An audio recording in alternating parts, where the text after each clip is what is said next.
Olympic Winter Games. Next, CBS Sports presents the World Series Game 7.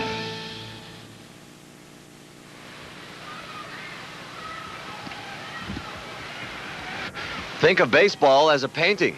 Up close, the 2,100 games are the hues and the colors that make any season beautiful. But take a step back, and you see an impressionist image of 1,000 moments worth remembering. Some of them last forever.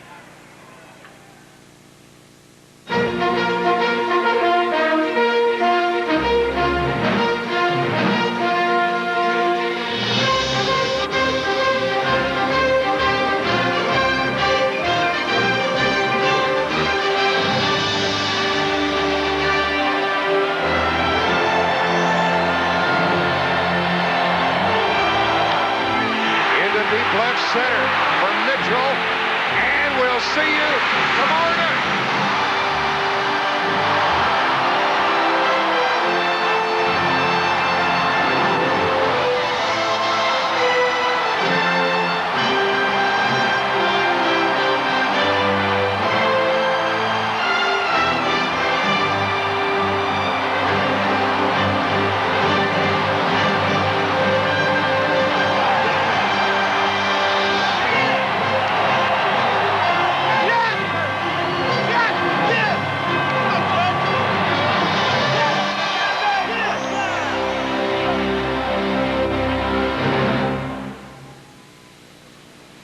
And now an entire season is one game short of becoming a masterpiece.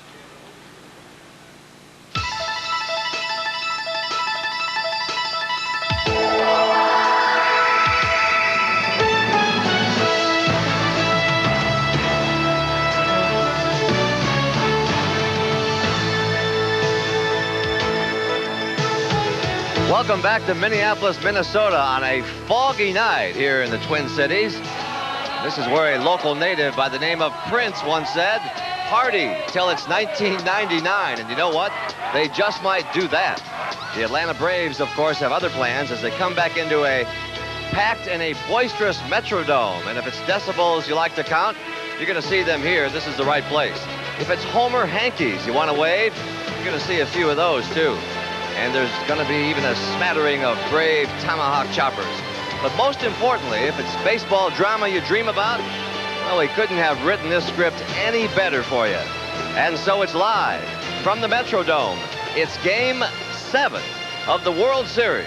The Atlanta Braves and the Minnesota Twins here on CBS Sports. And hi again, everybody. Good evening. I'm Pat O'Brien. We've got Tommy Lasorda with us again. You've got a lot of Prince CDs, don't you? Got a stack of them. We've got going to have a wild scene inside the Dome, but most of all, after a whole season of baseball, we've got a Game 7 of the World Series, and tonight's winner will walk off with this trophy. Tommy, what does this World Series mean in terms of baseball history? Well, Pat, it's got to be one of the most historical World Series simply because two teams finishing last, and the following year they're in the World Series. That has never been done in my lifetime nor yours, and it may not be done ever again. Do you realize there are 3 different games that have been decided on the last pitch? It's been a very, very exciting World Series. Do you manage any differently in a Game 7? Without question. You got to shoot the works tonight. This is it, the final game. You have to do everything within your power to win this ball game. If you have to use starters in relief, every man has to be available for tonight's game. We are going to turn our attention to tonight's starting pitchers. Minnesota, their hopes hinge on Jack Morris, and this was the scene as he left the Metrodome early this morning after the Twins forced a Game 7, looking very much like a rock star. Morris, of course, won 2 games for Detroit in the 1984 World Series, and this year he started not only the season opener, but also the All-Star Game, ALCS Game 1, World Series Game 1. So I asked him if he could put into words for us just how big tonight's Game 7 is. The big boy. That's what we all dream about as kids, I guess. And, you know, just like the Super Bowl is the Super Bowl, there's only one game in football, but the 7th game of the World Series is our Super Bowl. Is there something you get nervous about, or do you get anxious to get started, or what's the emotion here? Well, I think just like everybody else here, we're ready to play the game. we've been through it enough. I've been through it enough. I've been through many World Series games. I'm just anxious to play. This could turn the clock back on you. You could become a little kid again on that mound today, huh? Well, let's hope I pitch a little better than the other kid. Good luck, Jack.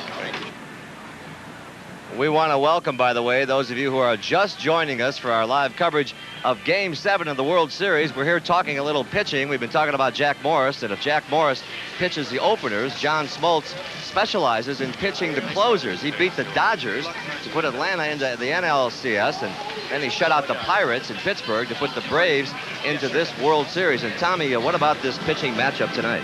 Well, Jack Morris is a veteran, as you said. This guy is a winner. He loves to pitch big ball games. You have to make him get the split finger over. As you will notice, when he gets ahead of batters, he throws that split finger. They swing at a lot of bad pitches in the dirt. If they make him bring the ball up, they got a chance.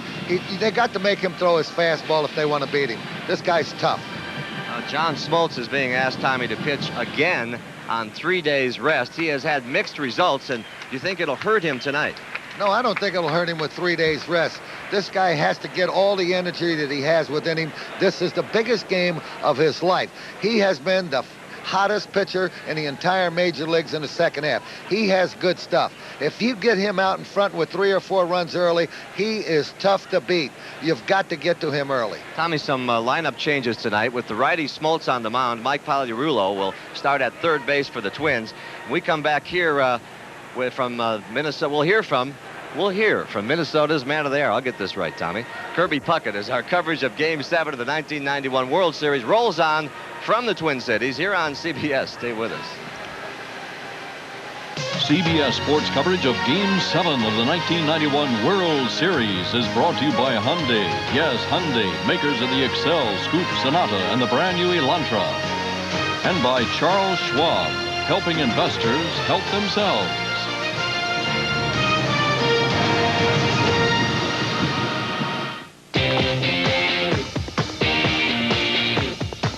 It's not just a new car, it's a new way of doing business. The new Elantra, a sedan so well built and worry-free, we can introduce it with 2 years service and maintenance free. About all you pay for is gas. Now, why would you want to take your business anywhere else? The new Elantra from Hyundai. Yes, Hyundai.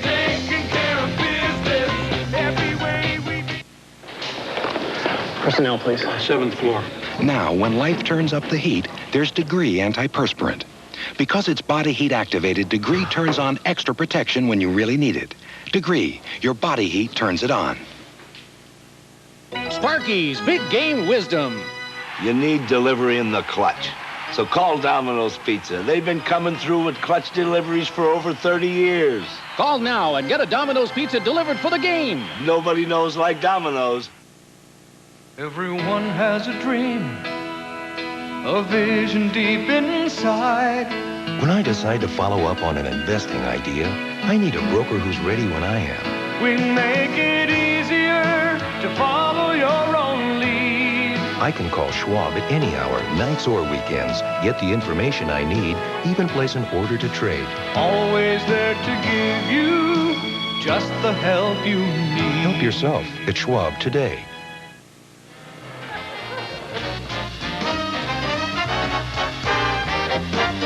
Someone's taken some steps to juice up their batteries. And today's Duracell batteries can even outlast the ones we made just a few years back.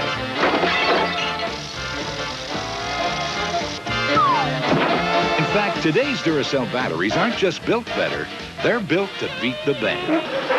You can't top the copper top. I'm Paula Zahn. And I'm Harry Smith, tired of being a couch potato. You may also be a slouch on nutrition. Find out tomorrow on CBS This Morning. It's breakfast for your head.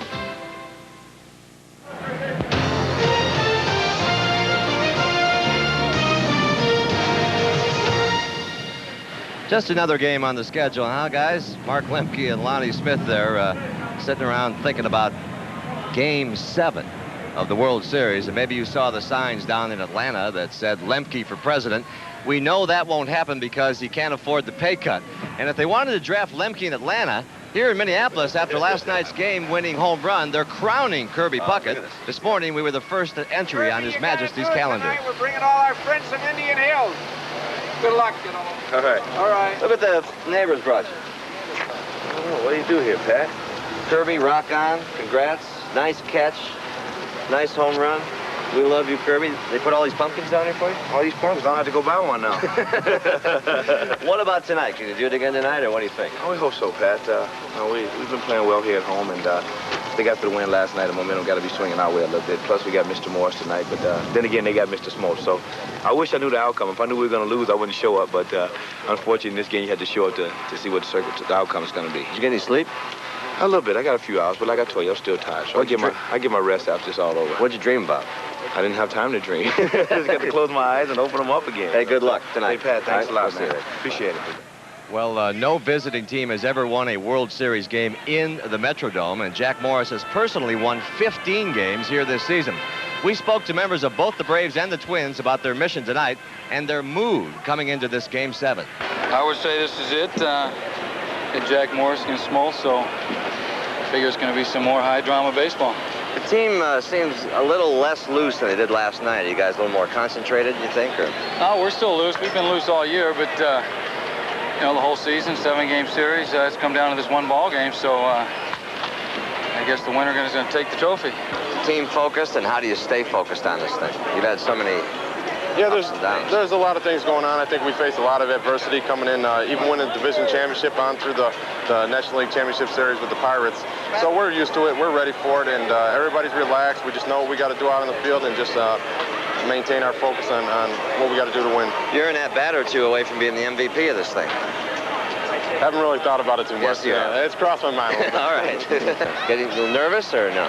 Well, I'm a little nervous, but when the game starts, I don't think I'll be that nervous. Greg Olson, just before the game, saying goodbye to some family and friends. He's from Edina, Minnesota, signing an autograph there, getting ready for his Game 7. Of course, it is up to the players to get it done tonight. But as Tommy told us, managing a Game 7 is a different experience, and we spoke with the men who will be playing chess with each other across the diamond to see how they got their we had a teams nice mentally little short ready. meeting, and we're going to be focused, Pat. We have never had a problem with that, and we know it's a big ball game and all, and I'm sure the adrenaline's flowing, but it's not going to be to the point where it's going to hinder us. How big are your butterflies? Big right now. Big. You bet. Nah, it's the most exciting time of our lives, and I guess if you're not a little bit nervous, you'd never enjoy anything. Just the thought of being in Game 7 of the World Series is something every kid dreams about, and we're just bigger kids right now. That's all that is. Both teams, I'm sure, are going to be ready to play. Talked about being drained and all this and that, and there's no way. Both teams will be fired up to play tonight. Jack Morris now coming out to the cheers of a crowd, hoping for a World Series victory tonight. Some year he has had. On deck here, Ted Turner, as we continue live from the Metrodome. I'm Jim Nance with an Olympic profile. Next, the tiny speed skater with high hopes. Olympic glory used to depend on muscle, talent, and heart. Now you can add digital computer analysis, retinal scanners, and more, and that costs money. That's why every time you use your Visa card, money goes to help the U.S. Olympic team. So pull for the team and pull out your Visa card, because at the Olympics, they don't take excuses, and they don't take American Express. Visa, it's everywhere you want to be. No Japanese woman has ever won a medal in the Winter Games. Now Seiko Hashimoto can change that. Amazingly, the 5'1" dynamo competes in all 5 speed skating events. When medals are awarded in Albertville, Seiko will be one to watch. Visa, sponsor of this Olympic profile and the Winter Olympics on CBS. Come on, big man. Let's do the twist. Okay. We took the whole idea of car ownership and gave it a new twist. The new Elantra. A sedan so well built and tested, it comes with 2 years service and maintenance free. About all you pay for is gas, which makes owning anything else seem, well, a little bit twisted, huh? The new Elantra from Hyundai. Yes, Hyundai. And do the twist. In art, taste is subjective, but in life, Good taste is well defined. Fancy Feast gourmet cat food. Exceptionally moist and delicious. Fancy Feast. Good taste is easy to recognize. In today's financial climate, you need the strength and stability of the buffalo. At Hennessy and Bull. Still going. Nothing outlasts the Energizer. They keep going and going and... There'll be major laughs. On your tiny shoulders rest the hopes, dreams, and passions of everyone who loves this place we call Hollister. On Major Dad at a special time. No pressure, dear. And major fun with Martians, Night Court's Richard Mall, and Cheers' Rhea Perlman in The Last Halloween. An all-new hour of family fun Monday.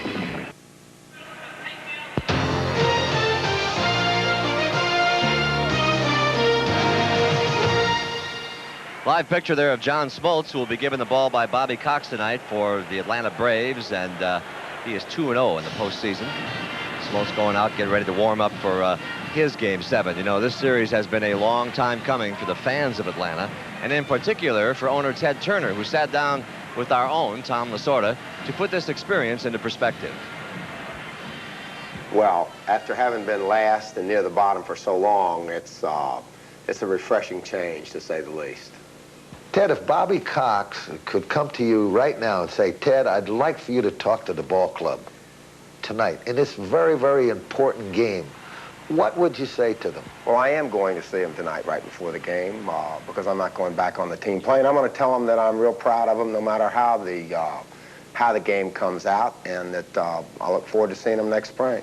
You've had such tremendous success, the birth of CNN, the winning of America's Cup, and now in the Fall Classic, battling for the World Championship of Baseball.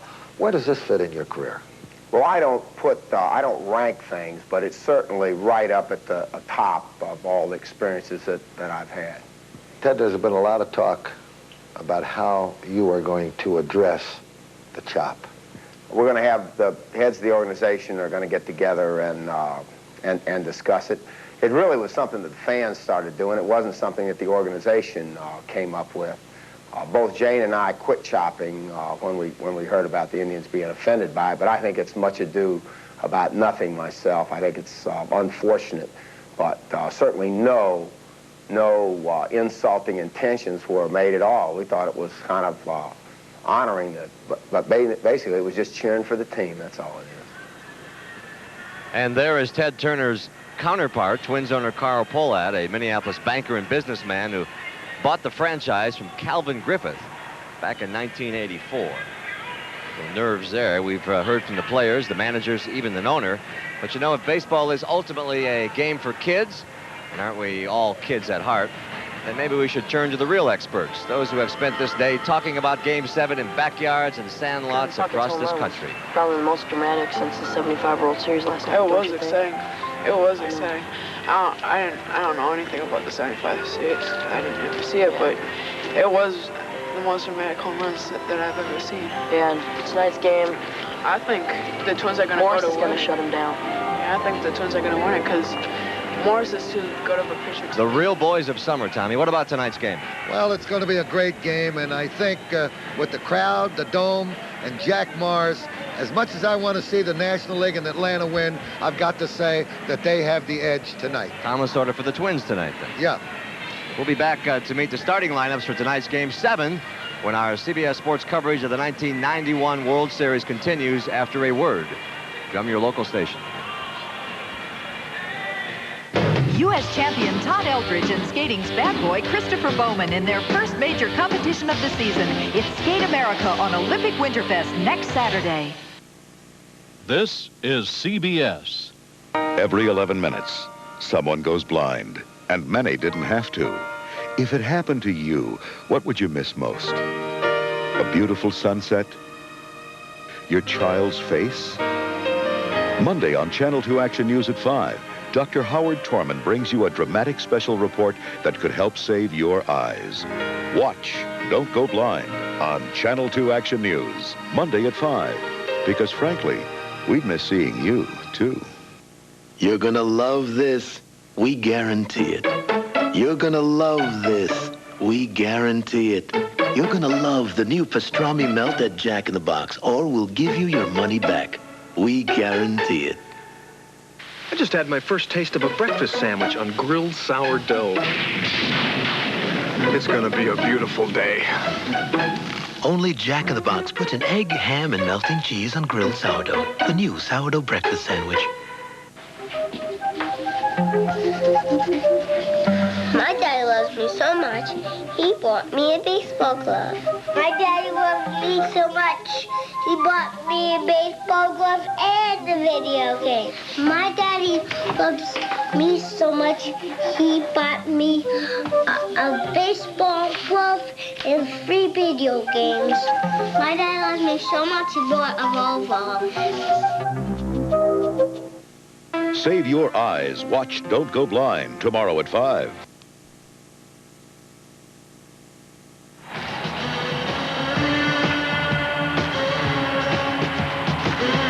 Ladies and gentlemen, once again, good evening and welcome to Game 7 of the 1991 World Series.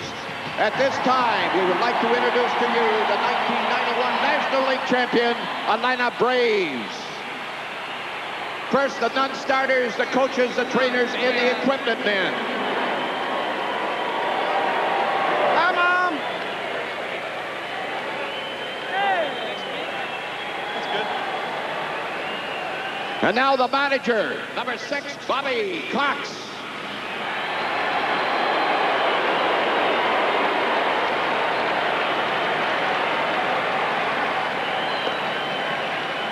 Leading off, the designated hitter, number 27, Lonnie Smith.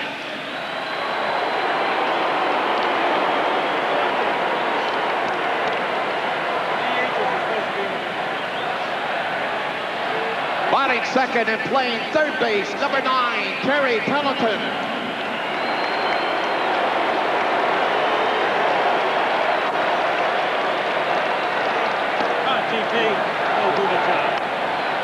Batting third, playing center field, number 5, Juan Gant.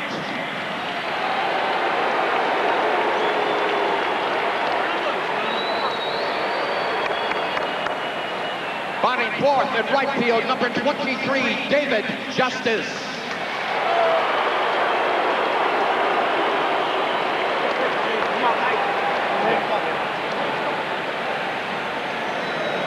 Batting fifth, the first baseman, number 12, Sid Reed.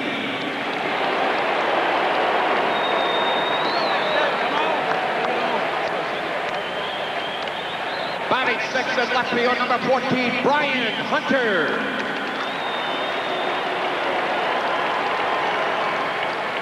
Let's go, Brian. Batting seventh, the catcher, number 10, Greg Olson.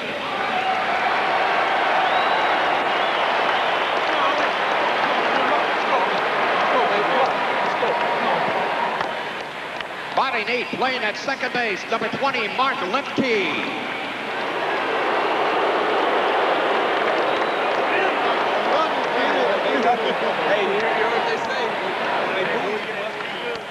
Batting ninth at shortstop, number 2, Raphael Belliard.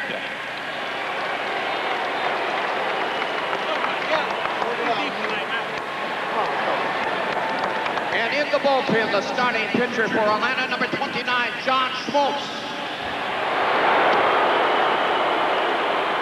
And now, ladies and gentlemen, your 1991 American League champion, Minnesota Twins. First, the non-starters, coaches, trainers, and equipment men.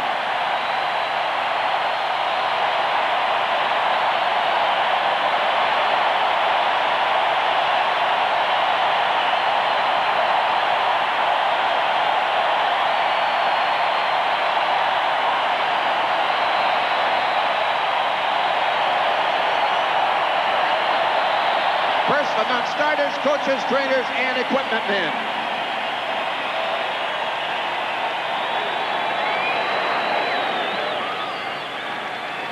And now the manager, number 10, Tom Kelly.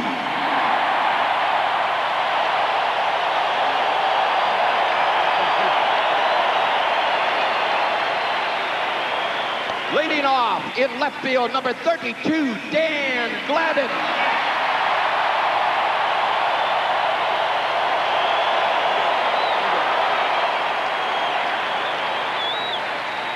Batting second, the second baseman, Chuck Knobloch.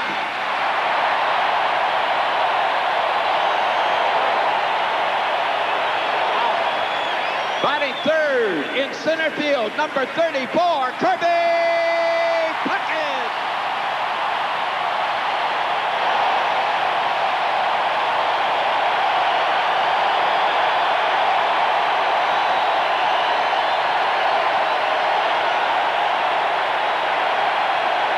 Batting fourth, the first baseman, number 14, Kent Herbeck.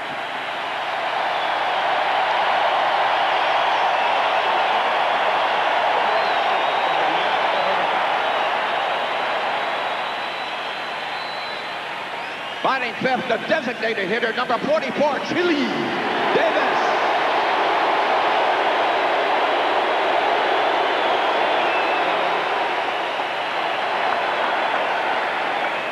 Batting sixth, the catcher, number 12, Brian Harper.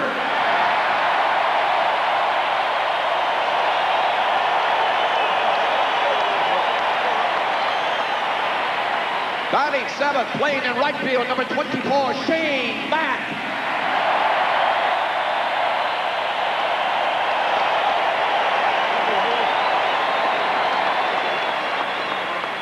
Batting eighth at third base, number 13, Mike Pagliarulo.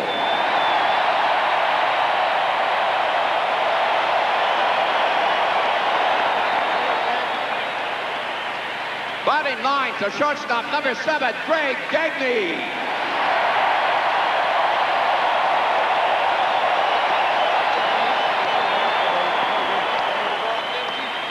And in the bullpen, warming up for the Twins, number 47, Jack Morris.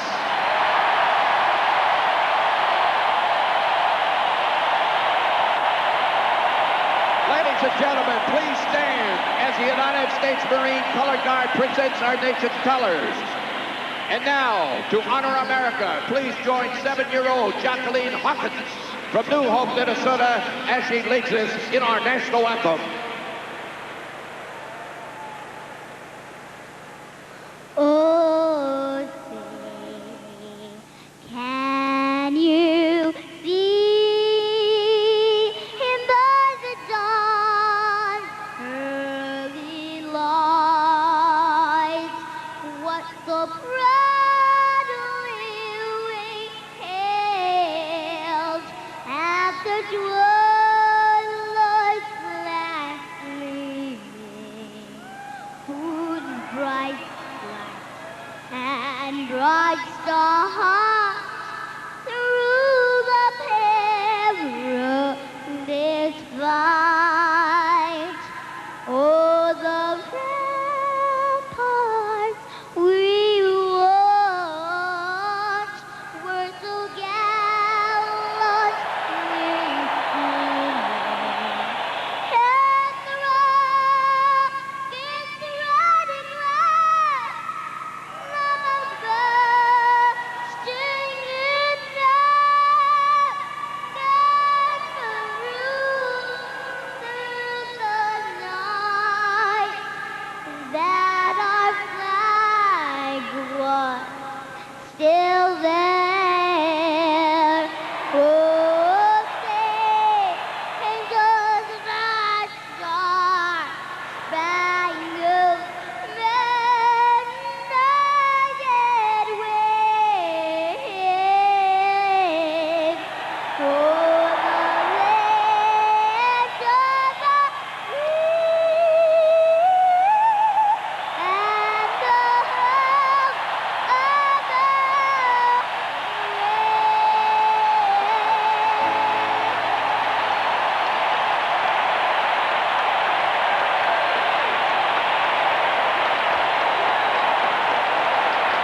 What were you doing when you were 7 years old? That was terrific. Jack Buck and Tim McCarver are going to be back right around the corner. Stick with us. Game 7 coming up. Game 7 of the 1991 World Series is brought to you by Toyota and the all-new totally redesigned Camry. Toyota, I love what you do for me. Today's Duracell, the copper top battery. And by Budweiser, with that clean, crisp, cold taste. Nothing beats a Bud.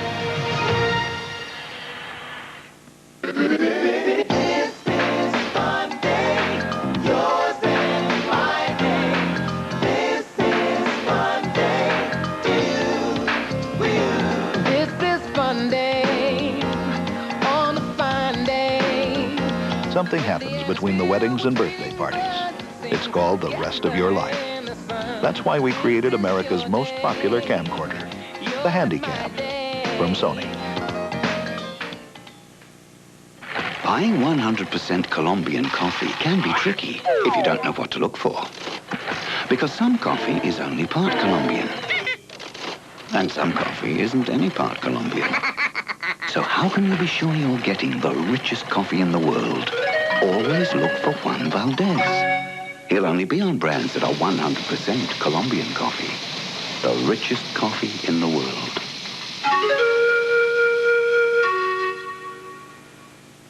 Allison Denny thinks her trash bags are strong. Can I get her to try Glad drawstring trash bags? No, absolutely not. Are you sure? Yeah. Allie? Uh-huh.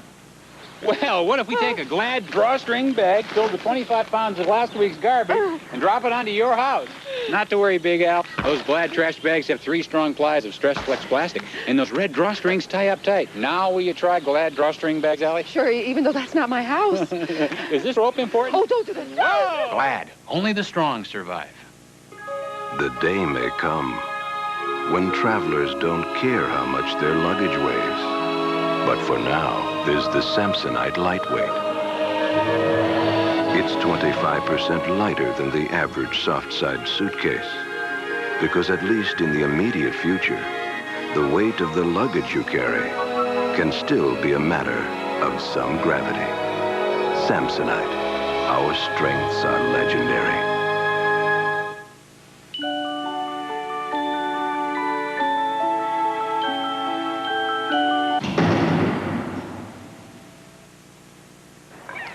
As parents, we'd all like to believe that our children will grow up and go through life untouched by drugs. But unfortunately, the odds are stacked against us. 1 in 2 high school seniors tries illicit drugs, and up to 20% use them on a regular basis. 1 in 5 10th graders experiments with marijuana. And weekly cocaine use is now being detected in 6th grade students. But the numbers aren't all bad. Recent studies have shown that students who are able to talk about their problems with their parents are twice as likely to say no to drugs and alcohol. Indeed, communication is the key to beating the odds. We're in a must-win situation, and we're all in it together.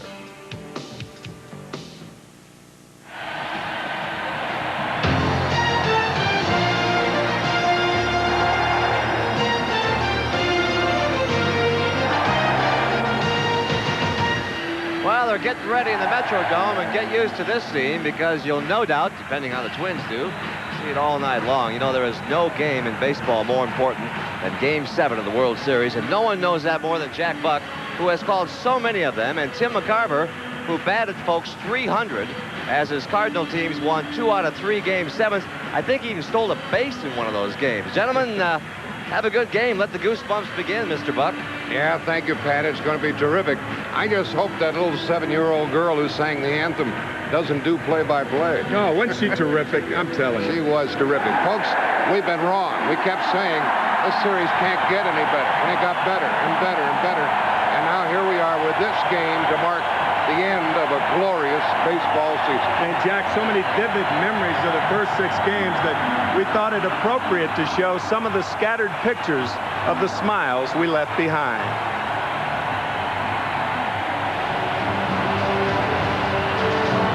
Game 1, Jack Morris, a gallant warrior returning home.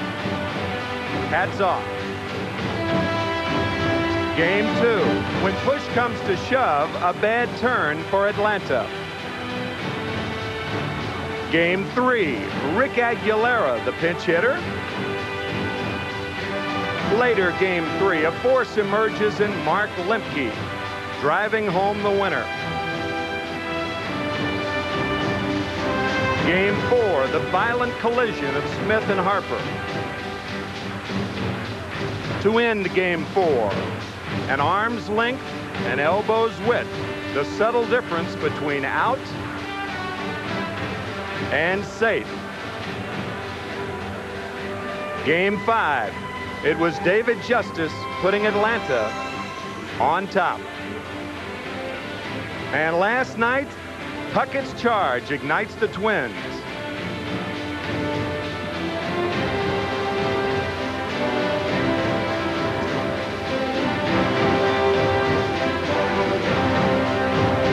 And Homer Hankies were aptly named last night, Jack. And we just know that something will happen tonight to take its place with those pictures you just saw. We're close to game time. Let's join Jim Cox. All right, thank you, Jack. Perfect pitching matchup. Can you believe this? Jack Morris and John Smoltz. Jack Morris with John Smoltz, boyhood idol. Minnesota signed him to pitch big games like this. Atlanta traded for Smoltz to do the same. They'll have a big influence on who wins this game. The warm-ups are over with. The palms are a little sweaty. They're going over their little checkpoints.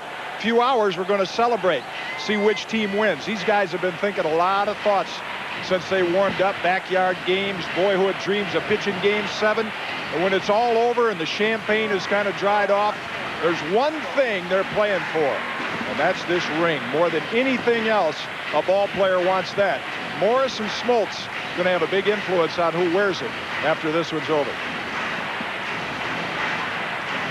There are the Twins on the field with Jack Morris taking his warm-ups. He certainly has had more experience than John Smoltz. But the two of them are just excellent hurlers, both at a very, very strong position with regard to the season. They've been pitching very well as of late. And we're ready for this one to start unwinding. Lonnie Smith will be first up. Feel like we've died and gone to 7. That's what we've done. Boy, that's exciting for everyone involved. Lonnie Smith with a handshake to the catcher, Brian Harper, former teammate of his. And here he is from Highland Park, suburb of St. Paul, Jack Morris. Hometown boy makes good. First pitch. Ball one. Smith has had 3 hits, and he's had 4 hits, and 3 of them have been home runs.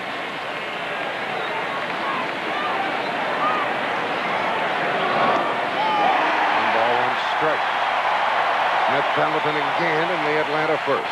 I don't think I've ever seen a hitter shake hands with a catcher before the first pitch in any game. Like a heavyweight fight. That was an unusual occurrence.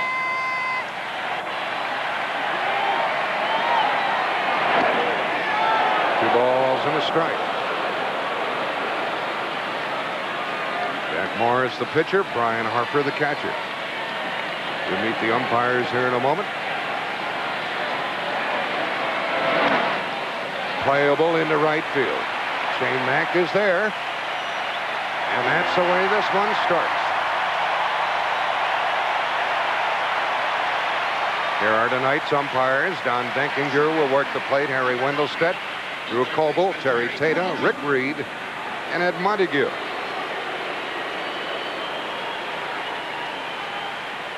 This is the crew chief, Don Denkinger. And he will be scrutinized here this evening. Everything that occurs on this playing field is under quite a microscope. Pendleton has been hot with the bat.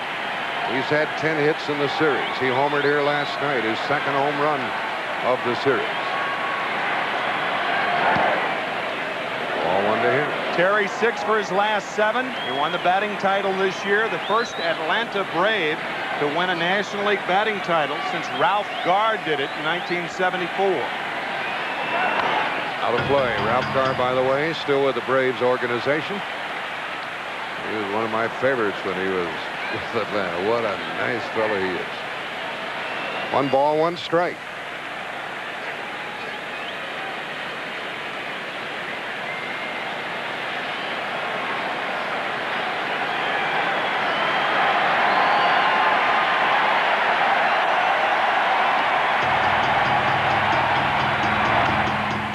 Easy for Herbeck, 2 out.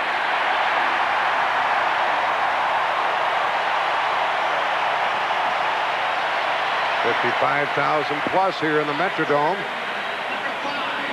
Nice chilly evening, clear night out of doors.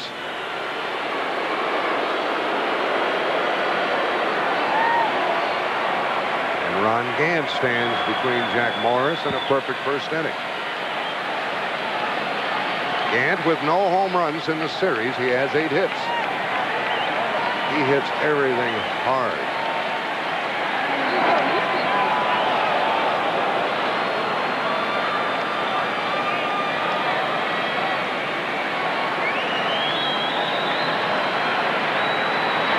Skipper of the Atlanta Braves, Bobby Cox. They go home after the game tonight. Will it be a triumphant trip? Tom Kelly is the skipper of the Twins. He won it all in '87. And had to win Game 7 here against the Cardinals to accomplish that. 2 balls and a strike. Pat O'Brien mentioned in the early going, Morris won 2 games against Toronto. He was the winner in Game 1 of this series. Then no decision in Game 4. So he's pitching in Games 1, 4, and 7.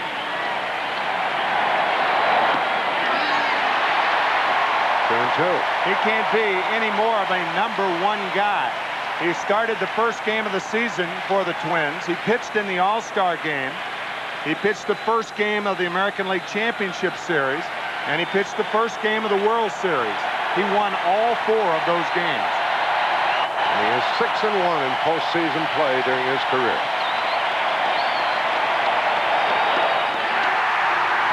Down in order go the Braves.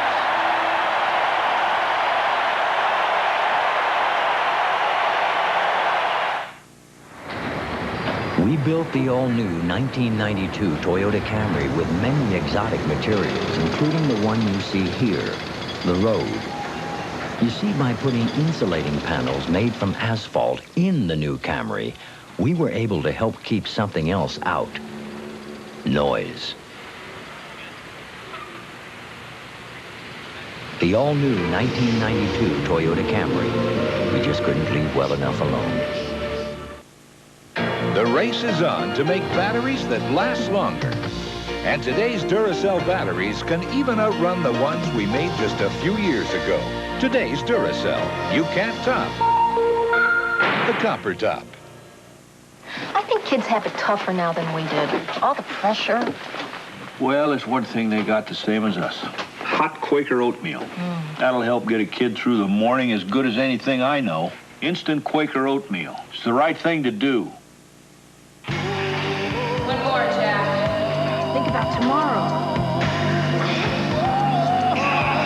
Okay. Good. So, how do you feel? Ready to rock and roll.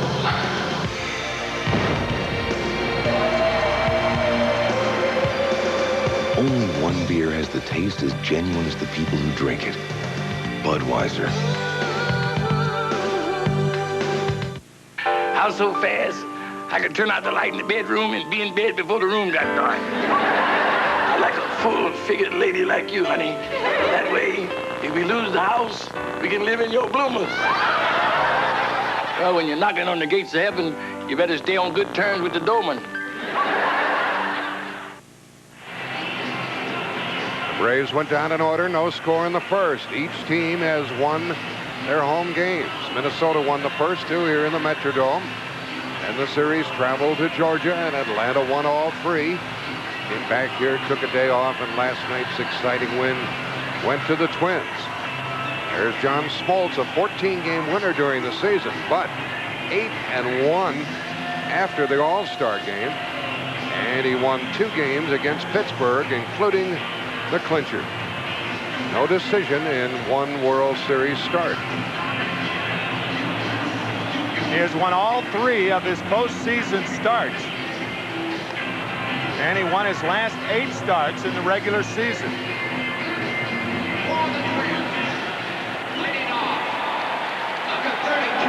First batter, Dan Gladden.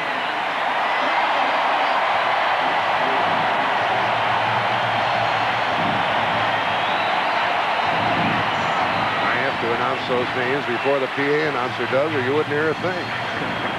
It's going to be Gladden, Knobloch, and Puckett. They took the roof off this place just about when they introduced Puckett in the pregame. Gladden has had 4 out of 25. That's not so hot.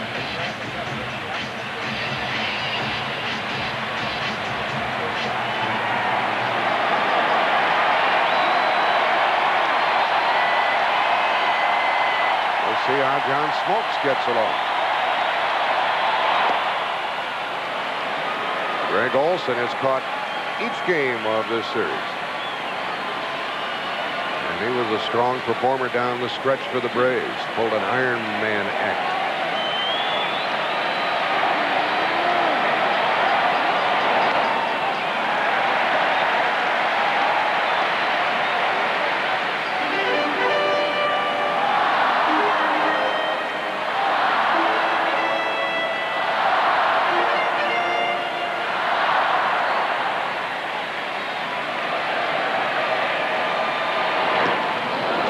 In the hole, 1 and 2. 2 unhittable sliders for 2 strikes to Dan Gladden. Those are sweeping sliders from Smoltz. He pitched 7 innings in game 4. Braves won that game. He didn't get the win. Out of play. 1 and 2.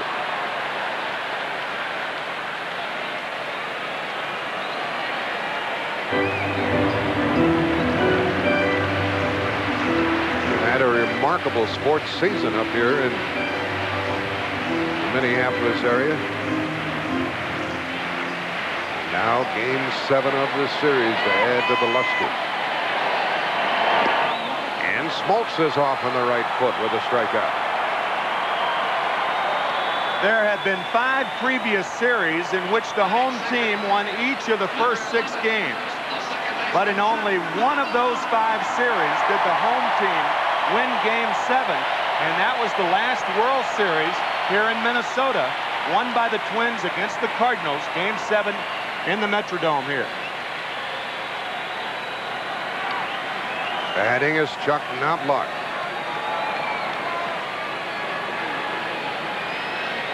A rookie second baseman. Had a couple of runs batted in this series. 7 base hits.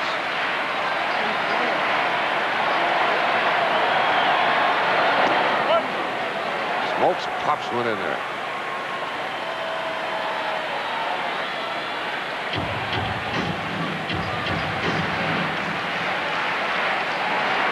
Smoltz first put on the Atlanta uniform in '88 for a few games. Popped him up for an apparent second out, and who wants it? Somebody better catch it. There's the second out with Justice making the catch. It looked like Lemke was going to go to it, then Gant gave up. There was a momentary pause there, wasn't there, Tim? Yeah, I like that qualifying word, apparent. I think that's appropriate for a visiting team in this ballpark. We saw Brian Harper lose one last night. Or Brian Hunter, I beg your pardon. Well, they applauded long and loud last night for this fella, and they're doing it again. Kirby Puckett.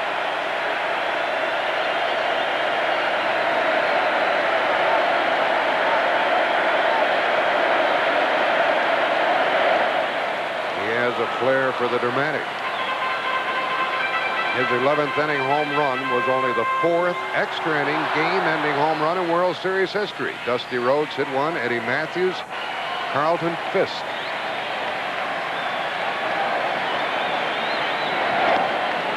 Strike 2 on Puckett. Dusty Rhodes against Bob Lemon back in 1954 when the Giants swept the Indians. Eddie Matthews of Milwaukee in the 1957 series off Bob Grimm. And then everybody knows about Carlton Fisk home run against Cincinnati in game 6 of '75. Back to John. No runners in the first.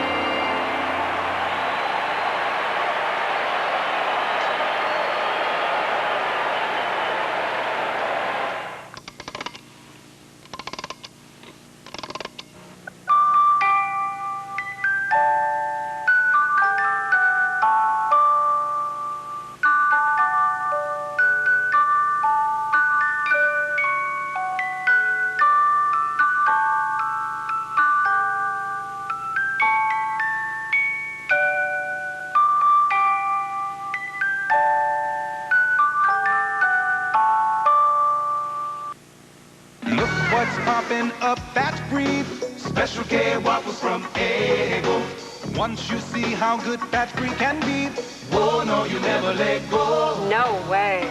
It's all mine. Special K waffles from Eggo. Eggo Special K waffles. Crisp, delicious, yet every bite fat-free, cholesterol-free, and just 80 calories per waffle. See how good fat-free can be. Oh no, you never let go. Nah. Special K waffles from Eggo.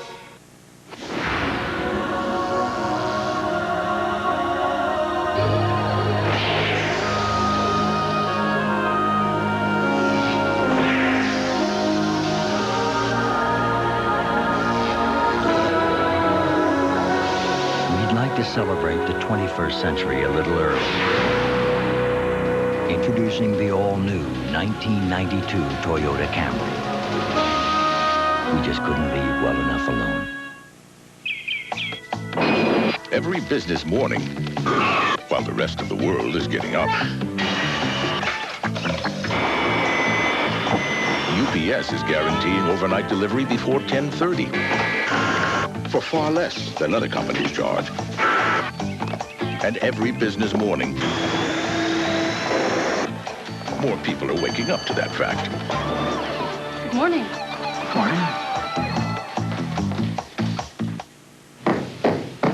Lions Bears will fight with force. Central Division collision course. Who's the best in the Midwest? Watch on Sunday, CBS. It's the NFL on CBS.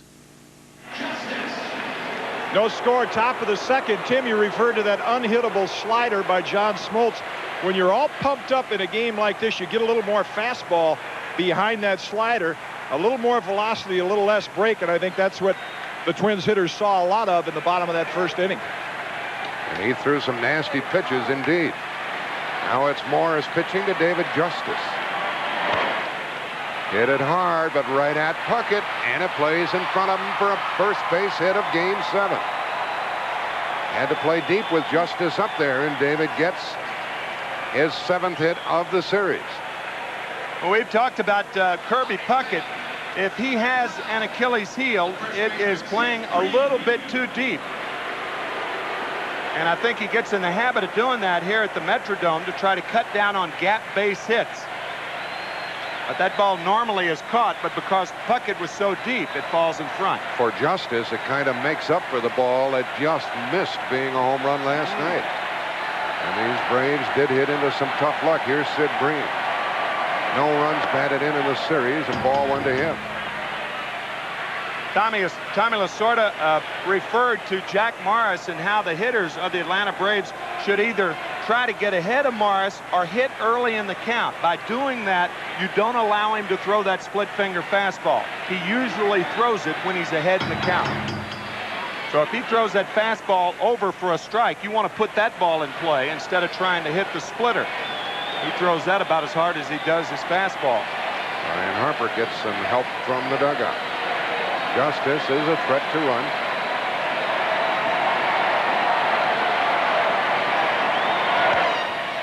And that ball is out of play. Justice is not the fastest of runners, but he did steal 8th base during the season. Jimmy Williams, the 3rd base coach. It was Justice's steal of 2nd base before the Mark Lemke hit in Game 3. That allowed Atlanta to win their first postseason game ever. Leadoff man is on for Atlanta. 2 balls and a strike. Herbeck holding against the runner.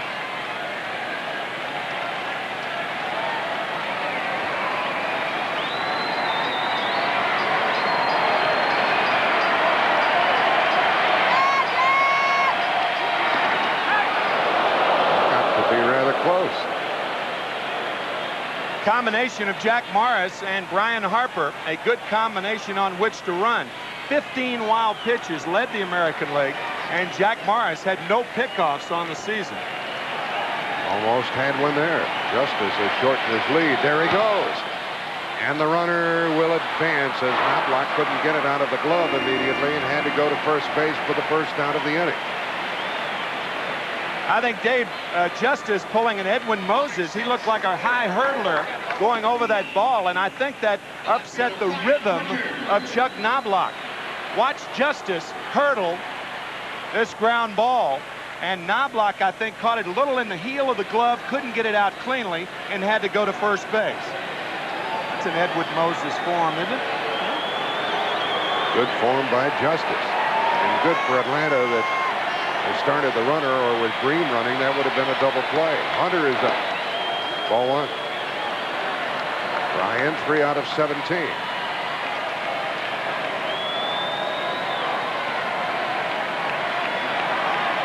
There's a rookie playing in the 7th game of the World Series. And another rookie at the plate.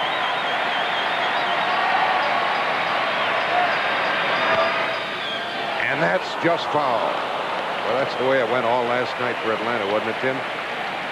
Well, he hit that ball off the end of the bat, but Atlanta did hit an awful lot of balls hard last night, either at Twins players or just foul. You mentioned the David Justice foul ball that was really crushed, about a foot foul.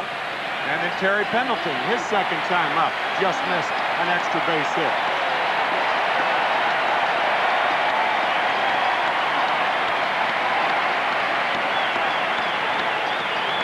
By Justice, infield out. Hunter and then Olsen will have a crack at putting the Braves on top in the second. And some folks have made the trip up from Georgia to root for their club.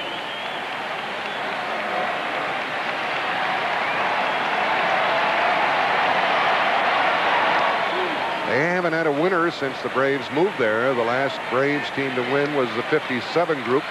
That's Eddie Matthews, Hank Aaron, Joe Adcock, Frank Torrey, Del Crandall, Red Changing, Johnny Logan, Andy Pafko, Bill Bruton. That was a terrific team. And the pitchers were Spawn and Burdette and Buell. Lou Burdette won 3 games in that series, and it was Lou Burdette who lost the decisive game in 1958 to the Yankees. The Yankees trailed 3 games to 1. And then they came back to win the last 3 games against Milwaukee. That's when the Braves were in Milwaukee. 2-2 to the batter.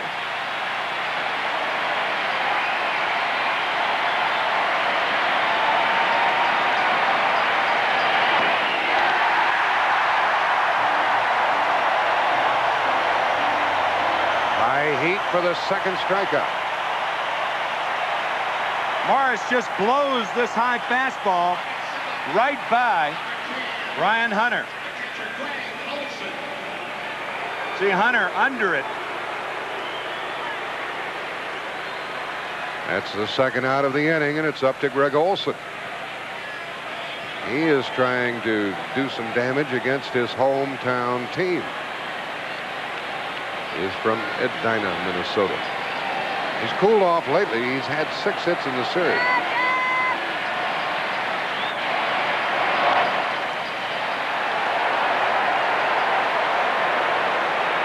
You would think after the World Series that Greg Olson would just drive home and stay, right? Wrong.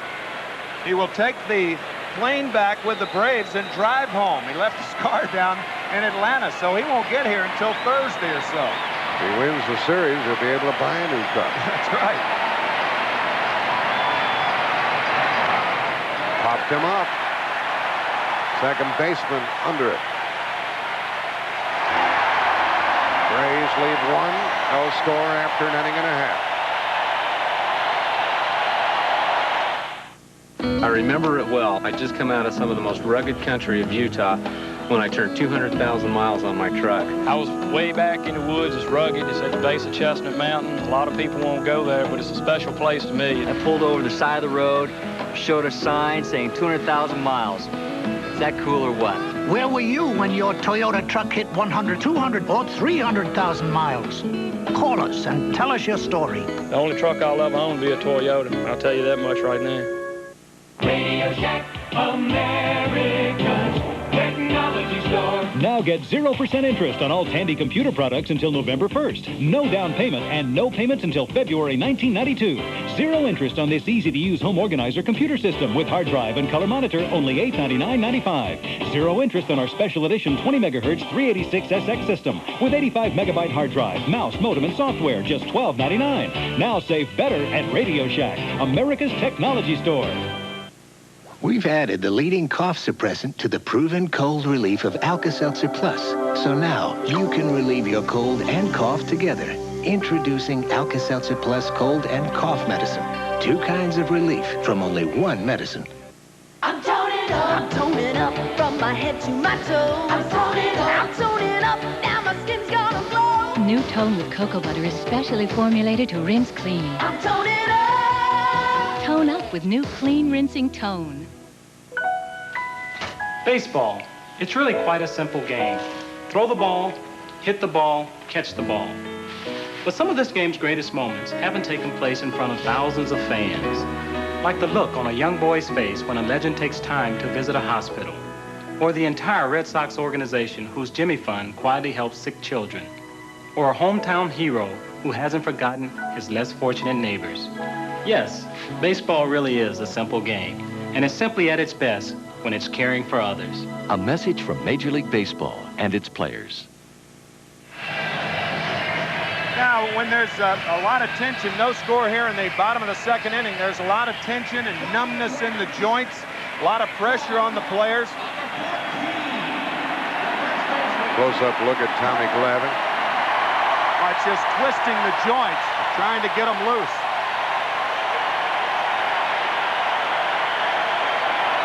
Here's Kent Herbeck to start the home second. He is 0 for his last 13 in this series. He's had 3 hits overall. One of them a home run. Ball 1.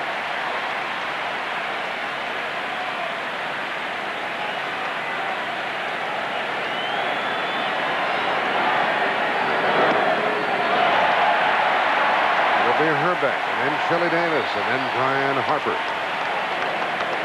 And even that young fella knows the significance of this affair.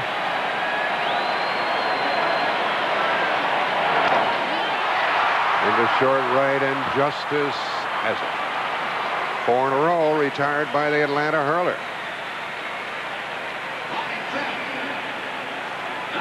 Strange things happen in World Series back in 1924, Game 7, a 12-inning game. And who was in the game? Walter Johnson. He entered the game in relief in the top of the 9th inning, and the Washington Senators won in the bottom of the 12th, 4-3 over the Giants. Tommy Lasorda talking about using everybody. Well, there's a pretty good example. It's been going on for a lot of years. Including Glavine, whom you saw a moment ago. He could be used for a hitter or 2, Bobby Cox told us. Here's Davis. Chili has had 3 hits. 2 of them home runs. He's the designated hitter.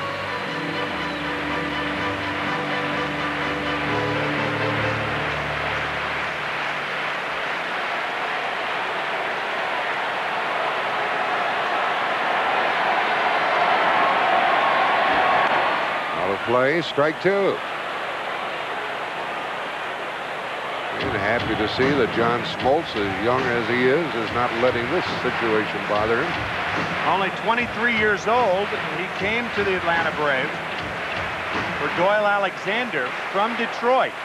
Signed with Detroit in 1985, and after 2 lackluster minor league seasons, he has really blossomed for Atlanta. 1-2 to Davis. Said 23, he's 24 years old. He started this season 23. Part of the young Atlanta Braves pitching staff.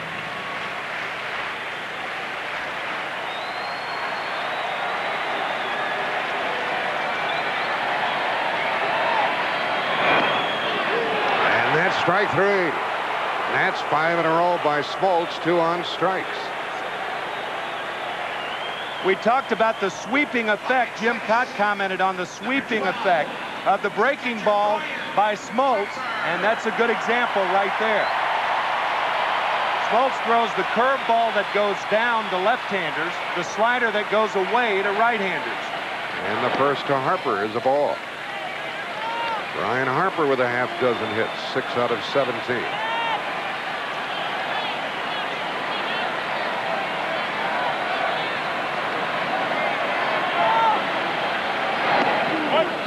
One and one.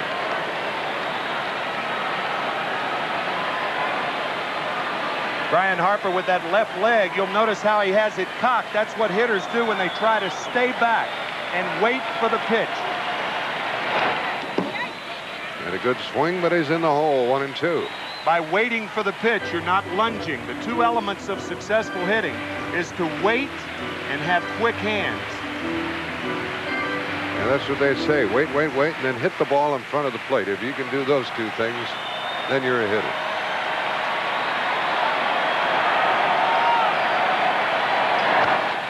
First hit for the Twins.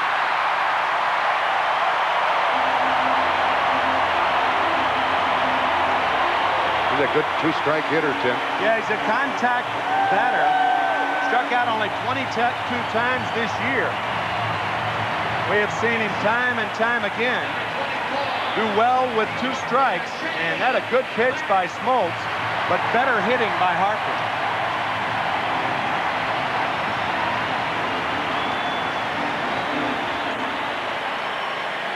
Brings up Shane Mack. Mack hit .310 during the season. He's pulled off in the series with only 2 out of 19.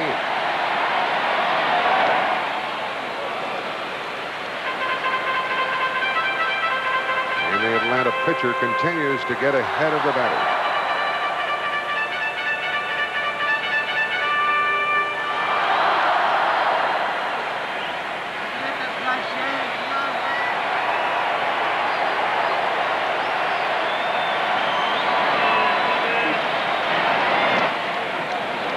Ball, 1 strike.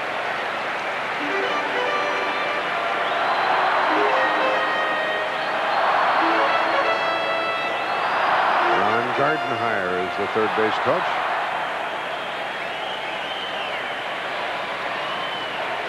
Harper not a fast runner.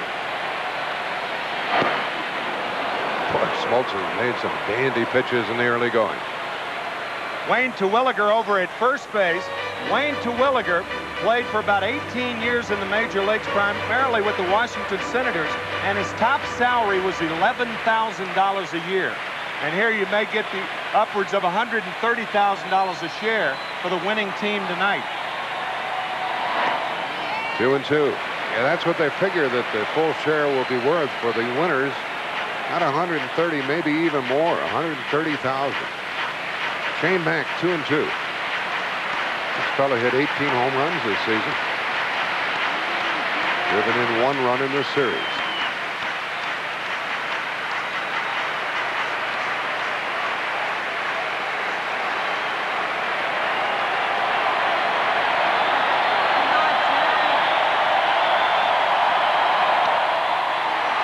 Up the middle, and Harper will stop. So 2 hits by the hitters, each with a 2-strike count.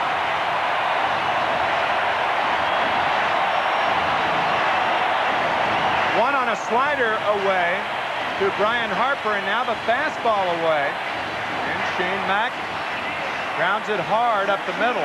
Harper elects to stop at second base because there are 2 outs.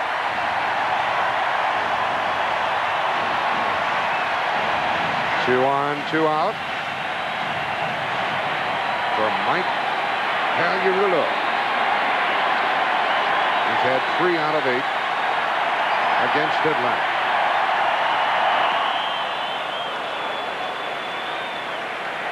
Last time these 2 guys faced each other, Pagliarulo hit a solo home run in Atlanta. And in that sequence of pitches, John Smoltz had thrown 3 successful curveballs, 2 for strikes. And then Pagliarulo hit the fastball on the inside, so he starts him out tonight with a breaking ball. And comes inside to make it 1 and 1, 2 on, 2 out. Brian Harper is at second. He's singled, and Shane Mack at first. That game Tim was referring to, Pagliarulo was 3 for 3 against John Smoltz.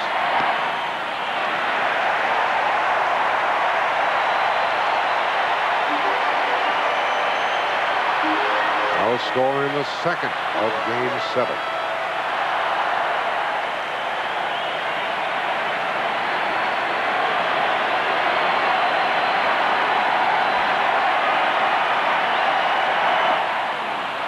With a breaking ball, 2-2. 2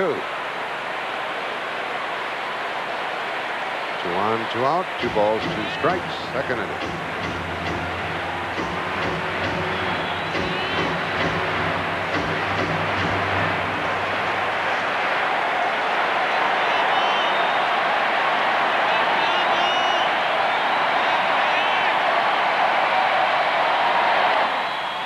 That ball is fair. Green to Smoltz, and we have a scoreless 2 innings as the Twins strand 2.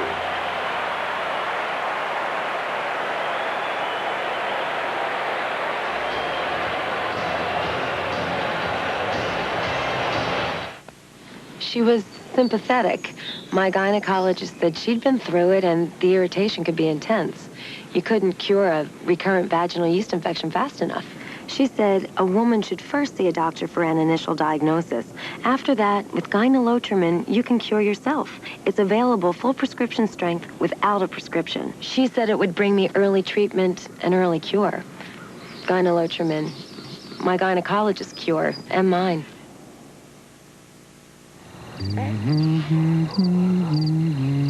Love her, hold her, and remember our simple formula. At Dean Witter, we measure success one investor at a time. Dentists tell you to change your toothbrush every 3 months. So does the new Oral-B indicator. When the blue band fades halfway, it's time for a new brush. The new indicator from Oral-B, the brand more dentists use. This morning, I don't have to decide who to throw it to Montana connects for a touchdown. or what play to call. It's nice when the only choice you gotta make is what to wear. Because with the style of Hanes activewear, that's easy. It all looks great. So good looking. Where can I take you? Everywhere. Nothing else feels so right. Now try Hanes underwear and Hanes socks. 2 more ways to look your best. How does your morning show stack up? Probably not as well as you think. That's right. It would take 3 of the other morning shows to equal the amount of information and enjoyment you get from just 2 hours of CBS This Morning. I'm Harry Smith, anchor of CBS This Morning. CBS This Morning, breakfast for your head. CBS Sports coverage of Game 7 of the 1991 World Series is brought to you by Lexus Luxury Automobiles, the result of a relentless pursuit of perfection. Dean Witter measures success one investor at a time. And by Budweiser, the king of beers, who reminds you friends know when to say when. No score after 2.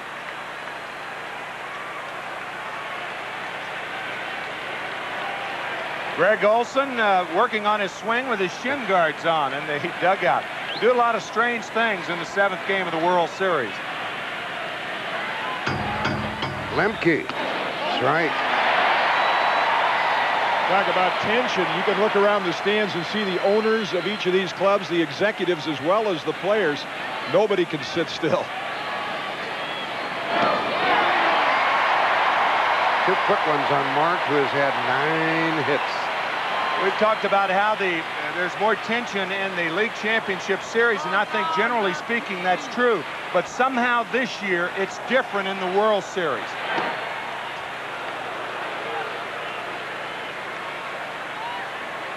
John Schuerholz, the general manager of the Atlanta Braves, his first year. Got to be thinking, what can I do to improve this year? Into left field and foul. It stays 1-2. Schuerholz over from Kansas City certainly made some shrewd moves. They turned out well for the Braves. Picked up some free agents such as Terry Pendleton, who led the league in batting. Sid Bream, Rafael Belliard. He finished off the picture for the Braves.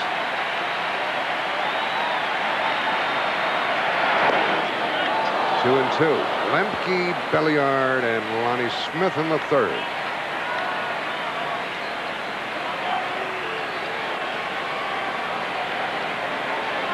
Morris is 3-0 in World Series starts and 6-1 in postseason play.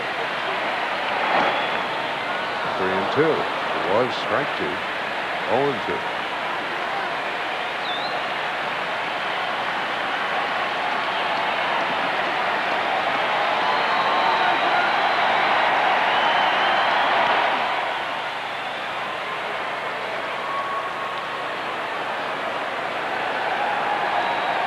Mark Lemke with 3 triples in this series, and he had 2 in 1 game.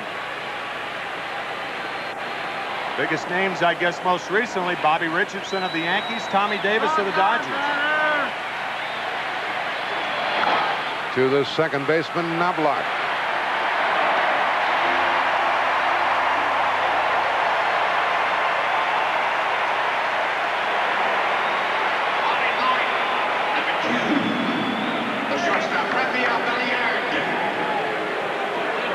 Braves have 1 hit in the game. That by David Justice, wasted in the second inning. Pendleton has some advice for Lemke.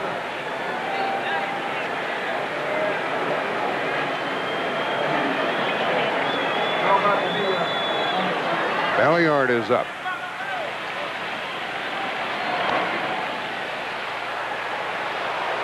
And Morris ahead on the count. Maybe Terry Pendleton was asking Mark Lemke, how do you win a game in this Metrodome? He lost 4 as a member of the Cardinals back in 1987, and he's lost 3 home games up here this year. Road games for him, but of course home games for the Twins. Through the hole, and the 6th hit for Belliard in this series. 1 on, 1 out. Second hit for Atlanta. The designated hitter, Lonnie Smith. Nice hitting by Belliard. Pitch was away, and he hits it away. I think Chuck Knobloch will learn after a while that diving on that carpet is not good policy. You can do that on dirt and get away with it, but if you do that over a period of years, that's tough on the body. Knobloch at second base as the Twins try to induce the double play ball from Lonnie Smith, who has other ideas. Off the glove, and good reaction by Belliard. He's at second with 1 out. It's exactly what it was, too, Jack. Reactions. Great instincts by Belliard. We talked about Morris's wild pitches, but I think this is going to be a pass ball. We'll see how it scored. Yep, it scored a pass ball, and there's Belliard right there, anticipating a ball coming out of the glove, and if you don't anticipate it, you're not going to get a good jump, and he did. Now it's ball 2 to Lonnie Smith, who started the game with a fly ball to right. He's hit 3 home runs in this series, but 0 for 12 with men in scoring position. Yeah, all 3 home runs have been solo shots. He can go the other way with the ball, but we've seen him pull the ball most of the time in the series.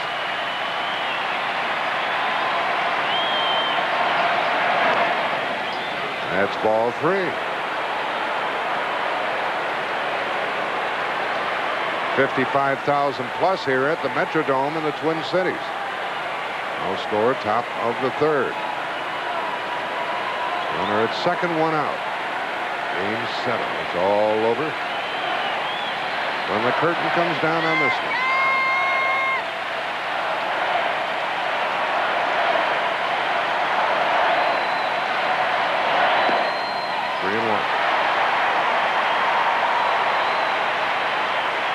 All around town, Tim, we heard people say it's a shame that somebody's got to lose one tonight. I know it's a cliche, but everybody feels that way, including the Minnesota fans. They admire these Braves and what they've done.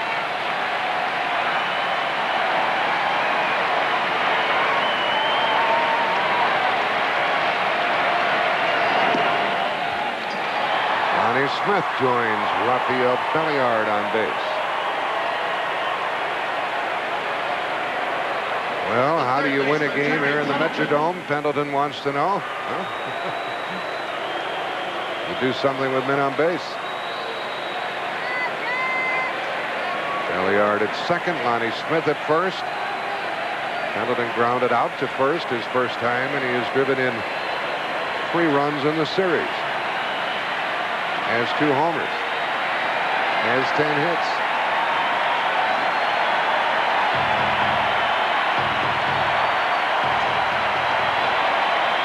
In the last half inning, the Twins left 2 men on. Big difference, though. They got their 2 men on with 2 outs. There's only 1 out now. Ball 1 to TP, as they call Terry Pendleton. Appropriate name for a Braves player. 4 for 8 with runners in scoring position. Here's Scott Erickson, who started last night's game. In game 4, Pendleton had a home run and a double against Jack Morris.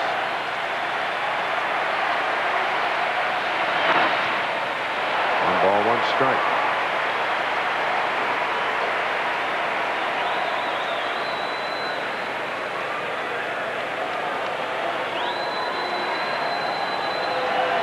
Jimmy Williams reminding the runners, 1 out. Rick Aguilera on the bench. It'll be a while before they will use him, if at all, tonight.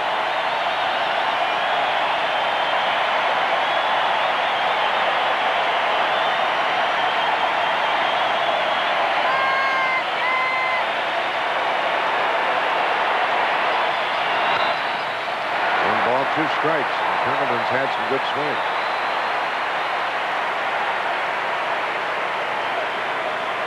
You can cut it with a knife here, folks.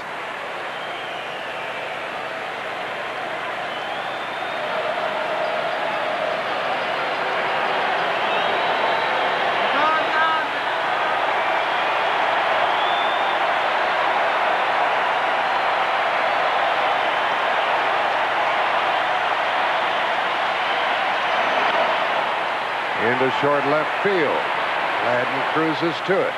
2 out. They got a tough one there. 2 on, 2 out.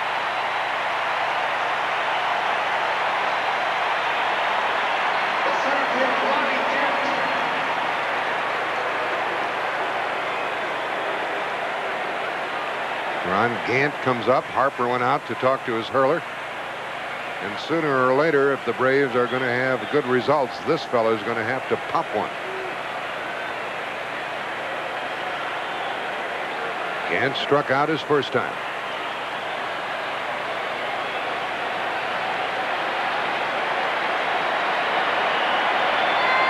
He's a first ball, pass ball hitter. And a shortstop. Force out, and Atlanta leads 2. They've left 3. We'll return to the Metrodome after this message and a word from your local station. Bill's neighbor picked a fight. He didn't know Bill was getting it all on tape. He knows now. Fighting Back. 48 Hours returns Wednesday. While you're watching the World Series, try not to think about those shocking photos or the town scandal.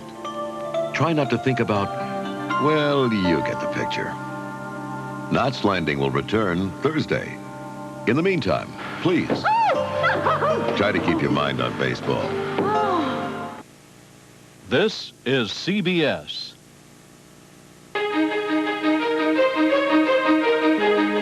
Most people think there are 2 ways to buy gasoline: credit for convenience and cash for savings. But unlike some others, Chevron gives you convenience and good prices. $12.15, $12.15, sir. For cash or credit. Not everyone has it. But at Chevron, there's just one price for one great gasoline. Chevron. We're with you all the way. Did I get that right? That was perfect. Back in 5, Stephanie. When you're trying to eat right, days like this are a disaster. Is this it? Stephanie Powers talks about Kellogg's Nutri-Grain. The only time I really control what I eat is at breakfast, and the whole grain in Kellogg's Nutri-Grain gives me a natural start. No sugar added, no preservatives, nothing fake.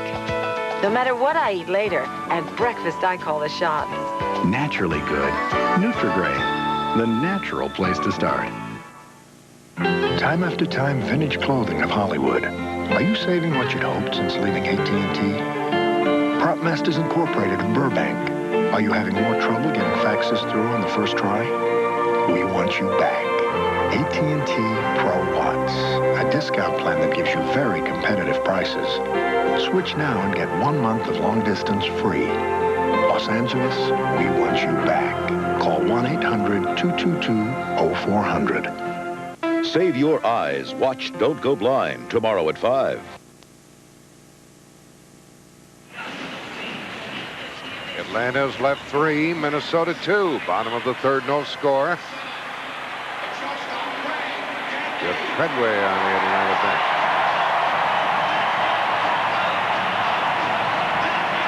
Rick Gagne leads it off. He's batting in the number 9 spot.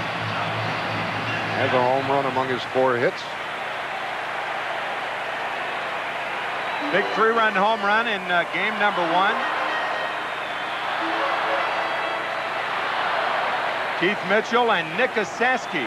Nick has been on the disabled list for 2 years with the Atlanta Braves with vertigo. Smoltz gets ahead on the outside edge.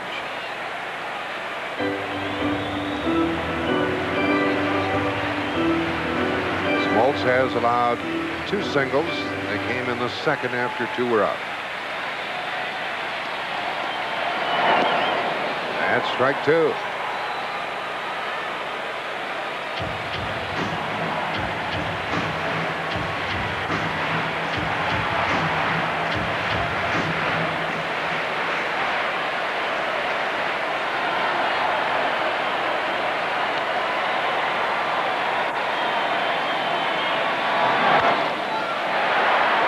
Scoops.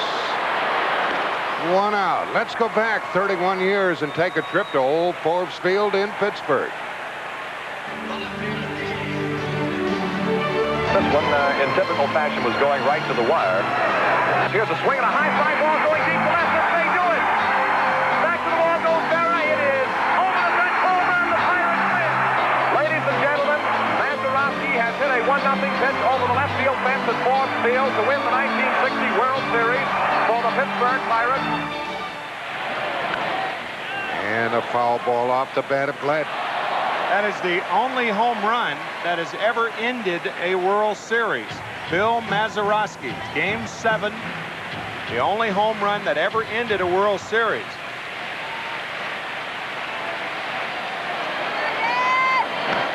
Out of play, strike 2 to Gladden. We've had some games here that ended abruptly, haven't we? Yeah, this has been a rather unique World Series in which the winning run was driven in on the final pitch in 3 different games. That's the first time it's ever been done. Lemke drove in Justice in Game 3. And then a Willard sacrifice fly plated Lemke in Game 4. And then last night, Kirby Puckett with an 11th inning home run. Leadoff man has been retired in the 3rd. Gladden hacking away, and it stays 1-2. Tom Kelly.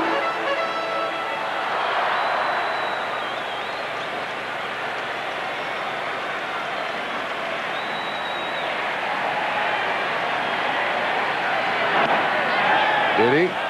Nope, says the first base umpire, Harry Wendelstedt. 2-2.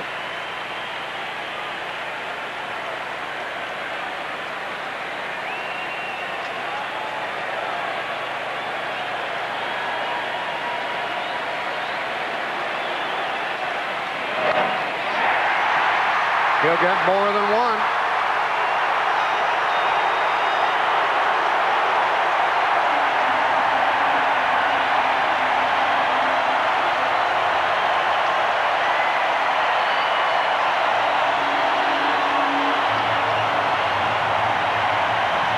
Remember the first at bat for Gladden, a lot of sliders away. Smoltz gets ahead of Gladden and tries to come back with a slider, and he hangs it in the middle of the plate, and Gladden does the rest. He narrowly averted the strikeout on the half swing. Came back with a 1-out double.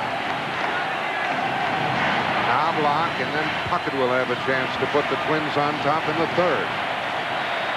Knobloch fly to right his first time.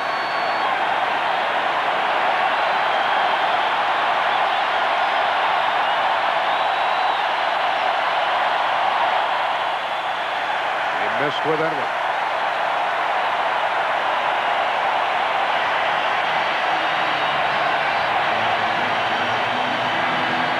Knobloch has driven in 2 runs in this 91 series.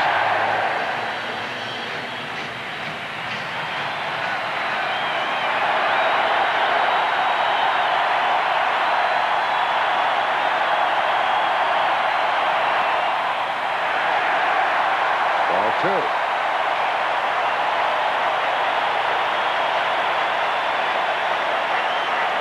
Gladden's double was only his 5th hit of the series, but it comes at a time when it puts pressure on the Braves.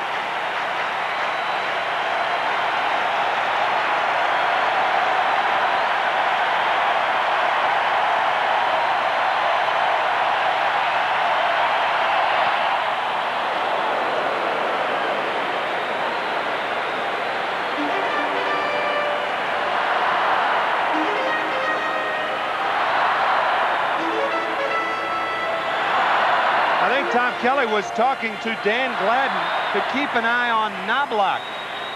Either that or increase your lead at second base.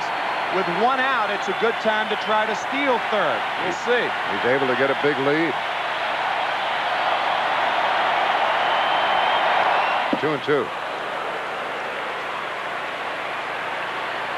This is the Metrodome in Minneapolis, the home of the Twins, and it's Game 7 of the series. We're in the bottom of the third.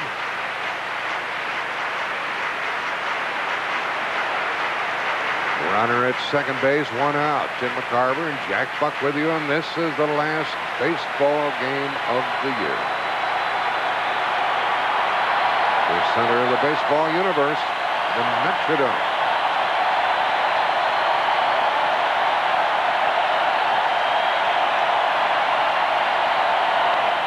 Into right field. Justice is there. 2 out. The runner tags. Goes to third.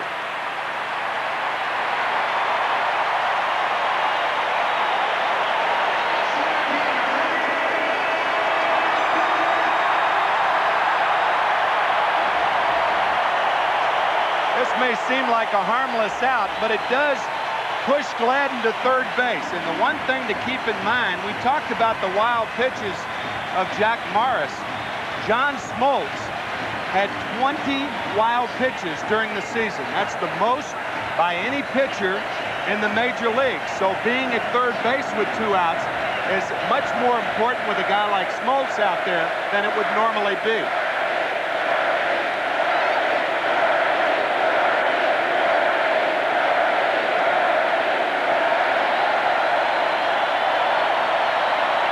Is he a popular man here? Puckett ran back to the pitcher his first time.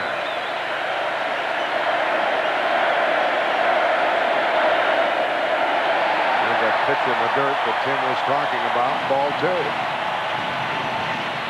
With a guy like Puckett up there, you're not going to give him anything too good to hit.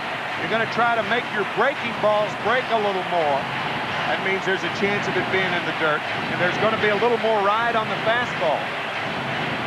I don't think that they'll give in to Puckett by throwing a fastball here.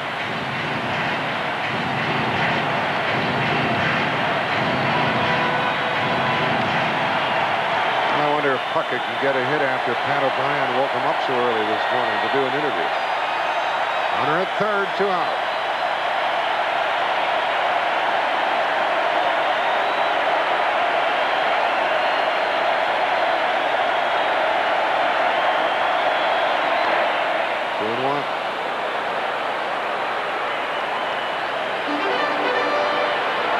Usually, Tim, you get to an exciting game. Once the game starts, everything settles down and everybody's relaxed. Not tonight. Not this one, no. Not tonight.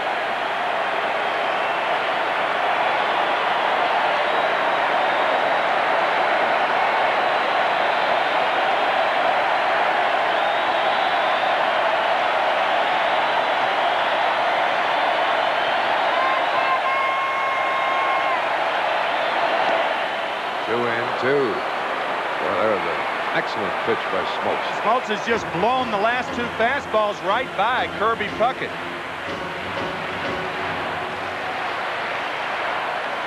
See what they go with, he and catcher Greg Olson, what they call here with the count 2-2. It's going to be the slider. We have 6 more innings to go of torture and pleasure.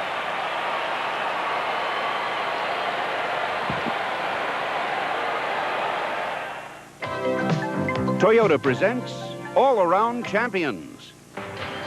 Giant slugger Will Clark is working to fight amyotrophic lateral sclerosis, the disease that took the life of Lou Gehrig and still afflicts thousands every year.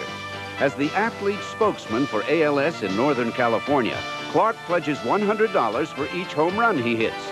Toyota is proud to contribute $1,000 to the ALS Association. Toyota salutes all-around champions. How can it be that an automobile, a mere 9 inches larger on the outside, gives you over 2 feet more room on the inside?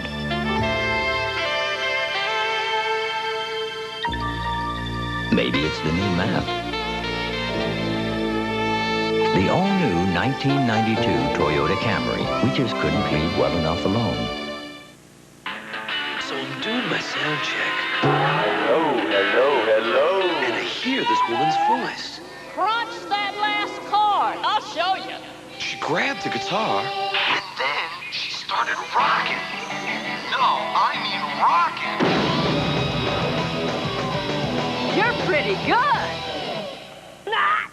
Someone that hot deserves something this cold. Suddenly, I remember this was a bud spot. I like your style.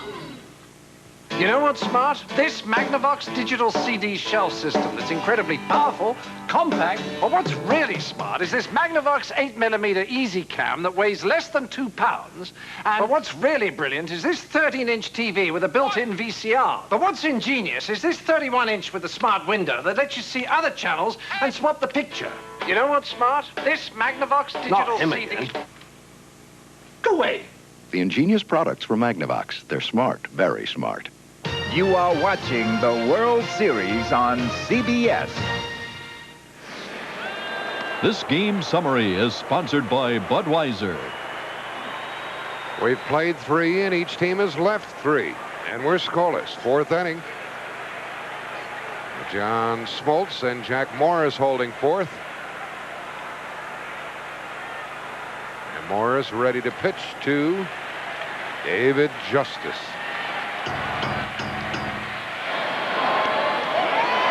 There's a real lollipop and a strike. A little bit of everything from this veteran hurler.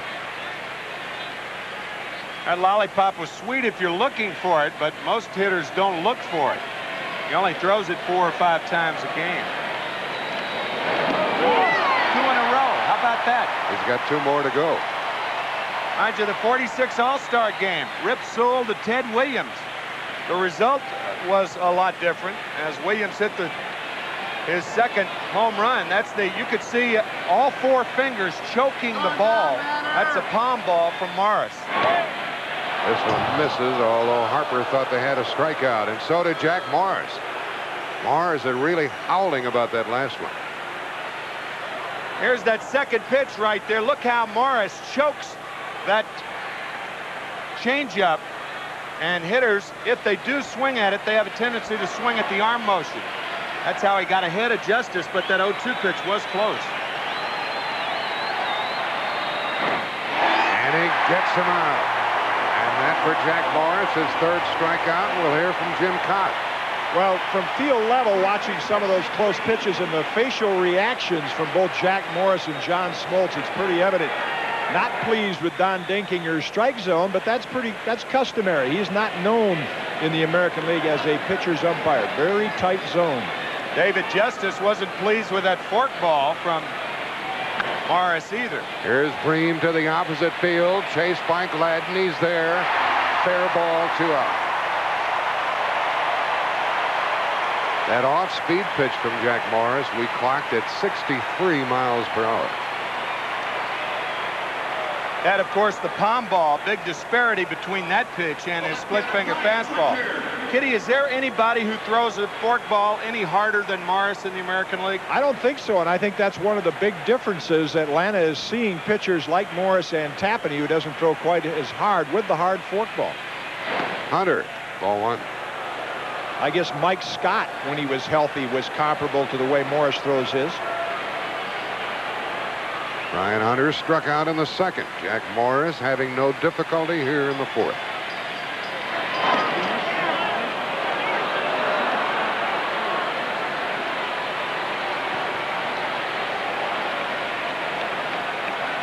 Rays have had 2 hits and a walk. Hits by Justice and Belliard, a walk to Lonnie Smith. Well hit into the gap, and Gladden can't catch it. And a 2-out double for Brian Hunter. Hunter gets his 4th hit of the series.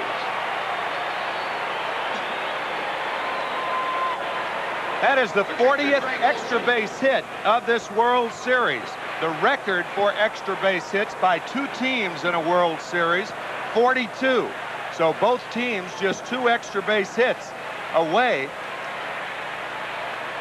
from a World Series record. There have been 16 home runs hit in this series. Series record is 17, so they're 1 home run away. And when you think about it, Jack, you don't think about the last 6 games as that much offense involved. Well, they've been spread 8 home runs for each team. 2 extra inning games, I guess, added to that, too. Greg Olson could put Atlanta on top here in the 4th. He needs a 2-out hit.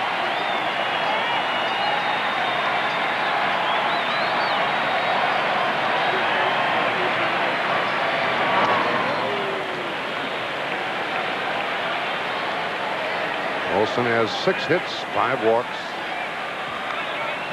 He's driven in 1 run in the series. He only gets so many chances in the game. He's had a leadoff single in the second. Has 2 on with 1 out in the third. And this is a 2-out opportunity.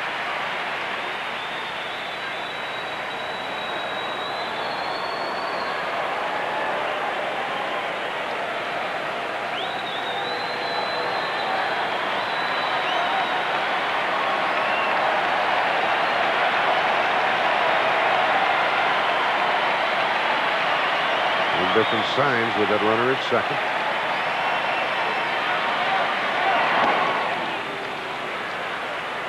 Two and one.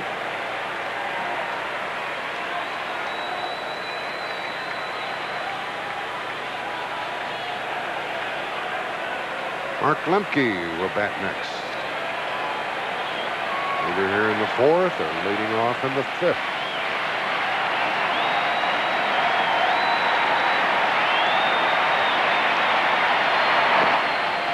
Three and one. Mr. Morris is not very happy. And I think he believes he should be getting more calls than he's been getting.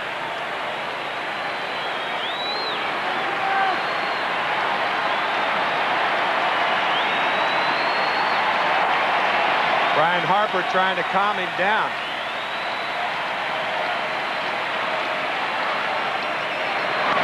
Out of play, 3 and 2.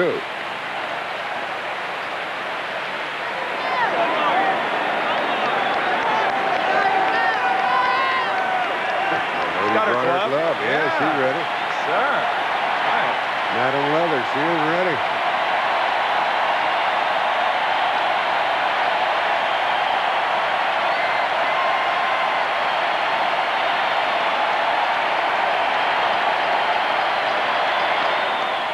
Still 3 and 2. There's a lot of hitting room up the middle with Olson batting. Hunter running the bases at second.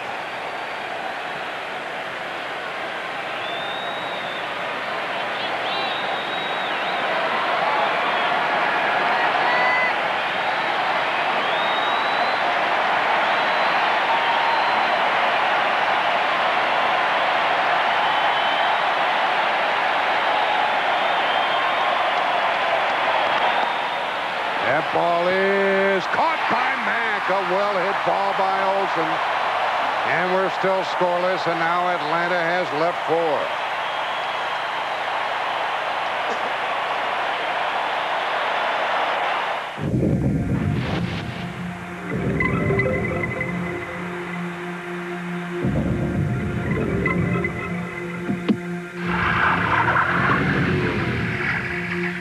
The traction control system of the Lexus LS400 helps reduce tire spin across rain, sleet, snow, even an occasional patch of ice. What's up? The talking elephants our sales force left with yesterday? Yeah, there's been a little problem. Do we have any that speak elephant? Now who's going to get them to all of our salesmen? One company offers 1030 delivery to more places than anyone and treats them all with mammoth importance. Presenting Hugo, the talking elephant. Federal Express, our most important package, is yours. My company came to me, and they suggested, strongly, not just suggested, that I seek assistance. I thought it was to fire me. And instead, they gave me an opportunity to save my life.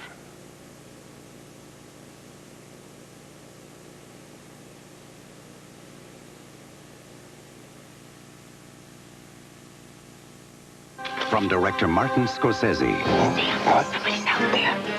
Come out, wherever you are. Put you the hell off my property! What's your connection with this fella?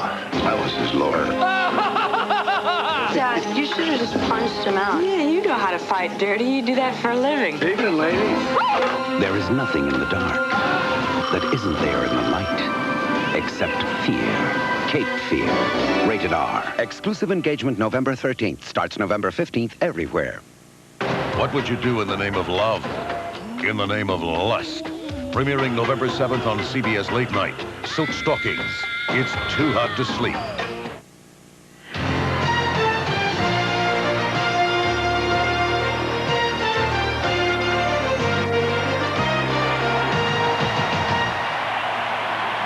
Home half of the 4th.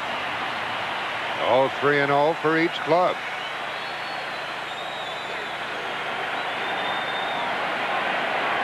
Tension fills the park.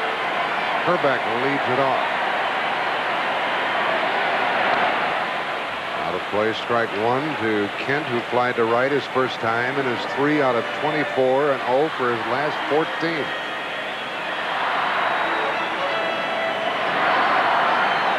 But he's a big threat. 1 ball, 1 strike. And Herbeck says it hit him, and he goes to first base.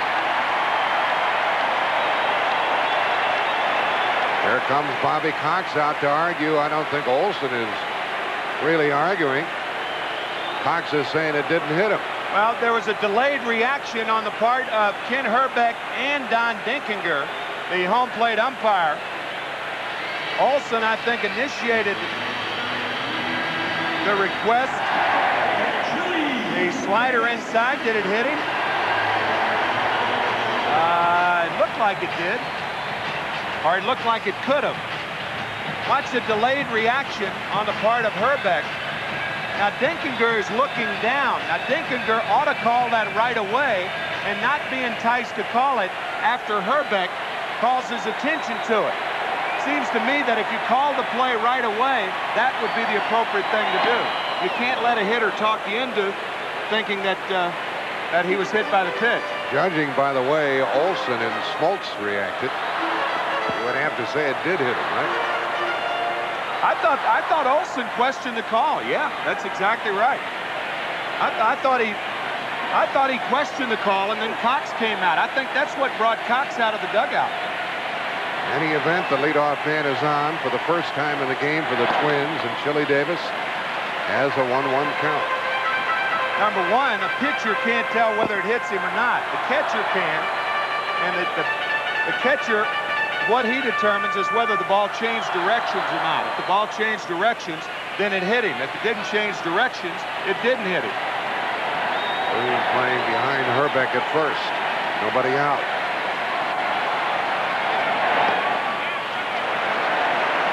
Two balls and a strike. Herbeck is happy to get on base any old way. He's been low for his last 14.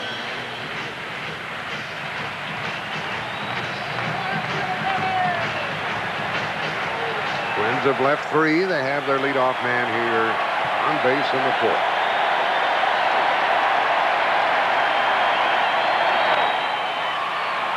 Here comes Hunter from deep left. 1 out. We talked about the 1924 World Series. Well, in 1926, check this out. With 2 outs in the bottom of the 9th inning, Babe Ruth was caught stealing second base. And that not only ended the game, it ended the series. And that gentleman right there, his name is Pat Olson. He's 90 years young. This is his 283rd consecutive World Series game. 283. I don't know how many years that covers. A little pop fly behind second might drop. Justice with a good play, held onto the ball. That's the second out, and Justice has done that frequently here in postseason. Came up with a little burn, but he got the ball off the bat of Harper. Yeah, Dave has messed up a couple of balls, but he's also made several fine sliding catches, and this is among them. Nice play, David Justice.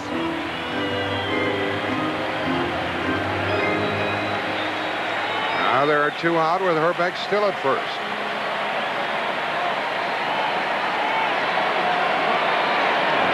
Smoltz will deal with Shane Mack. Good breaking ball. The baseball field where Chuck Knobloch, the Twins' second baseman, played down in Texas A&M, by the way, is named after Pat Olson, that 90-year-old gentleman that you just saw. Didn't they tell us he was a roommate of Lou Gehrig? Lou Gehrig back in 1924 in the minor leagues. Can you imagine that? 283 straight World Series games. That's a baseball fan right there. What a great face, huh? Look at how great. Get that camera away. He's got his I think he's got his handkerchief waving the camera away. Herbeck hit by pitch. Davis flied out. Harper flied out. Shane Mack the batter. Left 4, the Twins have left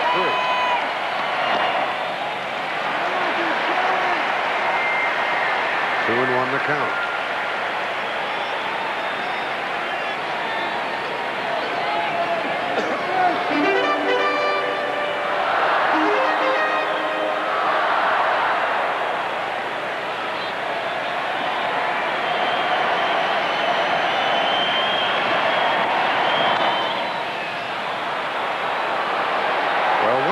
Think this game is going to be decided. We have played 4 innings. There is no score. Can I ask you a personal question? Have you ever burnt your rice in vermicelli? Bye, Mom. Maybe you left it for a second? Fortunately, there's new Lipton Golden Sauté. In one step, your rice and vermicelli come out golden every time because Lipton has already sautéed it for you. No skillet, no risk. Don't risk your rice. Get new Golden Sauté. It's not Waterford Crystal or a Hasselblad lens. It's a headlamp. And if you think that's impressive, wait till you see what's attached.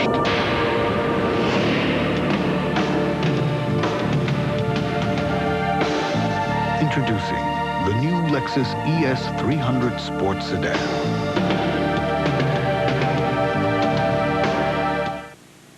That's Mommy's little sweetheart.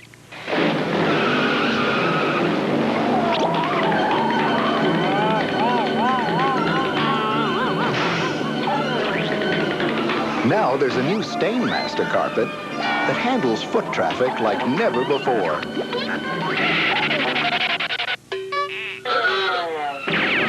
New Stainmaster Extra Life. It stays beautiful longer. Only from DuPont. Fans, this is Mel Allen. This year's World Series promises to continue a tradition of great moments and great memories. Get all the excitement of the Fall Classic on the 1991 World Series, the official home video. To order for $19.95 plus $4 shipping, send check or money order to this address, or use your Visa or MasterCard and call 1-800-537-8900. That's 1-800-537-8900. The preceding message was furnished by Major League Baseball. It couldn't be any more even. No score after 4. 3 hits each club. No errors in the game. Each team has left 4. Each team has won 3 games of this 91 series. Each team has won 3 games at home in this series. And this is the final baseball game of the year. Jack Morris. Mark Lemke. Ball 1, we're underway. Lemke grounded out his first time.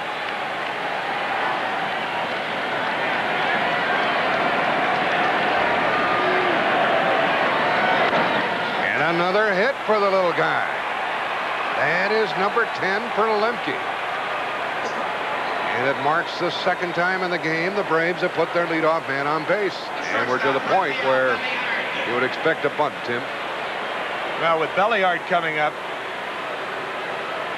it is a guarantee that Belliard will be bunting on the first pitch. I don't know if Bobby Cox will change it. Mark Lemke on with his 10th hit.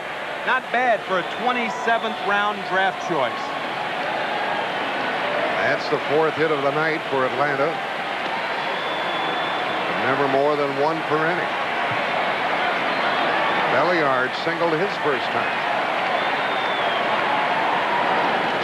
He's a good bunter ordinarily.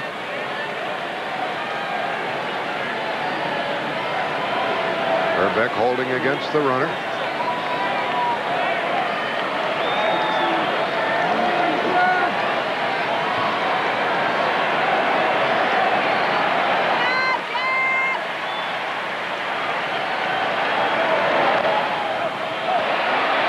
Play will be to first, and Herbeck takes the throw.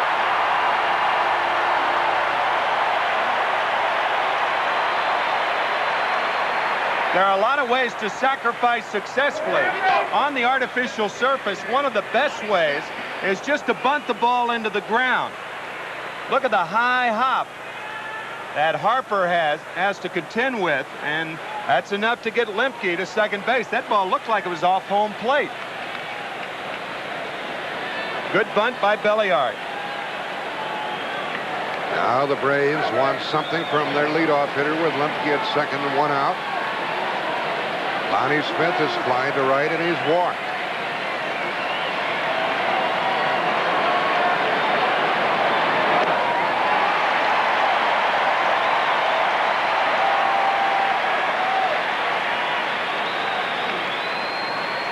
We're in the top of the 5th. No score. Terry Pendleton on deck. But the man of the moment for the Braves is Lonnie Smith. And he bunts. And the play by Pagliarulo, safe. First and third, 1 out.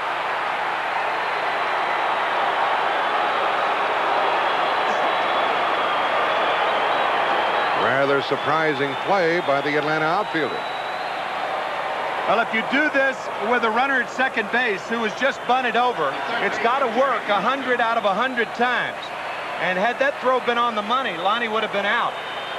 Ken Herbeck tried to make it work. The ball into the home plate side. Pagliarulo, a fine play. Lonnie Smith, a bunt base hit. So it's unusual, but it worked. No pictures, just numbers. We'll see what comes of it as Harper talked to his pitcher. Lonnie Smith at first. This ball bunted awfully hard, but Smith down to first base in a hurry. And the throw just pulling Herbeck off the bag. So Lonnie Smith says to Terry Pendleton, you do it. Pendleton is 0 for 2. Of course, it's easier for Pendleton to do it because now there's a runner at third and still only 1 out. But a double play in order.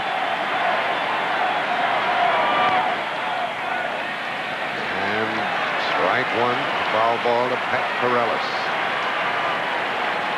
Lemke started all of this consternation with a base hit. He was bunted down to second, advanced on the bunt single by Lonnie Smith. So if you're the infielders now, if you're the middle infielders, you say if the ball's hit sharply to me, we try for 2. If you're on the corners, first or third, a ball hits sharply to me, I go for 2. If it's not hit hard, I come home with the ball. Those are the thoughts in the infielders' minds right now.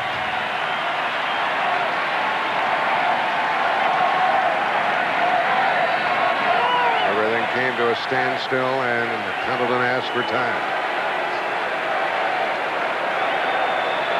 I mean, everything was at a standstill. Jack Morris pitching to the National League's leading hitter of this year, Terry Pendleton. He wants at least a fly ball.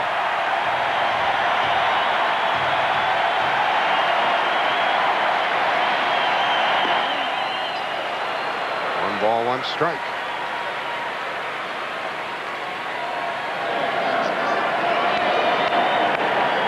Game too important for that family to stay away. Bring the kids.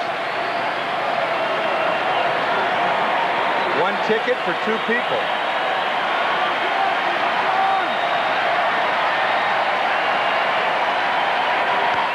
Popped him up for the second out. Shortstop wants it. And has it 2 out.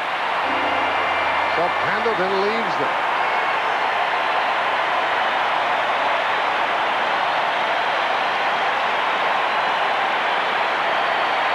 The split finger popped up. Watch Greg Gagne with that right hand. Once that hand goes up, a lot of times you can't hear the infielder, but you can certainly see him.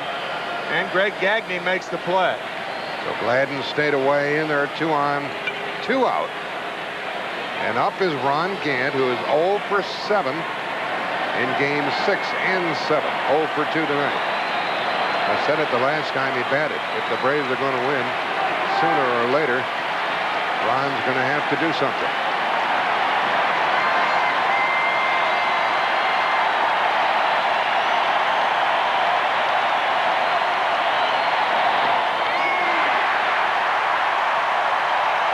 And this crowd hooting and hollering on each pitch. Braves have left 4. Have 2 on, 2 out. No score in the 5th.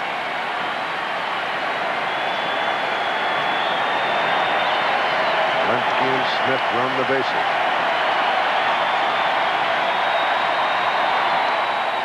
1-1.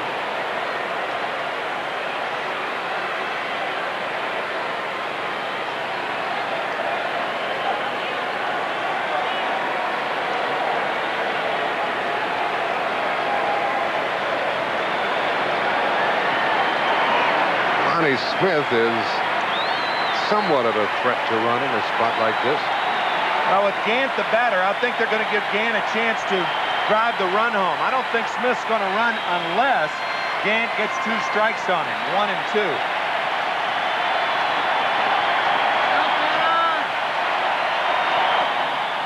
In the dirt, blocked the runner halfway, and he is safe. He got back.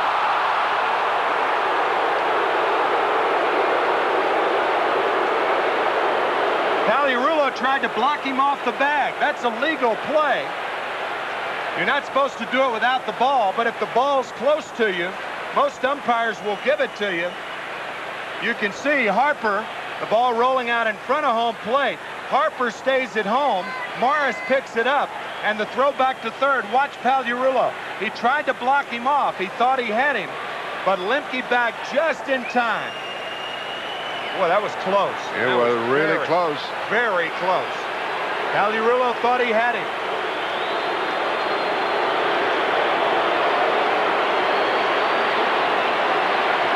has gone to 2 balls and a strike to Ron Gant. First and third, 2 out, no score, 5th inning.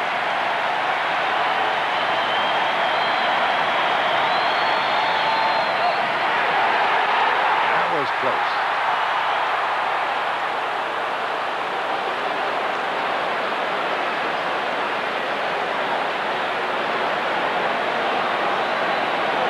And just back. Really close. Looked like the tag was high by Herbeck.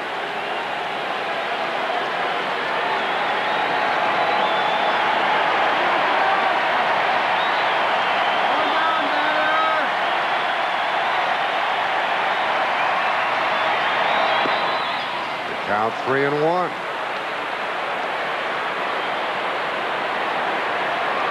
One more look at Mike Pagliarulo, the third baseman. Lemke halfway, and he tries to get back. Look at the right knee of Pagliarulo. He drops down, but Lemke is clearly back in there. Good call. Now 3-1, and we'll see if Lonnie Smith leads from first.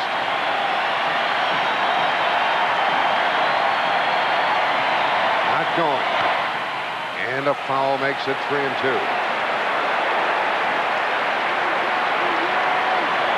This fella hasn't hit a home run since Game 3 of the National League Championship Series.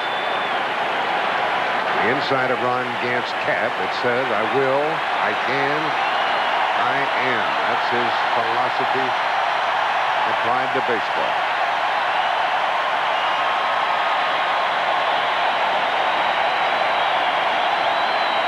First and third, 2 out, 3-2. Lonnie Smith will go.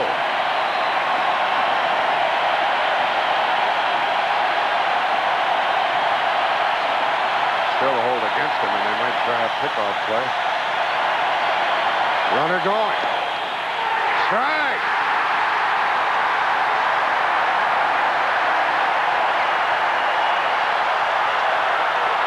Four strikeouts for Jack Morris, and the Braves have left 6.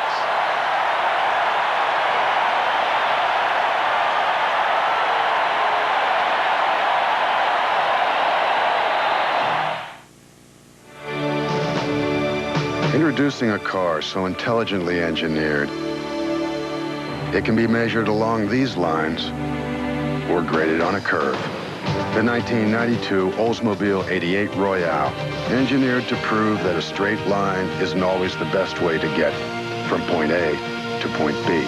Oldsmobile, the power of intelligent engineering. Now, get 2.9% APR financing for up to 48 months.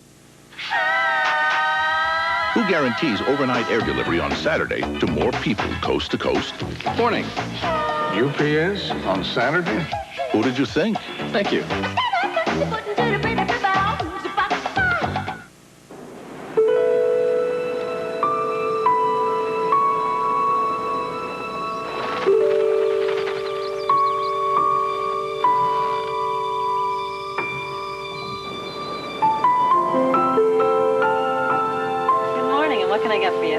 An Egg McMuffin and a medium coffee, please. Is that for here to go? To go. I'm meeting my daughter for breakfast.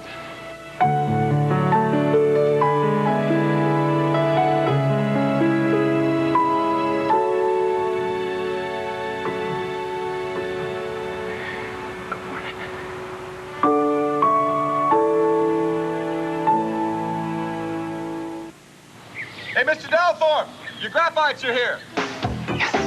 Who guarantees overnight air delivery on Saturday to more people coast to coast? Thank you.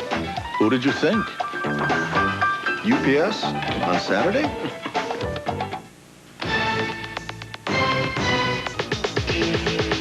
It's not on HBO. It's not on the Disney Channel. You won't find it on MTV. Or on video. It's definitely not on any other network. And it's not on yet. The best television in November is on CBS. Jack Morris has blanked Atlanta for 5 innings on 5 hits. And John Smoltz goes back to work to pitch to the number 8 and 9 hitters. Now Urillo hitting 8th. He grounded out his first time to Sid Bream. Hits it deep into center. And back at the track. He's there, and he made the catch. Well, here's everybody's good friend, Ernie Harwell, with his World Series fondest memory. Favorite World Series moment was 1968 in St. Louis, 7th game of the World Series. The Tigers had come from behind, tied the series at 3 games apiece. Lolich and Gibson were tied up in a brilliant pitching duel, 0-0. Got to the 7th inning. The Tigers got 2 men on. Jim Northrup hits a fly ball to center field. Turns out to be a 3-base hit. The Tigers go ahead and win the World's Championship of 1968. Ball 1 to Greg Gagne. At the conclusion of this game, folks, Ernie Harwell will deliver our epilogue. And if I may implore you, don't go away when this game is over. We'll have all the post-game activities after a winner has been determined. And the final footage of the night, believe me, is worth your staying around. So please, please don't turn it off. There's a strike to Gagne, 1-1. Earlier in that 1968 series, Bob Gibson set the record for most strikeouts in a game in a World Series with 17. In that game, Curt Flood was stuck in the mud on that ball hit by Northrup. And that's why he didn't get a good jump. And the Tigers went on to win that game 4-1. And Tim McCarver was a part of that, as he was in 64 and 67. So he knows the tension riding this when we're in the bottom of the 5th. The leadoff man has gone down. Gagne, who grounded to third his first time, is up with 1 out.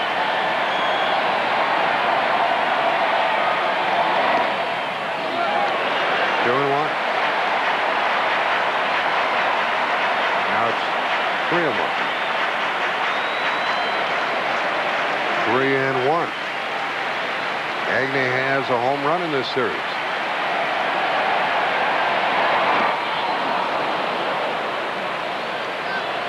And it's 3-2. Smoltz has hit 1. Allowed 3 hits. Walked none. Struck out 3.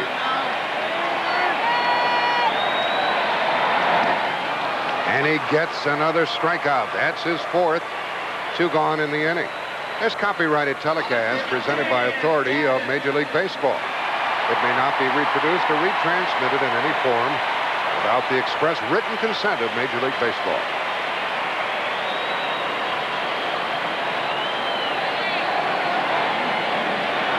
Dan Gladden struck out. Ended a 1-out double in the 3rd.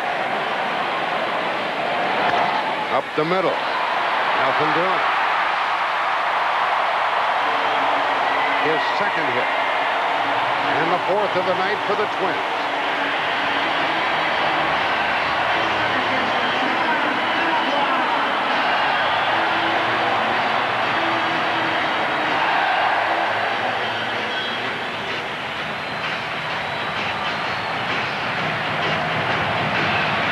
Gladden spanks it hard up the middle. Lemke can't come up with it. And one would think with 2 outs now that Gladden is going to be off. You don't know which pitch, but he'll probably wait until Smoltz is behind in the count. And that way, the chance of a pitch out is much less. It certainly feels like a running situation.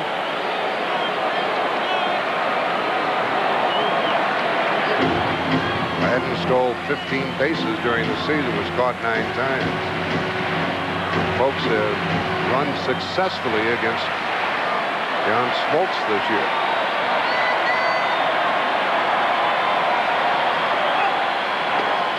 Now blocked, waits, and another throw goes to first. 2 outs, single. Here in the Minnesota 5th. Notice how John Smoltz comes set with his arms away from his body. He doesn't bring his hands in. When you do that, you have to do that every time. See the arms away from the body? Into center field for Gant. Now we have played 5 scoreless innings, and we'll return to the Hubert H. Humphrey Metrodome after this message and a word from your local station. She was respected by her colleagues, You're a talented doctor. loved by her daughter, and at one frightening moment, You shouldn't be out here alone this time of night. everything would change. You do just what I say. You let a stranger walk with you? Every night the fear returns. I don't want any more pain. But tonight it could all end. They're bringing in a head wound. This is the man who raped me. Will she raise her knife to save him? Oh, my God. Or use it for revenge? Gotcha. Jacqueline Smith, The Rape of Dr. Willis, next Sunday. This is CBS.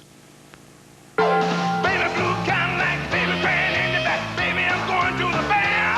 Just a 59-cent selection, easy, free ice, cold Pepsi refill. I never stop a rockin', I never stop a stoppin', stopping down the Taco Bell. Tigers and the starters and burritos and more. That's 59 cents, oh yeah. Call for the border, gotta get me some. Take a shortcut if you know one, hun. Little busy, he's making a bottom run.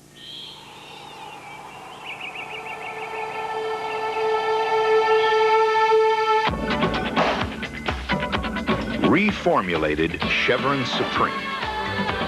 The unleaded gasoline that actually offers low emissions and smooth performance.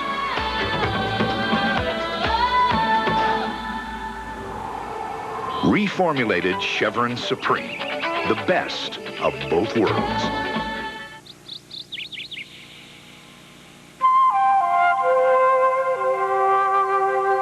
It takes hundreds of years for a redwood to grow.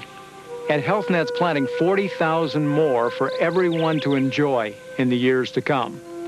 After all, HealthNet believes that taking care of the world is as important as taking care of yourself.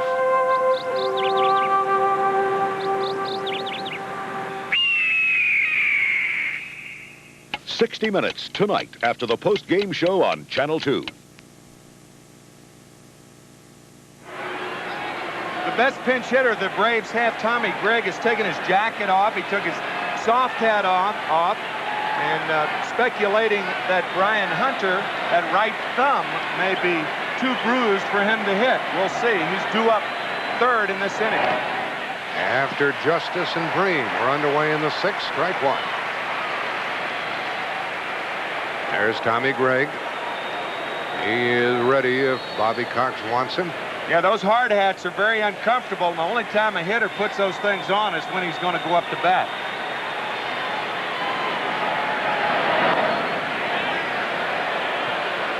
One ball, one strike. Justice singled leading off in the second. Then he struck out. He's had 7 hits and 2 home runs in this World Series.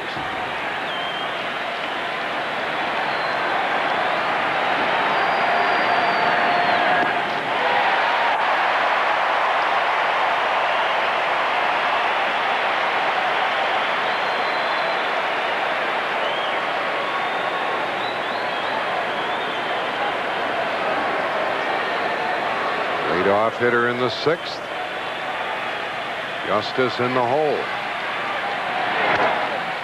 Hits it to Herbeck. To the pitcher.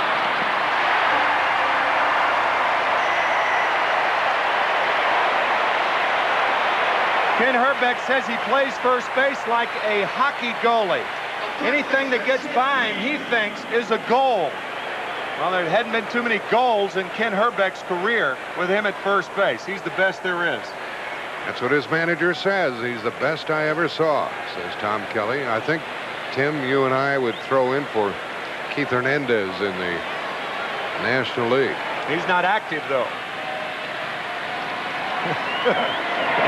With one out, Sid Bream takes the strike. Let's hear from Jim Cott at this stage of things. Yeah, Brian Hunter spent a lot of time on the bench flexing that thumb, checking it out. Tommy Gregg still has a bat in his hand and is ready to go up in case he can't swing it. Hunter is on deck. Gregg standing by. Atlanta has left 6. They have 5 hits and a walk. Bream hits it to Herbeck.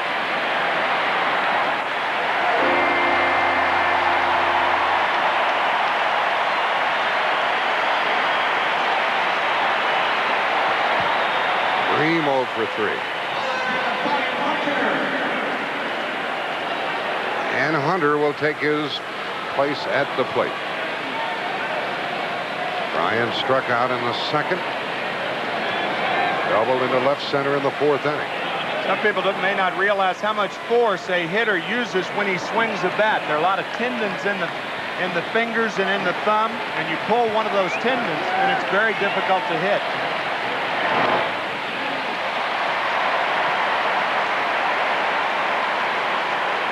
So Tommy Gregg relaxes.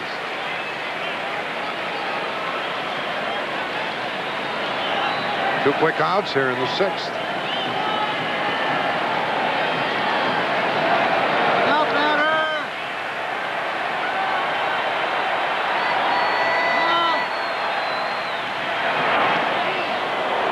Floater dipped low, 1-1. The big guys will come up for Minnesota in the bottom of the sixth inning. They've stranded 5.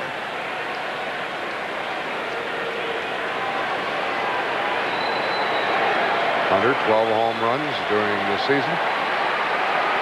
There's 1 in the World Series.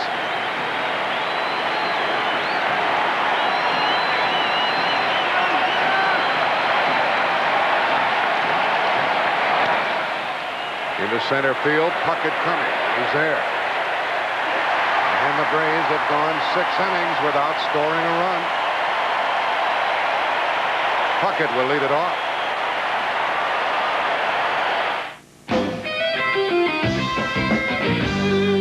When you play the game and you're looking good, there's a Bud Light way and it's understood. If you're into looking good, get into Bud Light. Clean, fresh taste won't fill you up, never let you down. You can taste it, feel it, know you got it right. There's everything else. It's just a light. Just a light. Bud Light. Everything else is just a light. Just a light. Everything else is just a light. It seems that every time you turn around these days, another pain reliever with ibuprofen in it is comparing itself to Tylenol. But you know what they can't say? They can't say they're gentler than Tylenol, because they're not. Tylenol won't irritate your stomach the way ibuprofen sometimes can. That's a medical fact.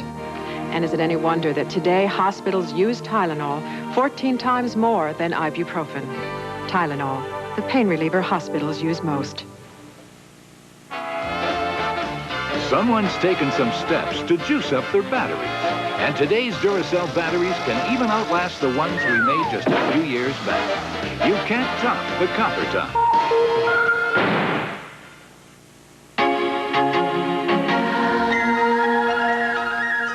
Chunky. The chunkiest. Tonight, the sauces are chunkiest. Ragu Chunky Garden Style. It's a car born of intelligent engineering. It's responsive, innovative, refined. It's a driver's side airbag and anti-lock brakes. Introducing the all-new 88 Royale LS. Oldsmobile. The power of intelligent engineering. Now, get 2.9% APR financing for up to 48 months. Freeze! She was framed and convicted. I'm innocent. The true story of a woman behind bars. I'm watching you. Fighting for her freedom. Cheryl Land, locked up Tuesday. No score, bottom of the sixth inning, and you can see Bryan Hunter in a great deal of pain. Watch him look at his right thumb. That was after making the last out at the top of the sixth. Hunter's still in the ball game, however. We'll see whether he hits his next time at bat. Well, it's still up to John Smoltz to hold these Twins. Puckett leading off. Kirby is wrapped back to the mound and struck out. You know what he did last night? In the 11th inning. Lights out. 1-1. Smoltz has struck out 4, walked none, hit 1. Here's the final football score. The Redskins over the Giants by 4, 17-13. Redskins, the only undefeated team in the National Football League. New Orleans dropped one today. And at one time, the Giants led 13-0 in that game, but Washington came back and won it. This is Game 7 of the 1991 World Series. Bottom of the 6th. 2-2. Puckett, Herbeck, and Davis.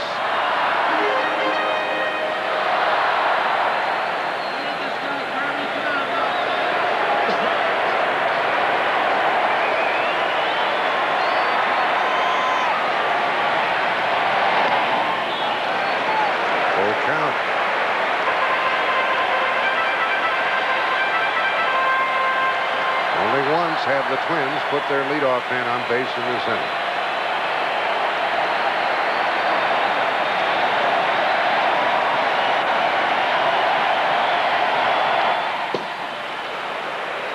There was a power confrontation there. Looked like the hard slider, and that's true. The slider is a power pitch. It is not an off-speed pitch. Most pitchers throw it almost as hard as the fastball. So when you talk about off-speed pitches, you usually don't include the slider.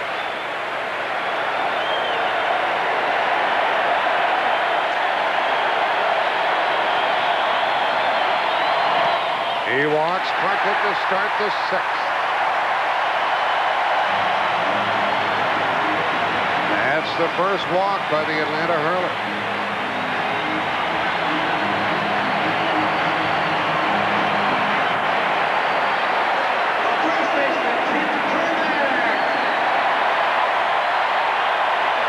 Herbeck 0 for his last 14.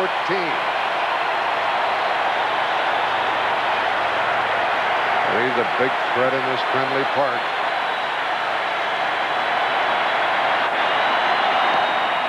Did he go around? No.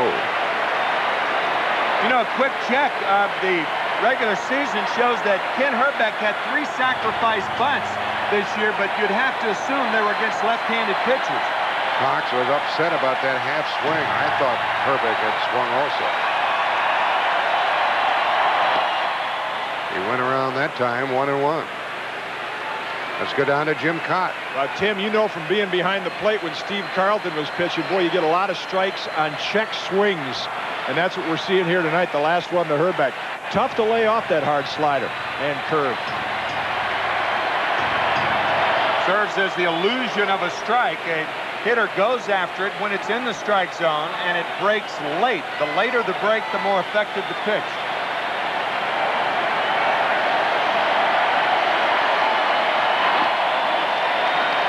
Two balls and a strike.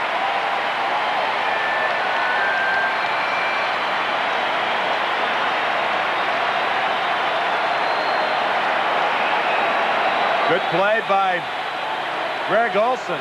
He goes at it the wrong way, but he comes up the right way.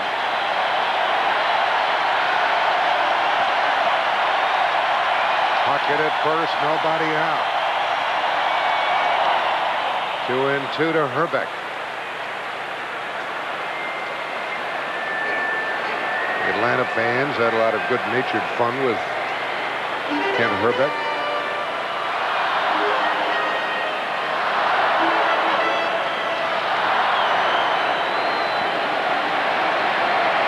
Leadoff walk in this inning.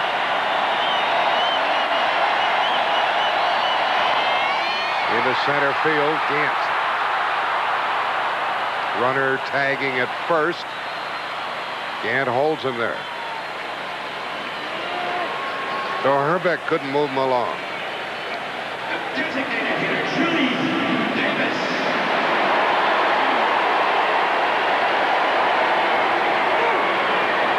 Herbeck has picked the wrong time of year to go south. Very poor in postseason play against Toronto and the Atlanta Braves. Up now is Chili Davis. He is struck out, flied out, 1 on, 1 out. No score in the 6th.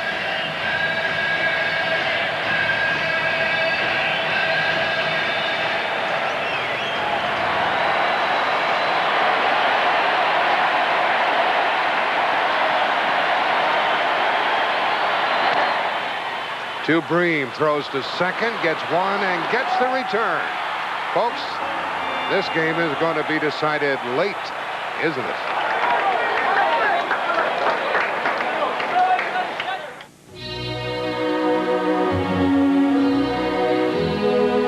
The new supercharged Pontiac SSEI. Comfort without compromise. Performance without penalty. Excitement without apology. Pontiac SSEI.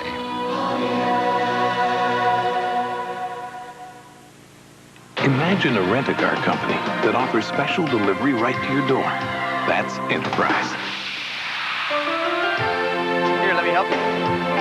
Enterprise, a special rent-a-car company that gives you special delivery. Its conquests are legend.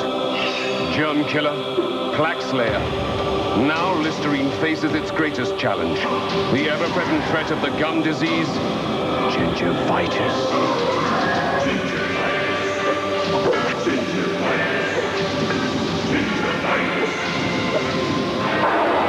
Gingivitis, you have met your match. Listerine antiseptic. It says what it does what it says. After all these years, Watson, the trail is decidedly cold. But Holmes, it's quite warm in here. All these years. Curiously cozy. No, fiendishly clever. Observe, Watson. Warm house, many years. It must be... Lennox. Elementary, my dear Watson. For home heating, for cooking, for hot water, use clean, natural gas. America's best energy value. CBS Sports coverage of Game 7 of the 1991 World Series is brought to you by General Motors. GM is putting quality on the road. Lennox for quality heating and cooling must be a Lennox. And by Pontiac and your local Pontiac dealer. We build excitement. No score through 6 innings, and you will never see a double play turned any faster than the double play turned by Sid Bream and Rafael Belliard. Watch the quick hands. Inside of the bag. Oh, that's nice. 3-6-3, easy. Chili Davis out by 3 strides at first. That was pretty with Belliard in the middle of it. Now we go into the 7th inning of the 7th game. Scoreless. First up, Greg Olson. He lined out with a runner at second and 2 out in the 4th. Hit the ball very well against Jack Morris. What a job these 2 pitchers have done tonight. Jack Morris and John Smoltz.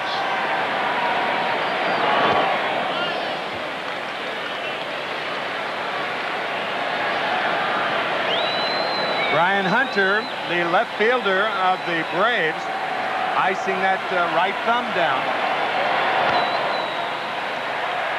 1-1 to Olson. By the way, this is the 32nd 7th game in World Series history. Only one other decisive game has been scoreless through 6 innings, and that was the game that Ernie Harwell talked about earlier. The 7th game of the 1968 World Series, Detroit and St. Louis. In that game, Detroit scored 3 in the top of the 7th inning. Olson's in the hole, and this one is tight, tight, tight. Atlanta's left 6 at this point. Jack Morris has retired 5 in a row. Got Olson. Change speeds and got him. 5th strikeout for Morris.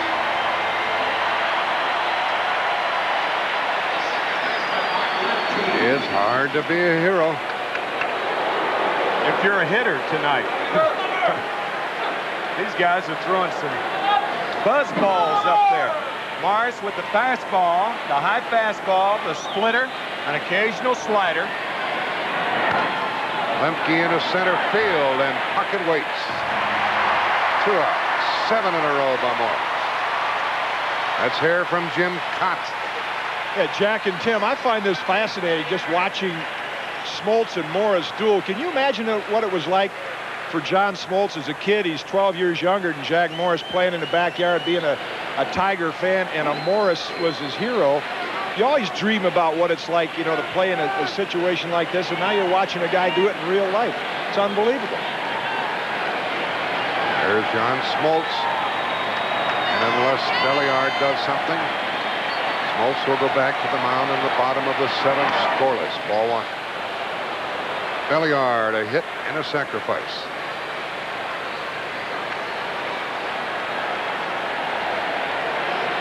No home runs on the year, in case you folks are wondering. He only has 1 for his career. Over 1,400 at-bats in the big leagues. His only home run coming off Eric Schau, who was then with the San Diego Padres. Going down, Banner. 2-1.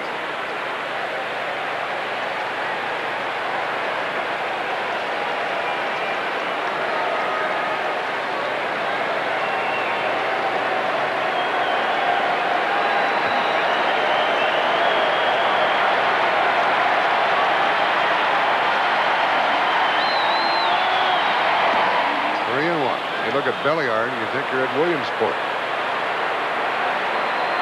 He's a tiny guy, 5'6".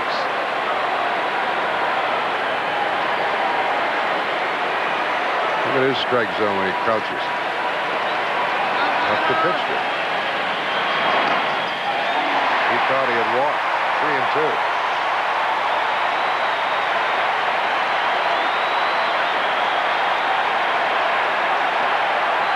This is a high strike thrown by Morris, and a lot of pitchers don't get that pitch anymore. Those pitches above the waist. And then he got it. 6 strikeouts for Morris.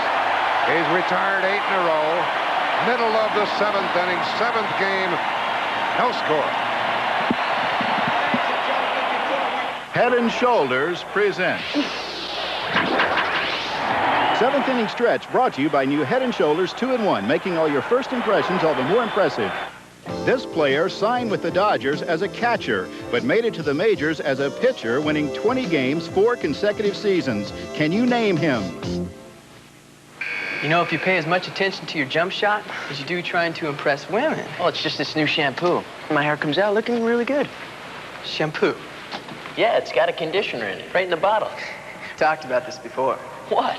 Look, all the conditioner in the world doesn't mean a thing the minute your dandruff shows up. Ah, fear not, paranoid one. For the first time ever, the world's leading dandruff shampoo comes complete with full-body conditioners. Introducing Head & Shoulders 2-in-1, making all your first impressions all the more impressive. Dave Stewart of the Oakland A's was at one time a catching prospect. Over the last 5 seasons, Stewart has won more games than any other pitcher. Pontiac's journey down Pikes Peak is legendary. He'd be heading down about now. I checked the brakes. 24 steep miles. Punishing these brakes hundreds of times, Pontiac superheats them to the very edge of endurance. He's tough on those brakes. Heats them up. Dedication like this is why the brakes in 1991 GM cars are rated the highest in satisfaction of all domestics. Morning, guys. Davey! With 99 models redesigned and engineered, GM is putting quality on the road. She doesn't want to go back to work for a while. She likes staying home with the baby. How old's the baby now? She's 2 months old tomorrow. I swear she's a genius. Yeah. No catchy jingles. Look.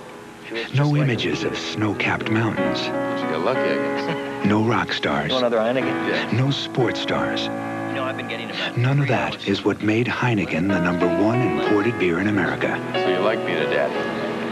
I wouldn't trade it for anything. You gotta try it. You sound just like my in-laws. What is Prozac, and why does it drive the Church of Scientology up the wall? It's an antidepressant that millions swear by. Should they? 60 Minutes, tonight. Isn't this something? This 7th game going down to the bottom of the 7th without any score, and John Smoltz, young as he is, matching Jack Morris. Harper leads off, ball 1. Brian Harper is singled and flied out. Smoltz has spanned 4, walked 1. There's Jack Morris. He's gone through 7 innings. Ball 2 to Brian Harper, who commands that strike zone. John Smoltz through a 9-inning victory over the Pirates in Game 7 of the National League Championship Series. Shut him out. 2-1. These hitters are being aggressive, Tim. They just can't catch up with these guys. Yep. Everybody seems to be behind the fastballs. Both pitchers maintaining their strength throughout this game.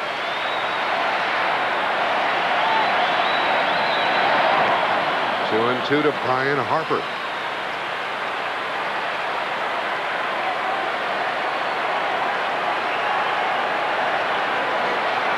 I think because they're throwing so hard, you find the infielders off the lines. There you see Terry Pendleton. It's an indication of how hard he's throwing. He's in the right spot. Nice going, Tim. There's one out. He was in the right spot. When you're throwing that hard, then your infielders have a tendency to play toward the middle of the field. That's why Pendleton was off the line at third base. Smoltz and Morris maintaining that power throughout. Shane Mack is up. He's had a hit. One of the four gathered by the Twins tonight. 1 for 2. He's a threat. He bunts. Pendleton with a tough chance. Excellent 2-out. What a play by Terry Pendleton. He was playing as deep as we had just shown you, yet made the play on Shane Mack. Anticipation on the part of Pendleton. The minute Mack gets into that bunting situation, Pendleton charges and watch him barehanded.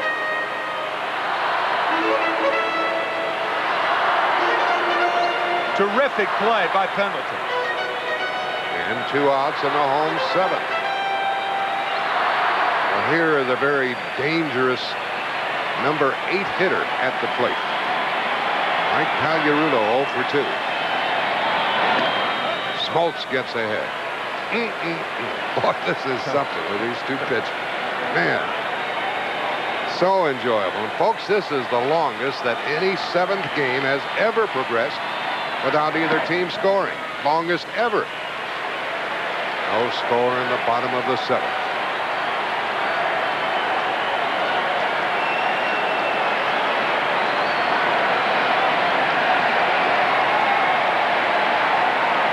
The line score. All pitching. That missed for ball 2. Top of the order will come up for Atlanta in the 8th. Smoltz still has to get Pagliarulo.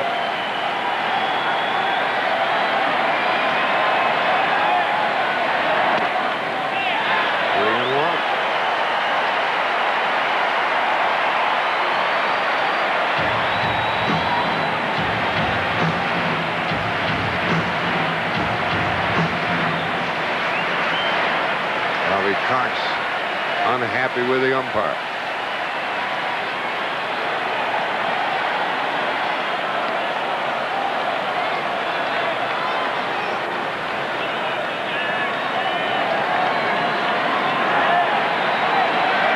Doing a lot of head shaking this evening. 3-1 the count.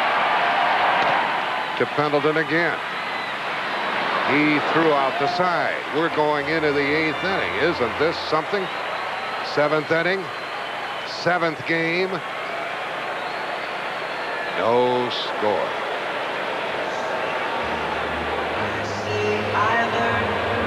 How can we make this more severe?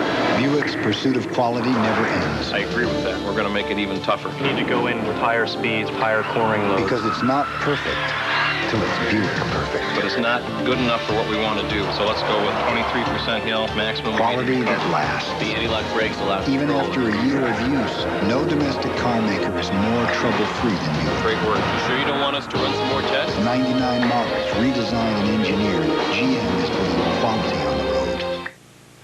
It's strictly business. Tommy Davidson, Joseph C. Phillips, and Halle Berry. It's a hip-hype type comedy. It's about straight-up homies. You are straight up whiter than the whitest white man. Suits. You never been to Harlem before. Hey, home dudes. What is going on? And fly girls. Let me tell you something. That ham is cooked, glazed, and ready to be sliced. Strictly business. Rated PG-13. Special sneak preview this Saturday, November 2nd.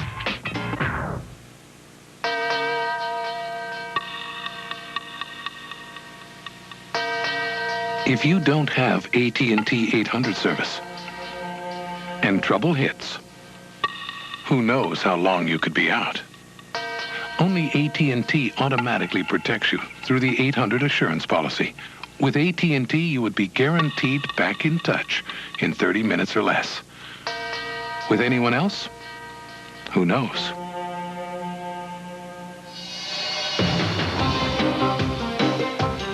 But if you do have AT&T, your 800 service is guaranteed.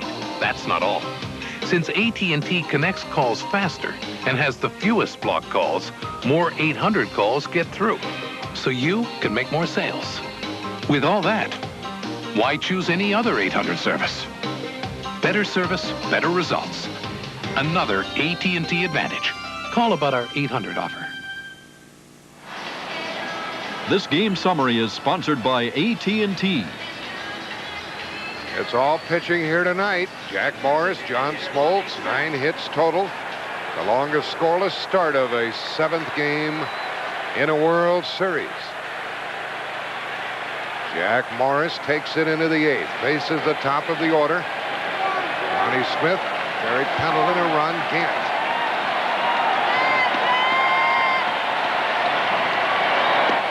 Ball 1. Smith is flied out, walked and singled. That was a bunt single in the 5th with a runner at second, 1 out. It did not pay off. That's going to drop. I think it does. And that's the second hit of the night for Lonnie. On base for the 3rd time. Half swing got him a base hit. The third baseman, Terry Pendleton. Now, what do you do with Pendleton, Tim? Well, there are a lot of ways you can go. You can bunch, you can hit and run, or you can play it straight up. If Pendleton doesn't move the runner along, you can steal with Lonnie Smith. Pendleton is 0 for 3 tonight. Had been hot coming into the game, shut down by Jack Morris. Ball 1. Pendleton sacrificed 7 times this year.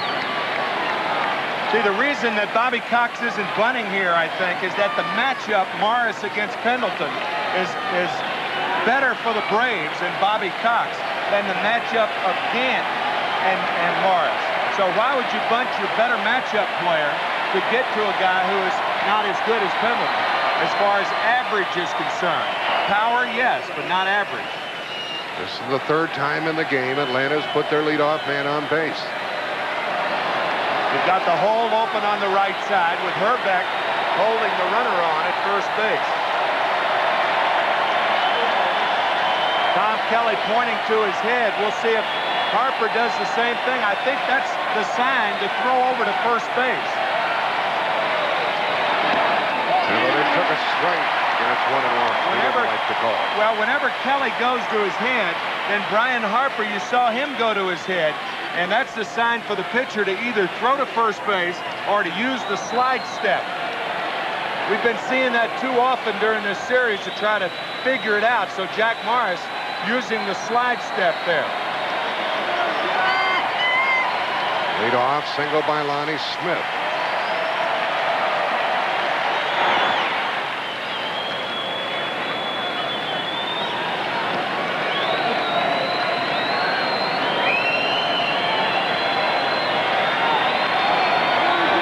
Keeping a close eye on his pitcher here in the 8th inning.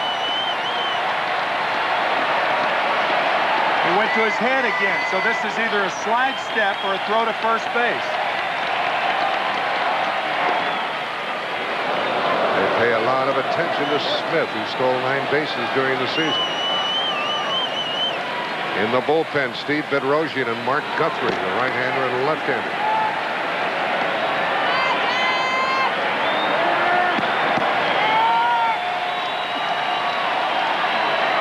Scoreless 8th inning, 7th game, leadoff hit by Smith.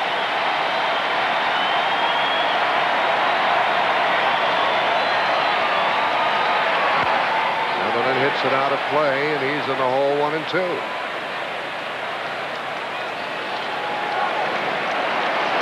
Atlanta has National League's leading hitter at the plate. Pendleton hit 22 home runs this season, plus 2 in the World Series.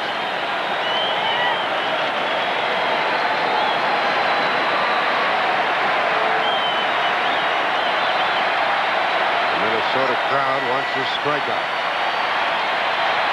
The Atlanta Rooters want a hit.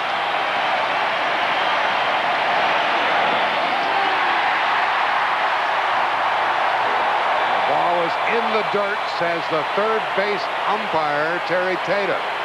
And Pendleton is still alive on the foul tip. So he foul tipped it, then the ball went in the dirt, and then it skipped into Harper's mitt. That was the call. Let's see if it happened. Yes, good call by third base umpire Terry Tatum. Clearly into the dirt. Don Denkinger, the plate umpire, asked for help and got it.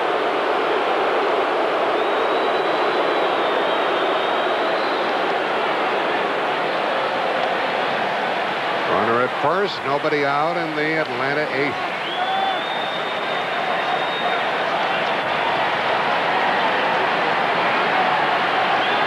This will be the 100th pitch of the evening from Jack Morris.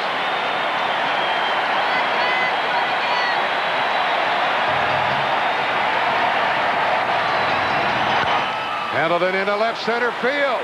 That ball is down, and a bad. Well, it's off the wall. Lonnie Smith is held up at third, and he didn't do very good base running. That was terrible by Lonnie. He didn't pick the ball up. He stopped when he rounded second base. He may have gone for the decoy around second. Lonnie Smith sees the ball in the gap, and look, he looked at Knobloch. You see Gagne and Knobloch combining for the decoy.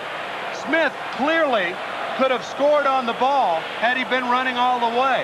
As it was, the decoy of Knobloch and Gagne held Smith at third base. Knobloch, the one thing you don't do if you're the runner from first base, you don't look at the infielders. Never trust the infielders. Only trust where the ball was hit. Smith with a clear view of where that ball was hit, and he went for the decoy at second base. And that's why he didn't score. The infield comes in now as Ron Gant comes up. I thought Atlanta got a bad break because the ball was going to jump over the fence. They got a bad break when Lonnie did that poor base running. And we still have no score, but it's second and third and nobody out. Another chance for Gant. And he pops it out of play. Gant is 0 for 3. He left 2 on in the third. And he left 2 on in the 5th inning. He wants at least a fly ball to put Atlanta on top here in the 8th inning. And Tom Kelly goes down the line with Jack Morris.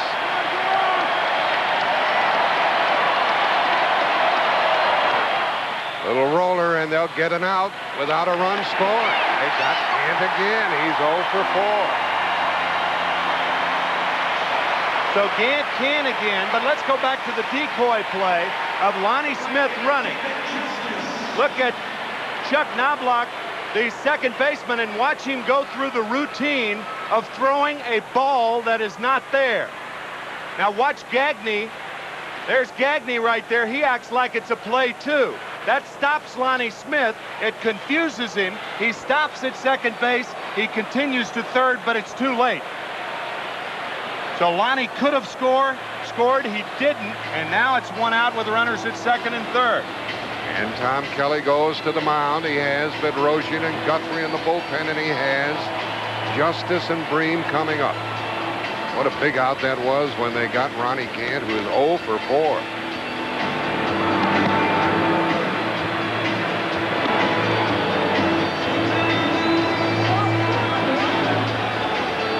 Let's take a trip downstairs to Jim Cott. Well, it appeared, as you'd imagine, this conversation was Jack Morris. Who would you rather face? David Justice, Sid Bream? You want to walk him intentionally? I mean, they have made Justice look bad on some fork balls in the dirt, but that's pretty dangerous with a guy on third base. And I think that's what the discussion was about with Kelly and Morris. Who would you rather pitch to? Well, Atlanta coming into this inning had left 6. Now they've already missed a scoring opportunity. Justice is going to be walked. It will be the second pass by Jack Morris. And it's going to load the bases with 1 out. Here in the 8th inning of a scoreless game.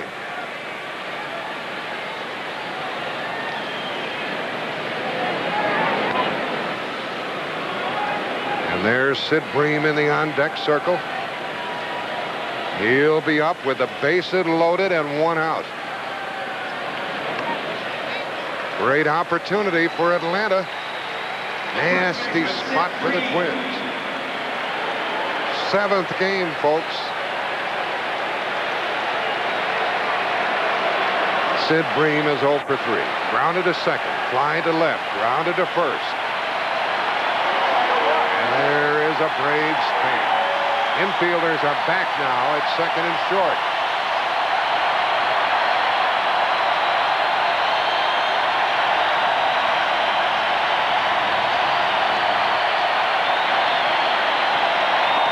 Ball 1. Of course, there's always that problem, too, when you give the intentional walk to load the bases. The runners on base tonight, Atlanta 2 for 11, Twins 1 for 10. Bream wants at least the fly ball. Twins desperately want the double play. Good swing by Sid, and it's 1-1.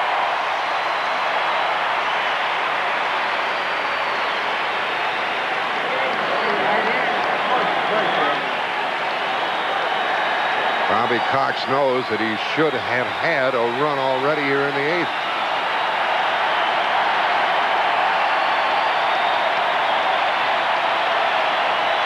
One thing Sid Bream doesn't want to do is get that 2-strike count on him with Morris in possession of that split finger delivery.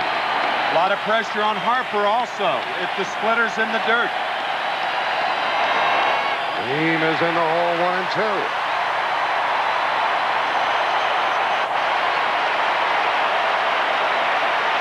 Ronnie Smith at third instead of on the bench. Pendleton had doubled as its second. They walk Justice. And it's 1 ball, 2 strikes to Sid Bream. 1 out.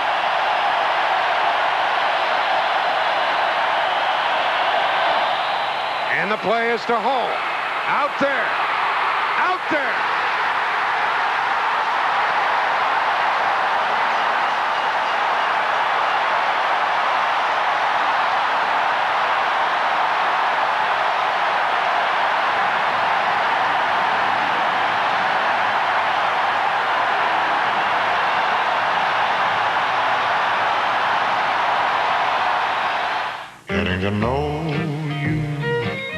Everybody's different.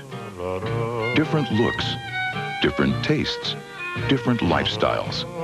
That's why Geo offers you a choice. Geo Metro, Geo Storm, Geo Prism, and Geo Tracker. So pick your favorite and get to know Geo.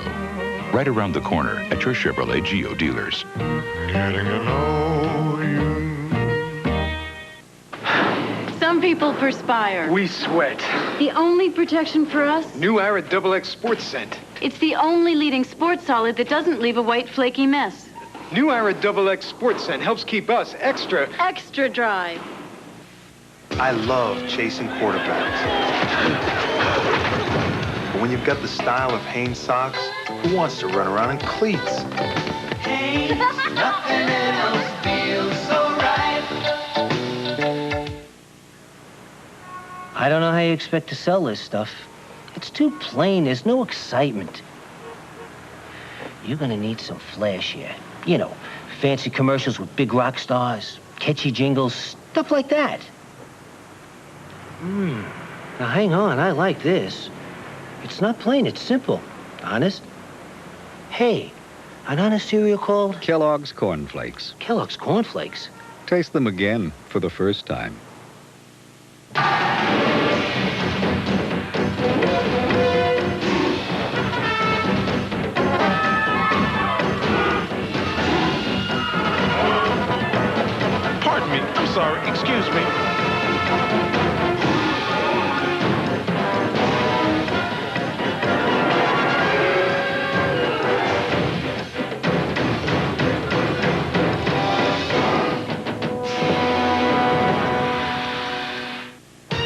now watching the World Series on CBS.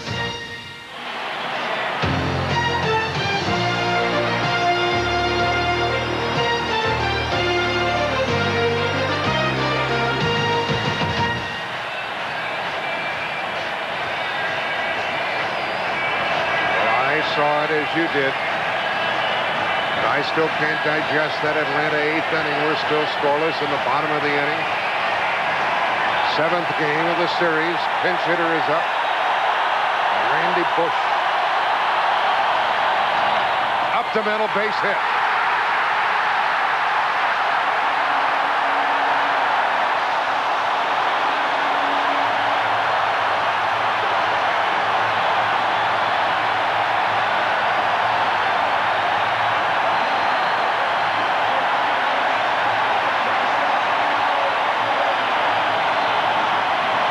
Sometimes by playing good defense, you ignite the offense.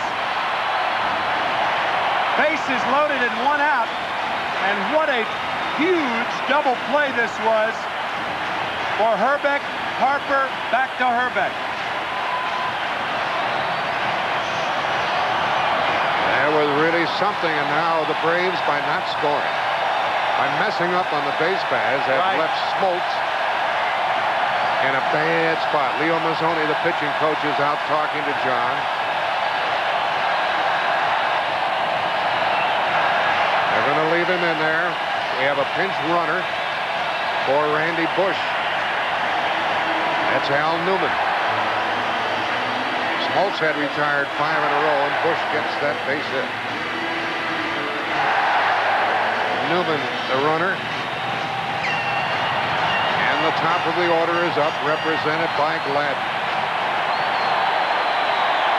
Gladden had 5 sacrifice bunts during the year. And I think you'll see another one here.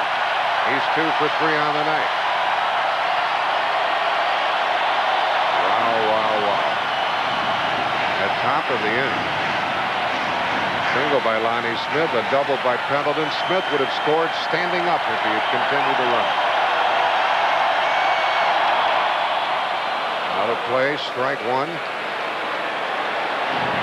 And the Braves get Pena, the right-hander, and Mike Stanton, the left-hander, on their feet.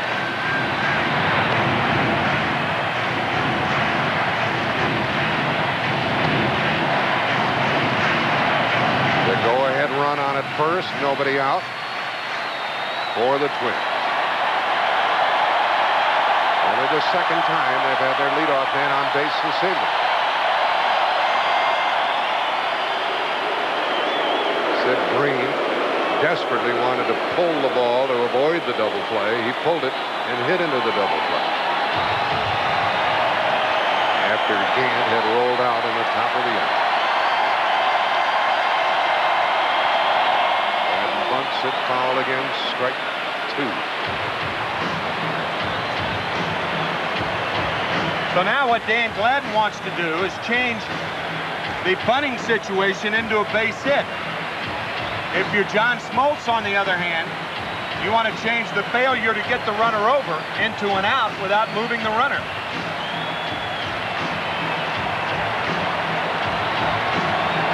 Smoltz has been a wonderful hurler for the Braves tonight, as has Jack Morris for the Twins.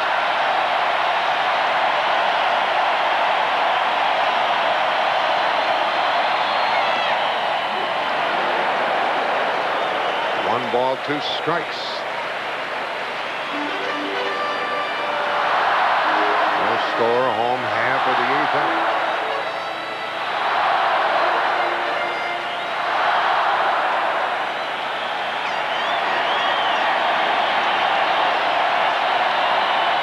Is this Atlanta pitcher equal to the task?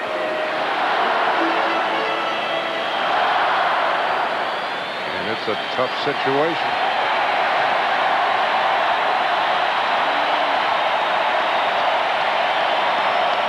Out of play, and it stays 1-2.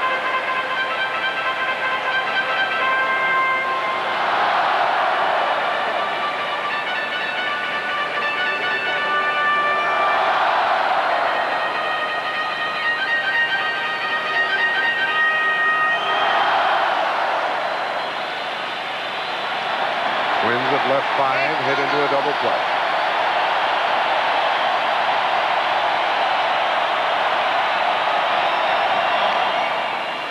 And Gladden stays up there. 1 and 2 it remains. The designated hitter is Lonnie Smith, so he's on the bench as the Twins bat in the bottom of the inning. Base running gap cost Atlanta a run. Now John Smoltz is up to 100 pitches in the contest.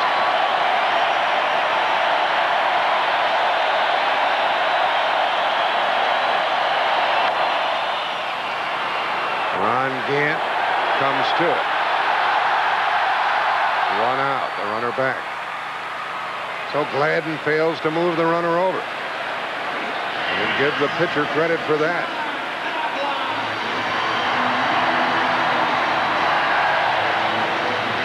Game 7 of the 91 series in the Metrodome in Minneapolis.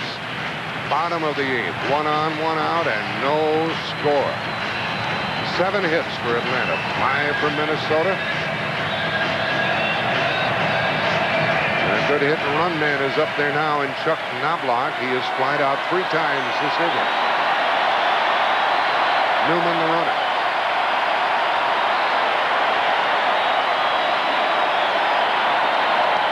Took a strike. You have a good hit and run man, but not a good hit and run pitcher. John Smoltz is best and most effective when he throws high fastballs. A pitcher who throws high fastballs, you don't want to hit and run against, because the chances of you putting the ball in play in the air are too great. We'll see what the Twins do as they try to come up with a run.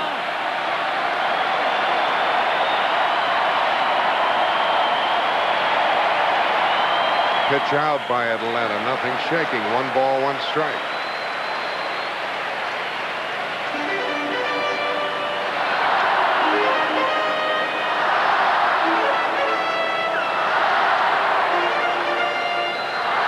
Newman pinch running for Bush. He batted for Gagne. Bush did and got the hit. Now there's 1 out.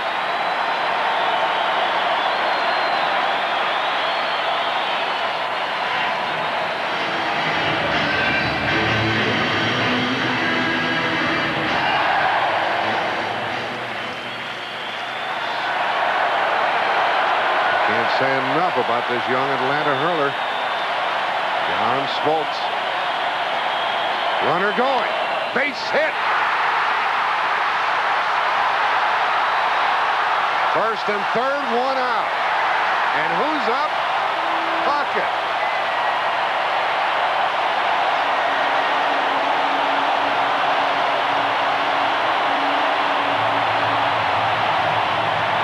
They did indeed hit and run. Newman running on the play. The line drive just over the glove of Sid Bream. Newman into third easily. Chuck Knobloch had flied out 3 times, and when he needed a line drive, he got one.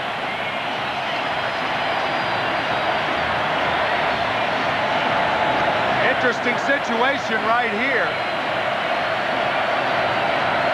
You know what would be unusual strategy? Walk Puckett and get to Herbeck. Herbeck has not been a good hitter the whole season, and if Cox goes to a left-hander, I think that's exactly what he's going to do.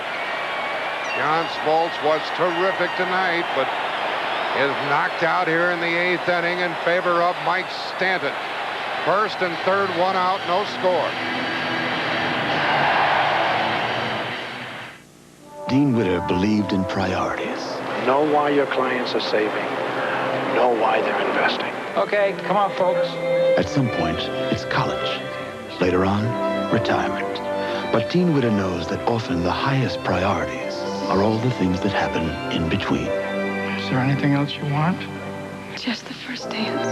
There are many ways to measure success. We measure success 1 investor at a time. A continuing subversion of nature's design. America responds to Tropicana Twister's designer flavors. How absolutely uncalled for. Tropicana Twister, deliciously exotic flavors Mother Nature never planned on. One sip is a world of trouble. Orange strawberry guava, orange mango, mandarin orange papaya. Could lead to dancing. Tropicana Twister, flavors Mother Nature never intended, but should have. We may have to nip this thing in the bud. He's back. This time we get him. STP gas treatment. Cleans intake valves and fuel injectors to help engines run better. STP, the edge.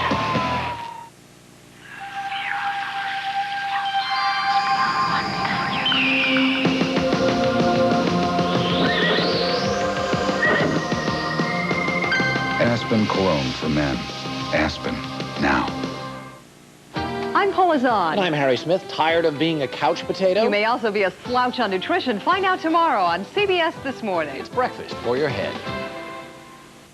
Freeze! She was framed and convicted. I'm innocent. But she's not the only one doing time. Oh, my mommy! The true story of one woman's conflict. I'm watching you. Fighting for her life. Fighting for her children. Fighting for her freedom. I'm going to handle my own case. Cheryl Ladd, Locked Up, a world premiere Tuesday. Well, wasn't this young man terrific? Took the game scoreless into the 8th inning, pitched 7 1/3, no runs, 6 hits, struck out 4, hit 1, walked 1, and gives way to Mike Stanton. Let's go down to Jim Cott. Well, Jack, Mike Stanton, according to Ken Herbeck, was as tough a left-hander as he has seen all year. Probably the most comparable Scott Radinsky of the Chicago White Sox. Well, Tim McCarver called a turn. It's going to be Herbeck up there with the bases loaded because they are indeed walking Kirby Puckett. You talk about brassy for Bobby Cox.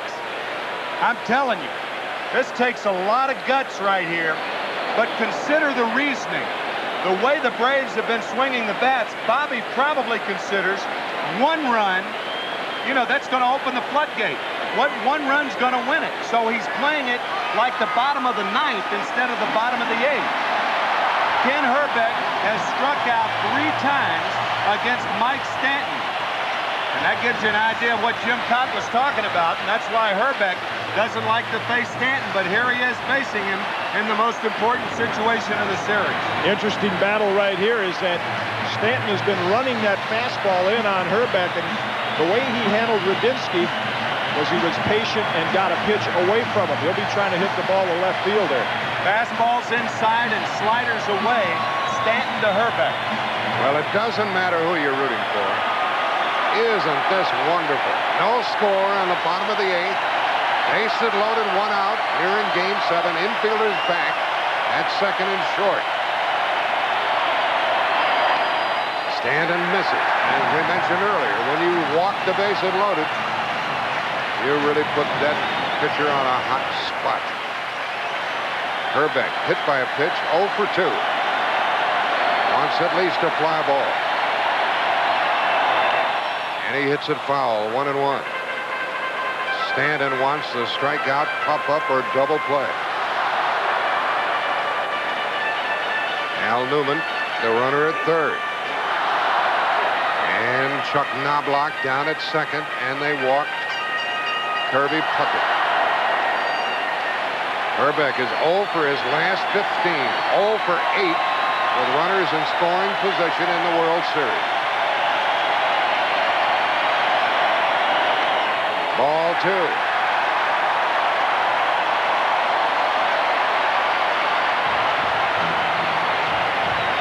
John Schuerholz, the general manager of the Braves. Sweating out his pitcher Stanton, and Herbeck can look for something to swing at here.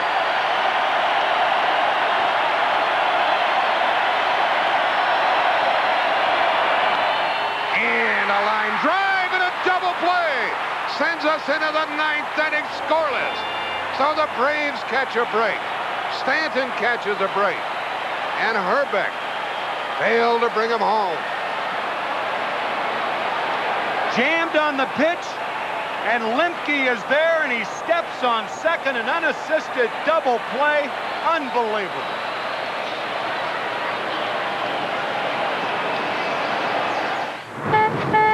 You could call one company to take your package to an address across town.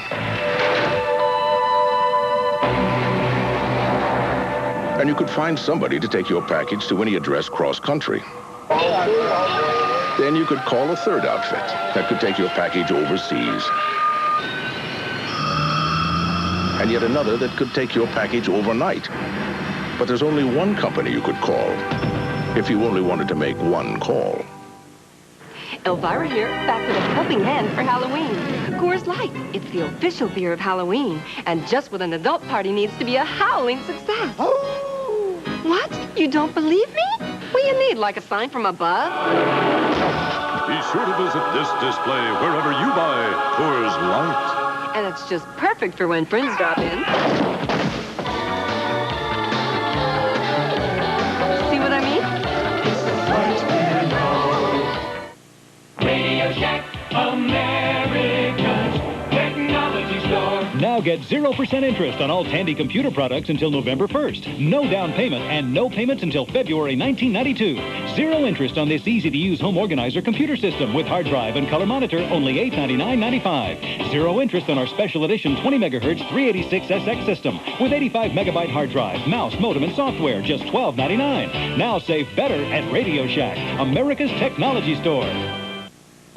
Kinder? Gentler? No way. Like a rock, I was strong as I could be. Like a rock, nothing ever got to me. Chevy S10 pickup, powered by the biggest V6 available. Chevy trucks. Like a rock, The trucks you can depend on. The trucks that last.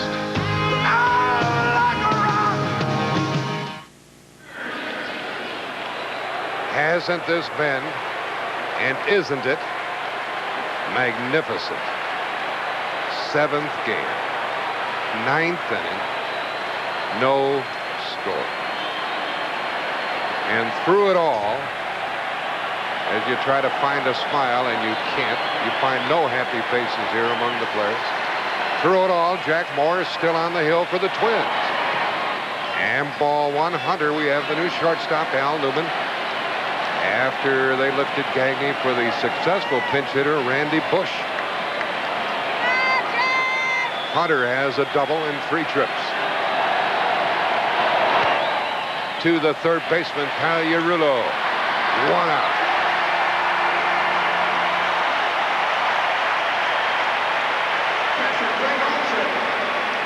Once again, Morris maintaining his velocity, so Pagliarulo stays off the line and makes the play.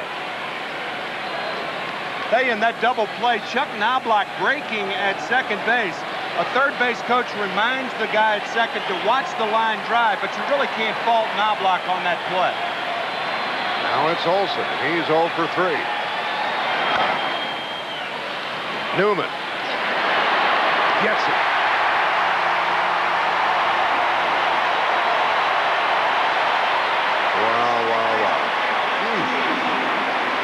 You're aware, aren't you, folks, that Atlanta missed a chance in the 8th. Single by Smith, double by Pendleton. Smith held up at third base as he lost sight of the ball. And Atlanta missed a golden opportunity. Now Lemke with 2 out. He's had a hit. He's 1 for 3. Jack Morris trying to complete the 9-inning shutout.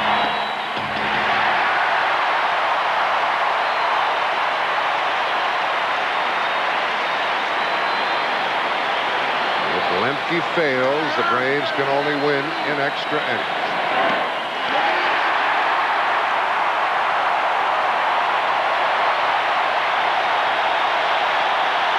Two out, nobody on, and these folks want the inning to come to a close.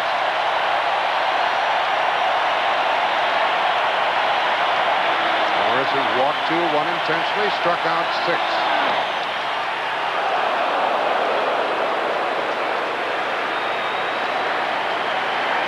Scattered 7 Atlanta hits. The Braves have left 8 and hit into a double play.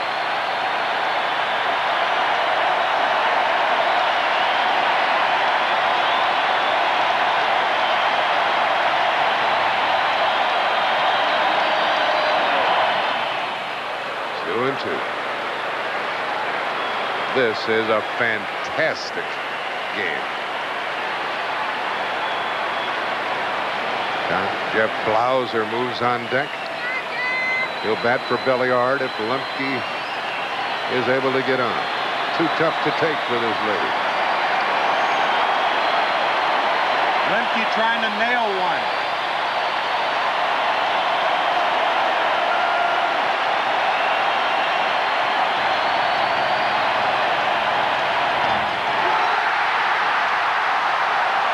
Minnesota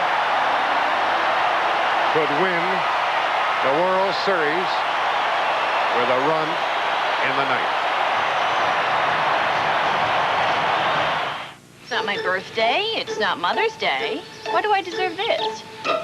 It was free, Mom. Now come to Burger King and get a frosted Coca-Cola glass free. All you have to do is buy a great-tasting BK broiler combo or any large sandwich combo. If we come back for dinner, I'll have a set of 12. Those are from my Aunt Rose. I know. So hurry to Burger King and get a collectible Coca-Cola glass free before we run out. Is that it? 1 second, son. To achieve superior results, Now? Don't be so impatient. you need superior tools. Since 1843, a company from New Britain, Connecticut, has been helping people do things right. Okay. Try it now. Finally. Stanley. All right. You know, someday these tools could be yours. How about the car, Dad? Stanley Mechanics tools at leading retailers. It's football time. Your ball, Joe. I'm hurting, Jimmy. I did it. You can do it. This isn't tennis. This is football pain. My doc says ibuprofen for body pain. The medicine in Nuprin. My trainer, same thing. So Nupit. Nupit. Nupit with Nuprin. Strong stuff. Just takes one. Cheer up, Joe. There's always tennis. Yeah, Jimmy? You think I'm old enough? For back, joint, or muscle pain. Nupit. Nupit. With Nuprin. The body pain medicine. They will get one chance to conquer this mountain, to determine the fastest in the world.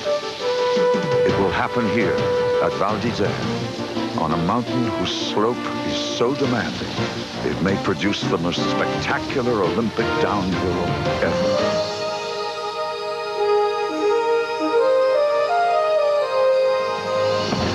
The Olympic Winter Games are coming to CBS.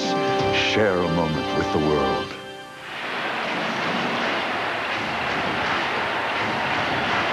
Chili Davis, Brian Harper, Shane Mack will try to win it for the Twins in the ninth as they bat against Mike Stanton. Stanton came on in the eighth and got a line drive double play. Davis is 0 for 3. He was whacking away trying to turn out the lights. He is struck out, flied out. Grounded into a double play. That was while the remarkable John Smoltz was on the hill.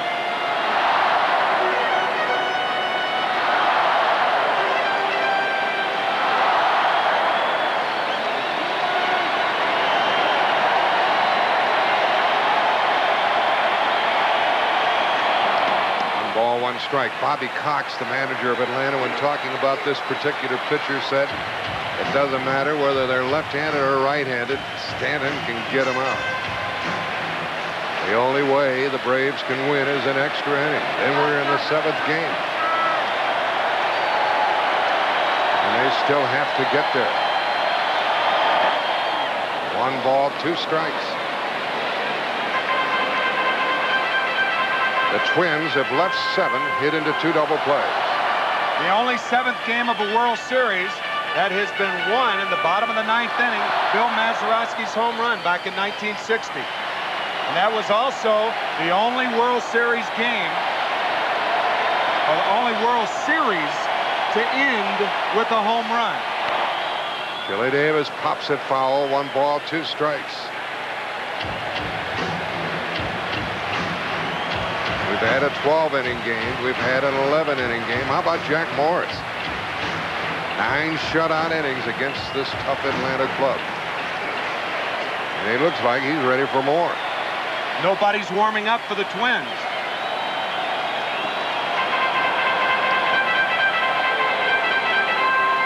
Empty Minnesota bullpen. But the batter's box is occupied by Chili Davis. Charlie Leibrandt wants to win this game in the worst way. 2-2 to Davis.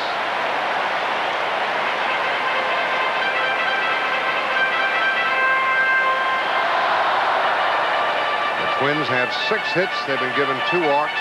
They've had a hit batsman.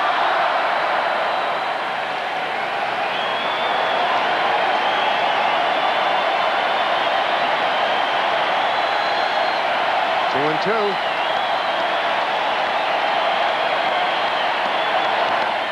Out of play off the bat of Davis. To be followed by Harper and Mack.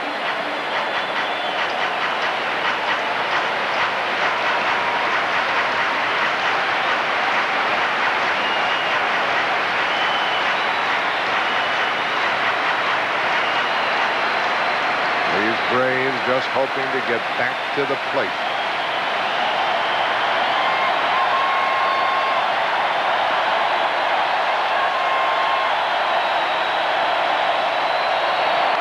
Out of play again by Chili. 2-2 to the leadoff hitter.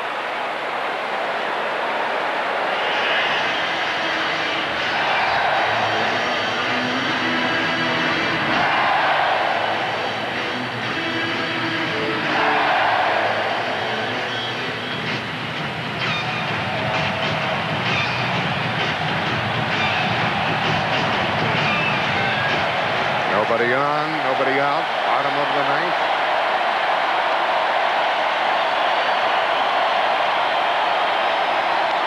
Out of play again.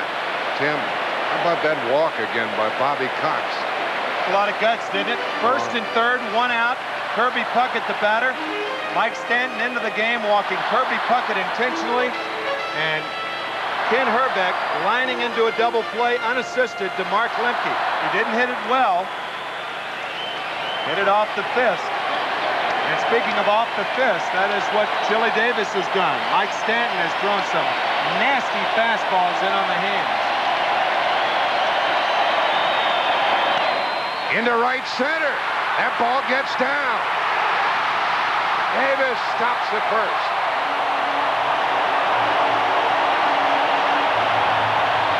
Chili almost missed first base, rounding the bag. But he's going to play it cautious anyway. The outfield was deep to prevent the extra base hit. But watch how close he comes to missing first base. Matter of fact, I think he did miss it.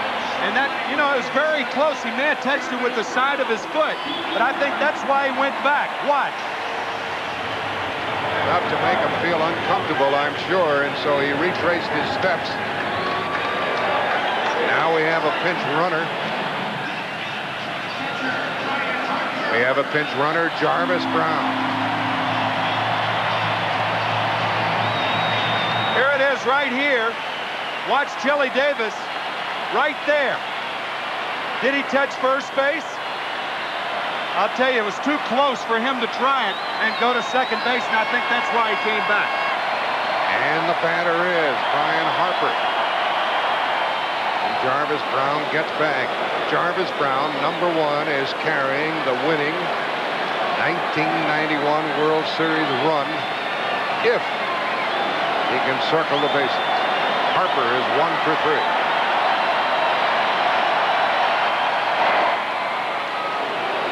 And Harper bunting, he showed bunt a lot of times. That's why pitchers throw to first base, to get a batter to commit. And Harper committed that he is bunting. Chili Davis with a leadoff single in the 9th. Brown runs for him. Woo, that ball handcuffed Greg Olson.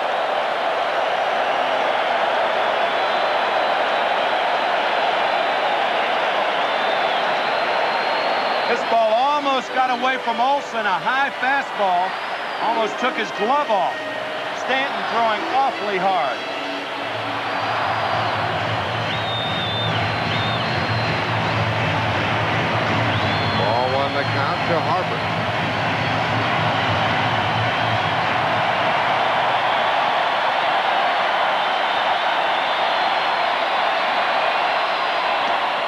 So they switched off and gave him a swing at that fastball, 1-1.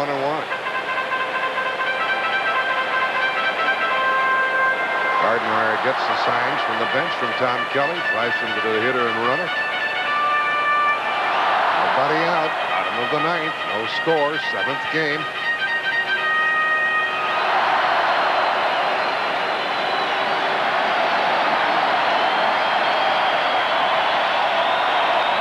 And bunted well. It's a base hit.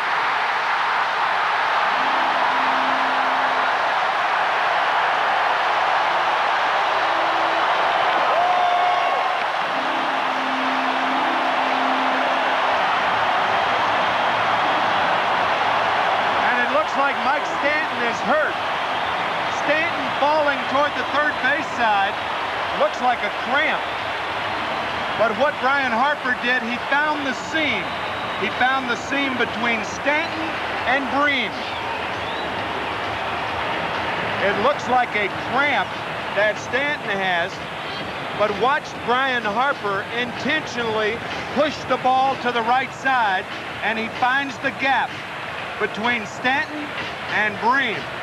And Stanton, trying to track the ball down, appears to have hurt himself. Looked like when he was trying to turn around after he picks the ball up. And there it is. He bunts it hard between the charging Bream and Stanton. And it looked like when Stanton retrieved the ball, he may have sprained the knee. New pitcher coming in is Pena.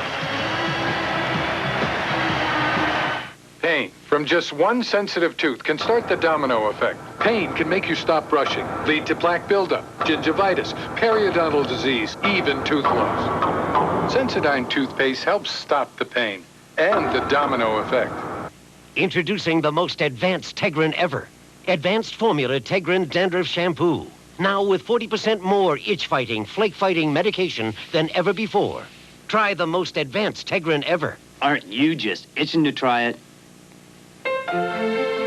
For some people, the best thing about the morning is that it's over by the afternoon.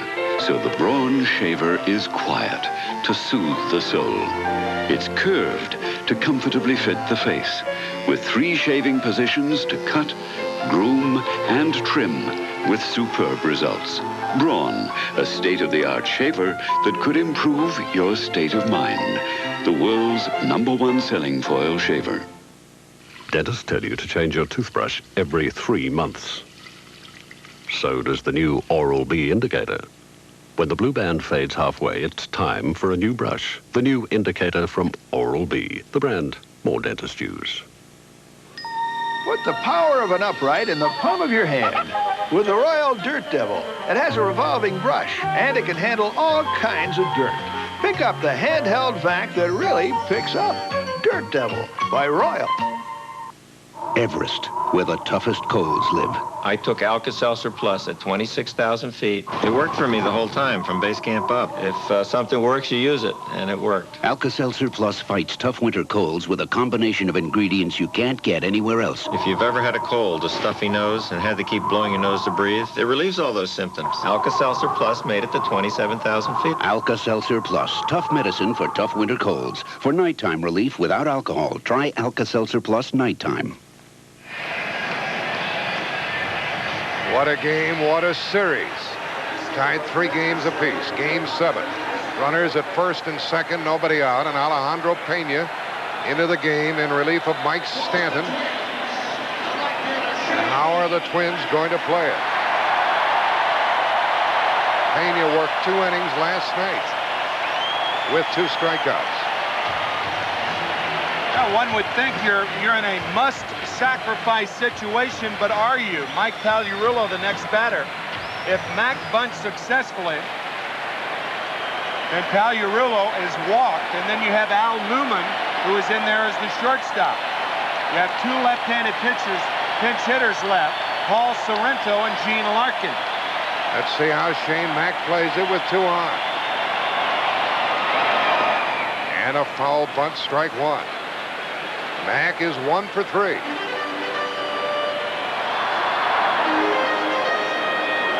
Isn't this something? Leadoff single by Chili Davis. A bunt single by Brian Harper. Nobody out in the Twins' ninth, and there's the winner at second. Jarvis Brown.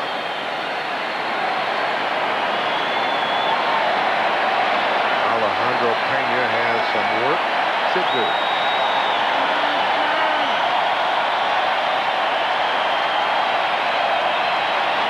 They switch off, and a ground ball to Lemke.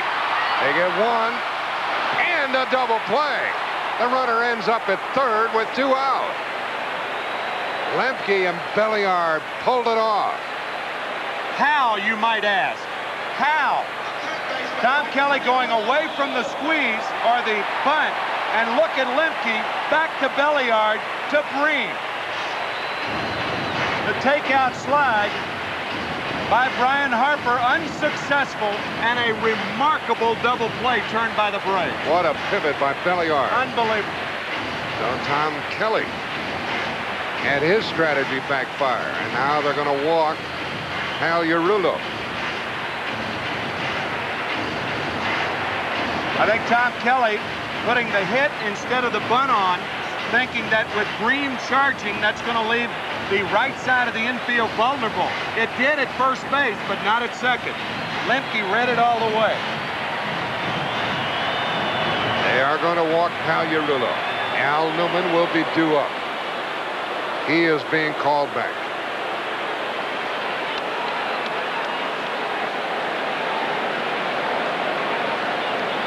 It'll be first and third, 2 out, bottom of the 9th. No score, 7th game. Tom Kelly's scorecard. He soon will write in the name of Paul Sorrento, who will be batting for Newman. So the Braves got a startling double play here to take us within 1 out of extra innings for the 3rd time in this series. But the Braves still have to get there. A walk to Pagliarulo. 2 things to keep in mind. Alejandro Pena made 2 wild pitches in the National League Championship Series. With the runner at third base, Pena throws very hard. Olson out to talk to him, and both wild pitches came with Greg Olson catching.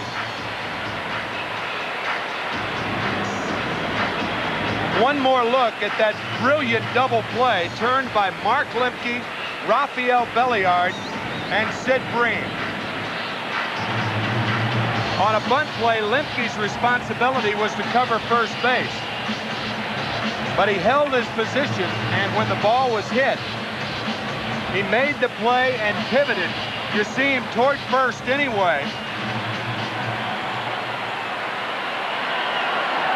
Harper bearing down on Belliard at shortstop, and just a terrific double play turned by Lemke and Belliard. They're going to pitch to Paul Sorrento. 25 years old from Massachusetts. He could be the hero tonight. Pena could be a hero.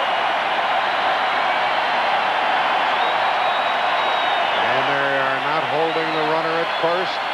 The big man's at third with 2 out, and Sorrento hammers at 1. Sid Breen has moved behind the runner at first base. You're playing this game as though nobody were on first. Pagliarulo, if he tries to steal second, of course, has to make sure that he makes it. But if they're going to give it to you, you might as well take it. First and third, 2 out. Strike 2, and another good swing by Sorrento. The reason that Bobby Cox has opted to pitch the right-hander to the left-hander here is you'd rather the inexperienced player beat you if he's going to do it. Dan Glad is on deck. Sorrento is 0 for 1 in this series. Bobby Cox hoping this game gets into the 10th inning. If it does, why haul out some more adjectives to describe this baseball game. It's something. First and third, 2 out, bottom of the 9th. No score, and an 0-2 count on the pinch hitter, Sorrento.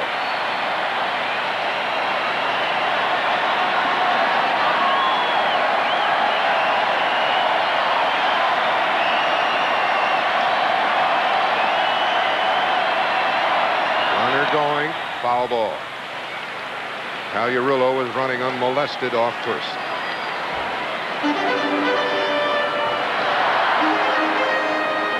Sid Bream way back, and as we said, if they're going to give it to you, go ahead and take it with 2 outs.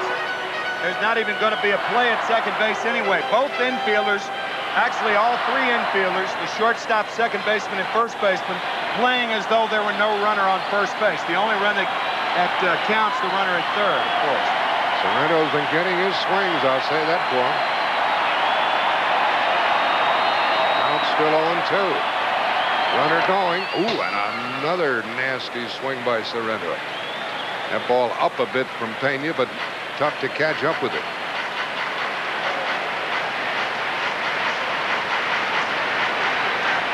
This pinch hitter has been up and down with the Twins a few times. There's the big run. Jarvis Brown, the speedster at third. Pagliarulo across the way with 2 out here in the bottom of the 9th. Runner going.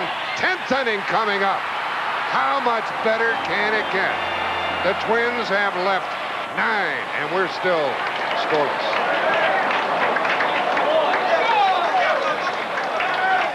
There's a first time for everything.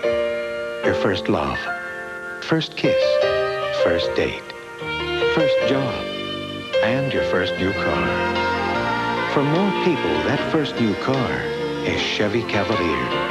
A simple, solid value that'll get you through the changes until the next first time. The cars more people depend on. That's today's Chevrolet. Monday, will a steamy video help Murphy bust a senator? Ooh, I love the smell of scandal in the morning. An all-new Murphy Brown. Then, when Charlene and Bill get down, Mary Jo gets in the way. This is fun. It's kind of like a big old slumber party, isn't it? Designing Women, all Monday. Yeah. All those who love great comedy say hi. Tuesday, 2 boys fall through the ice. I've never seen anything that scary before. A child's cry for help, but is there time? It looked like he wasn't going to make it. Rescue 911 Tuesday. Into the 10th inning we go. Scoreless game. The Atlanta bench ecstatic after getting out of that 9th. And it should not be a scoreless game. I mean, if you go back to the 8th inning with Lonnie Smith on at first base, he went for the decoy. You see Chuck Knobloch, the second baseman, throwing a ball that wasn't there to Greg Gagne. Gagne acting like he's completing the play. I think what happened is Smith lost vision. He went for the decoy, and then he looked up and tried to pick the ball up, and all he saw was white handkerchiefs in left center field. He couldn't pick it up. Therefore, he stopped. He stopped too long.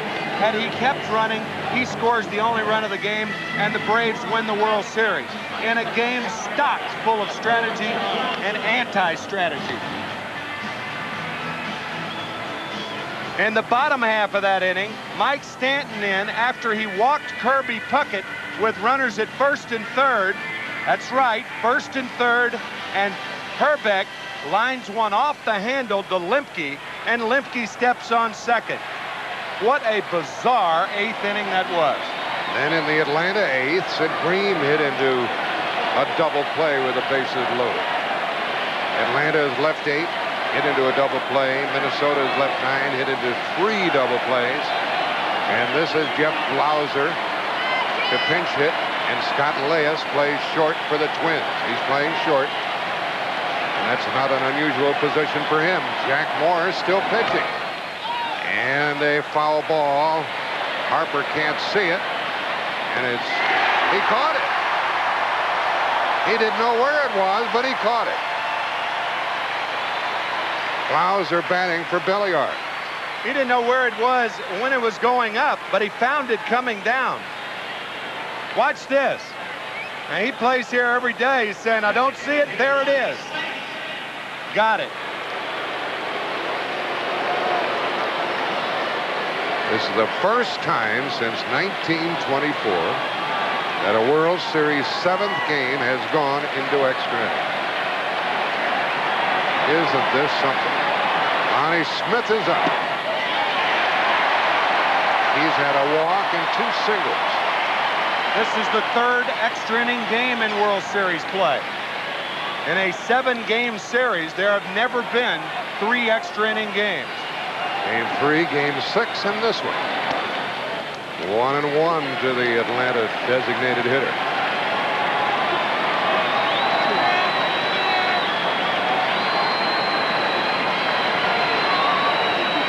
There is 1 out. Lonnie Smith is up. And Terry Pendleton will follow. 10th inning, no score. What a long night for Jack Morris. 1-2 the count. Frank the Choir on Sunday morning. The Vienna Braves choir, huh? Ted Turner trying to stay with it. 1-2 the count with 1 out. 2-2.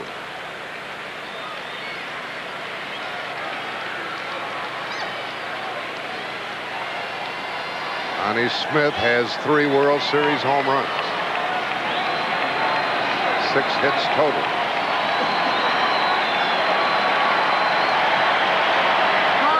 Has struck out 7, walked 2, 1 intentional.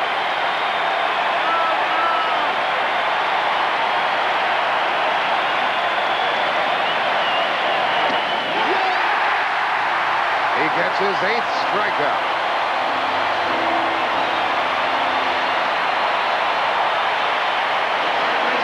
To have maintained the velocity on his fastball through 9 2/3 innings.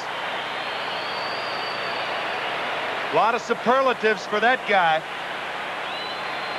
And a lot of horses on both sides, but just watch Jack Morris work. He is a war horse, that guy right there. Beat Toronto twice. Won game 1. Pitched in game 4. No decision in that one. Takes the 7th game into the 10th inning with 2 outs. Pendleton has a double. It should have been good enough to drive home a run in the 8th. This is the first time since 1989 that Jack Morris has gone more than 5 innings. Alejandro Pena likely to have to go out there in a scoreless game in the bottom of the inning. That's up to Pendleton.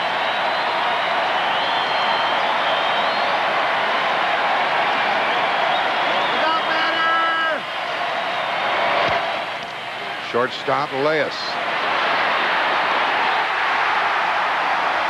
Atlanta hasn't scored in 10 innings against Jack Morris. Top of the order coming up.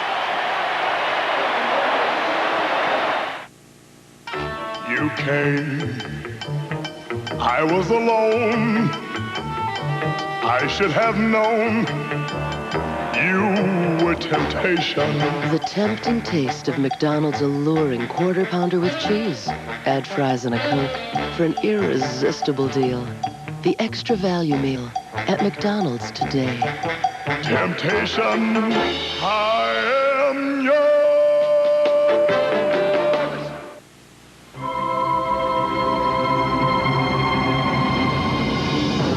For centuries, mankind has looked to the heavens for the extraordinary. Starting November 1st, it can again, in the friendly skies. Introducing Connoisseur Class, only on United. A truly elevated form of international business class. Come fly the airline that's uniting the world. Come fly the friendly skies.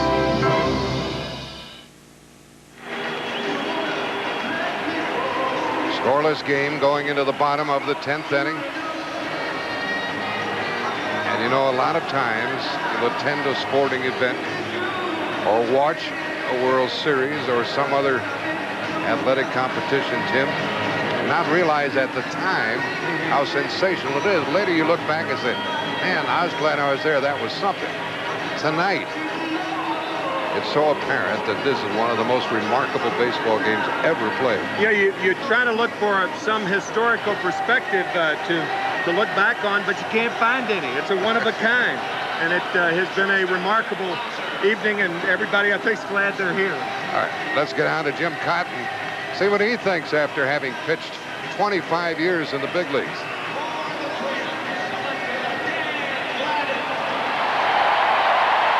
We're really going to enjoy what this is.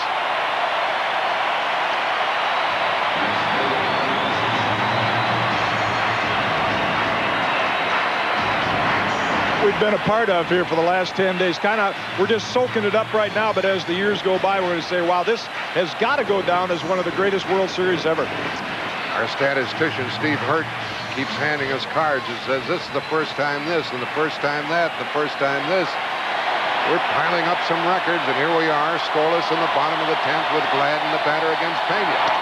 Broken bat, fly ball's going to drop. He's trying. Save!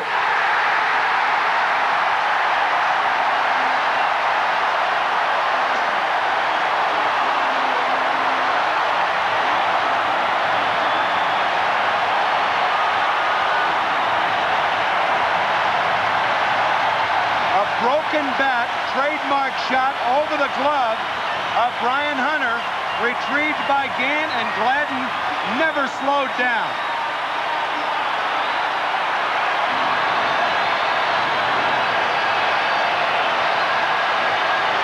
You have heard of the catch in the 1954 World Series. If Dan Gladden scores the winning run, you might hear about the bat that broke, that put him there. The Twins put their leadoff man on the 8th. They put the first two on in the 9th. The bat.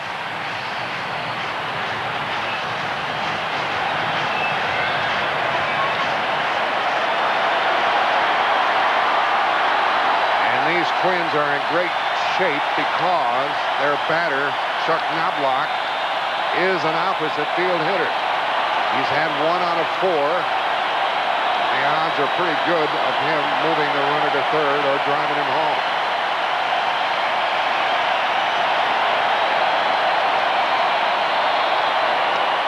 Ball 1. Bad break for Pena as he sawed the bat off in the hands of Gladden. But the Twins have an excellent runner at second, carrying the winner.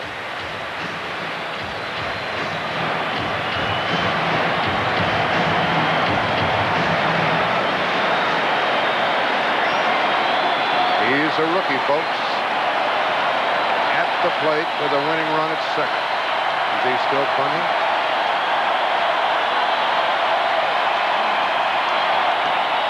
One ball, one strike.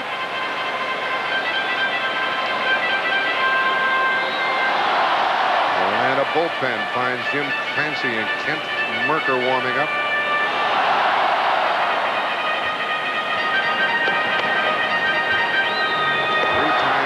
Series, the winning run has scored on the final play of the game.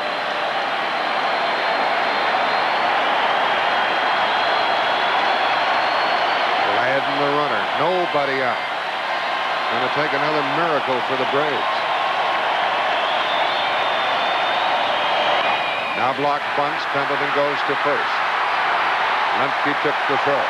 There's the winner at third base, 1 out.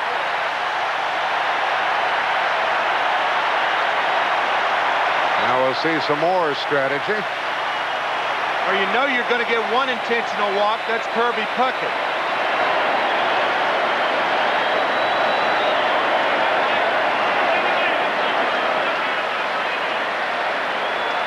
And the bunt, a successful one.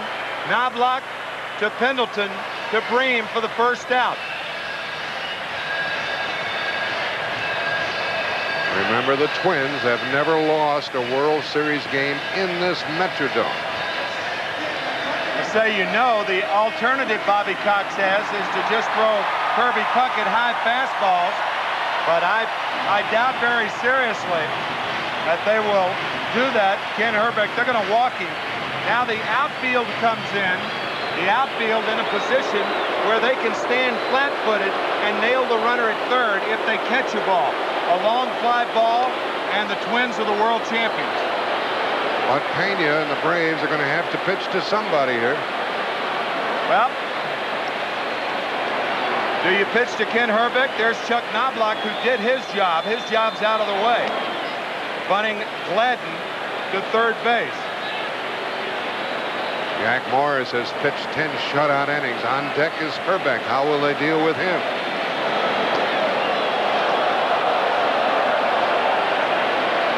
Jim Cott, what's going on where you are? Well, it wouldn't surprise me to see him walk Herbeck also, because Jarvis Brown is now the designated hitter, and the last left-handed pinch hitter, Gene Larkin, has a bat up the runway. Be interesting to see what Bobby Cox tries. First and third, one out with a walk to Puckett. If you pitch to Herbeck, do you try to pitch him inside where he's vulnerable? Remember, Pena struck him out in last night's ball game after hitting with a fastball inside and then going away twice. Herbeck is vulnerable inside, but they're going to put him on too.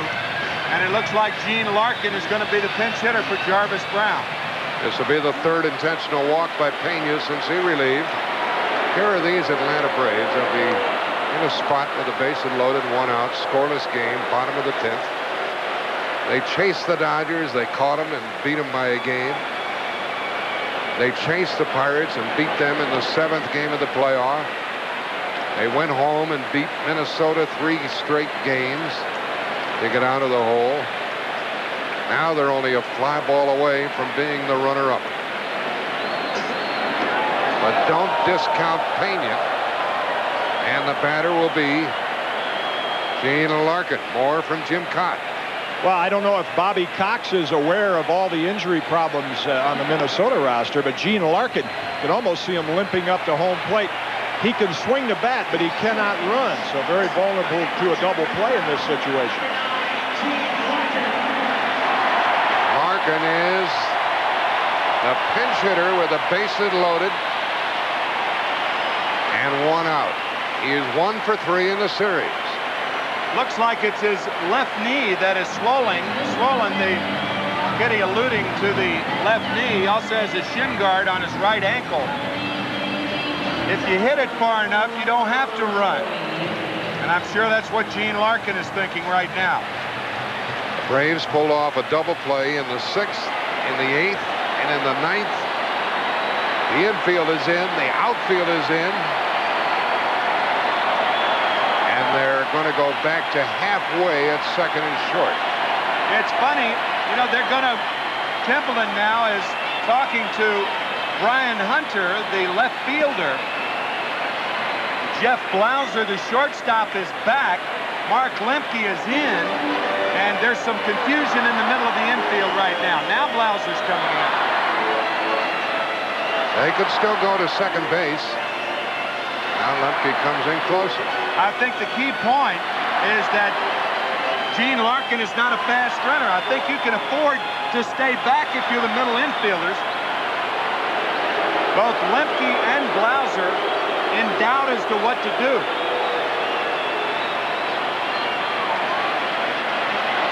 The Minnesota bench hoping to get this winning run across here in the 10th. It's carried by Dan Gladden at third. Base hit loaded, one out. Infielders are sort of halfway at second and short. Pena in a jam. The Twins are going to win the World Series. The Twins have won it. It's a base hit. It's a 1-0 10-inning victory.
field in. The high fastball from Alejandro Pena to Gene Larkin.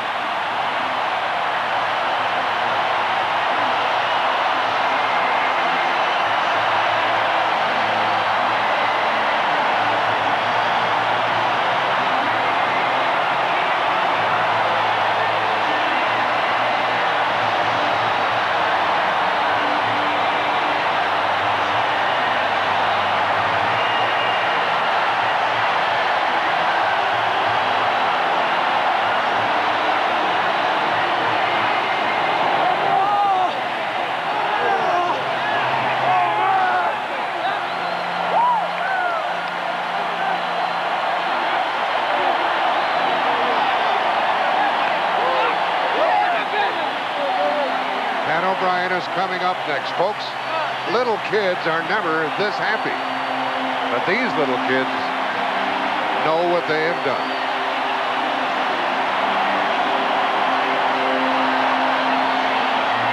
One to nothing in 10.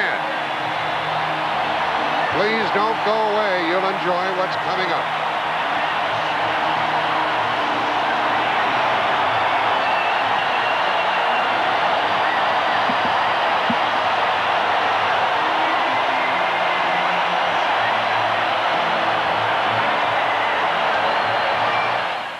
Everyone has a dream, a vision deep inside. When I decide to follow up on an investing idea, I need a broker who's ready when I am. We make it easier to follow your own lead. I can call Schwab at any hour, nights or weekends, get the information I need, even place an order to trade. Always there to give you just the help you need. Help yourself at Schwab today.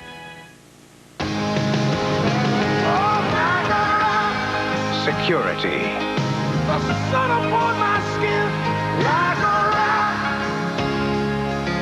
Hard against the wind like a rock. Only Chevy S10 Blazer 4x4 gives you America's favorite four-wheel drive system and the security of standard four-wheel anti-lock brakes. Chevrolet, at trucks you can depend on, at trucks that last. Oh, like a rock. There's something new. You're gonna love it. From KFC, it's called the Gold Bucket. Pick any kind and you're gonna find at KFC, it's Gold Bucket time. KFC introduces Go Buckets. Choose from original recipe, hot wings, or extra tasty crispy. It's a whole new way to enjoy the Colonel's chicken. Nobody's cooking like today's KFC. Nobody's cooking like today's KFC. Nobody's cooking.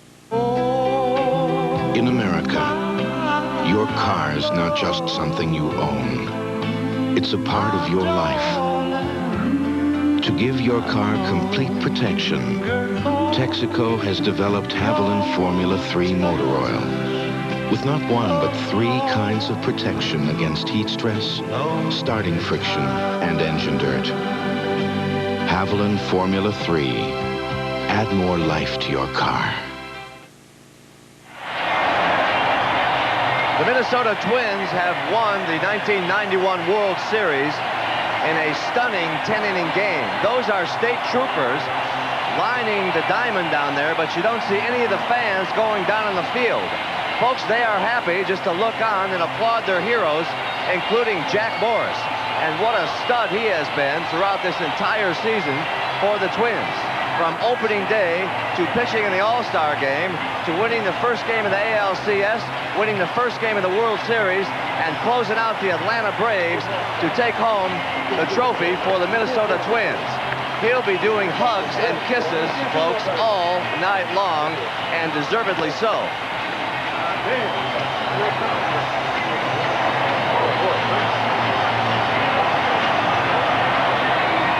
Pat O'Brien along with Tommy Lasorda.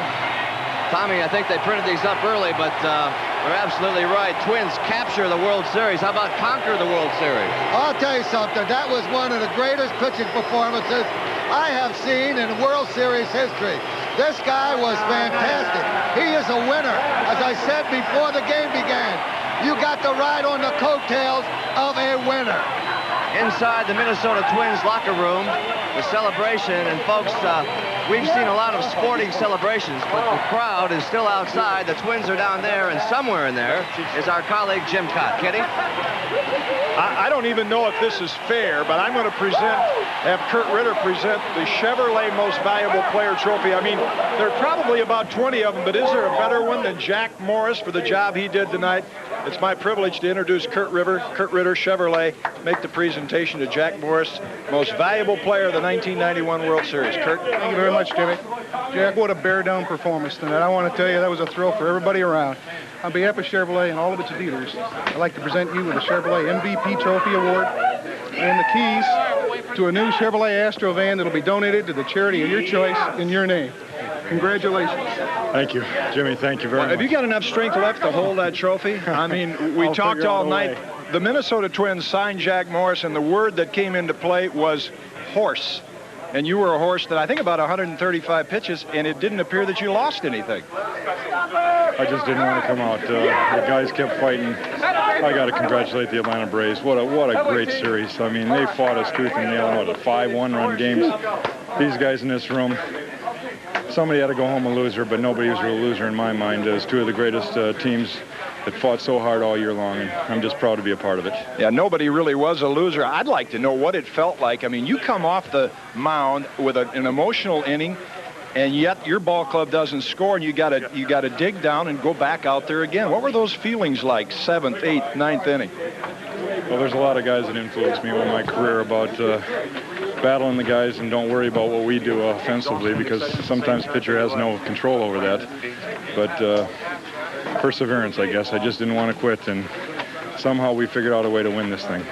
All right, Jack Morris, 1991 World Series Most Valuable Player. Is there a more deserving one? Pat O'Brien. All right, Kitty, thank you. We'll be back with all the action and celebration. Stay with us, folks. Kirby Puckett getting hugs from his family. Hugs all the way around in Minnesota as Jack Morris will get on his Harley Davidson with that trophy. We'll be back after a commercial and a word from your local station. Stay with us. Steve. Mom, are they ready yet? I'm still working on it. Rice Krispies treats are so easy to make, they take no time at all. These things take time. But they taste so good. Your family will think you slaved over them all afternoon. And if that's what they think, well, what they don't know won't hurt them. Rice Krispies treats. Honey? I can't believe it. You shouldn't have let yourself. And make sure you're ready when your guests say, Trick or treat. The number 2 pine leaves grease half solved. You want it pine solved. Pine salt has twice the active ingredients, so grease is solved. Pine salt. For cleaning and disinfecting, it's only half solved until it's pine solved. Professional plumbers on professional strength liquid plumber. All liquid drain openers are not the same. The thin stuff dilutes in water. But the thick stuff goes through the water, clings to the hair cloth, and gets it to move on down the line. The best liquid drain opener is in the gray bottle, professional strength liquid plumber. In 1985, Glenarden, Maryland had one of the highest crime rates in the nation. Most crimes occurred after 10 p.m. by kids under the age of 21. That's when Van Standifer decided to fight back. He started a midnight basketball league. It reduced crime by 60%, gave kids something better to do with their time and new meaning to Van Standifers. To learn what you can do in your community, call the Points of Light Foundation. Do something good. Feel something real. Miss Sukida. One crime. Your husband is not dead. Jealousy. I'm the new owner. Deceit. He's crazy. So what? And violence. The kid see something he wasn't supposed to. Somewhere between lies the truth. What'd she say? Jeff Fahey. You're a $400 a week cop in a ghost town. You're a joke! Bridget Fonda. How much do you cost? Iron Maze. Starts Friday, November 1st at theaters near you. The white zone is for immediate. We didn't design the new Mazda MX-3 to be like apple pie. Jalapenos were what we had in mind. Because if something's not worth having an opinion about it, it's not worth having. And with the only V6 in its class, the MX-3 is one hot chili pepper. Hey, you're not John Doe. Why drive his car? The new MX-3 from the new Mazda. It just feels right! From their players, and their players are down where Jim Cott is for the presentation. Kitty? All right, Pat, my pleasure to introduce the Commissioner of Baseball, Fay Vincent, and he has once a year he gets this rare privilege. I'm not too sure this year there shouldn't have been two of them. What a memorable World Series. Commissioner, present the winner's trophy. Well, I'm delighted, and to these gentlemen from Minnesota, Mr. Kelly, Mr. Pohlad, Mr. Bell, Mr. McPhail, let me present this trophy, which is, of course, symbolic of your having achieved the World Series victory. It was, I think, probably the greatest World Series ever.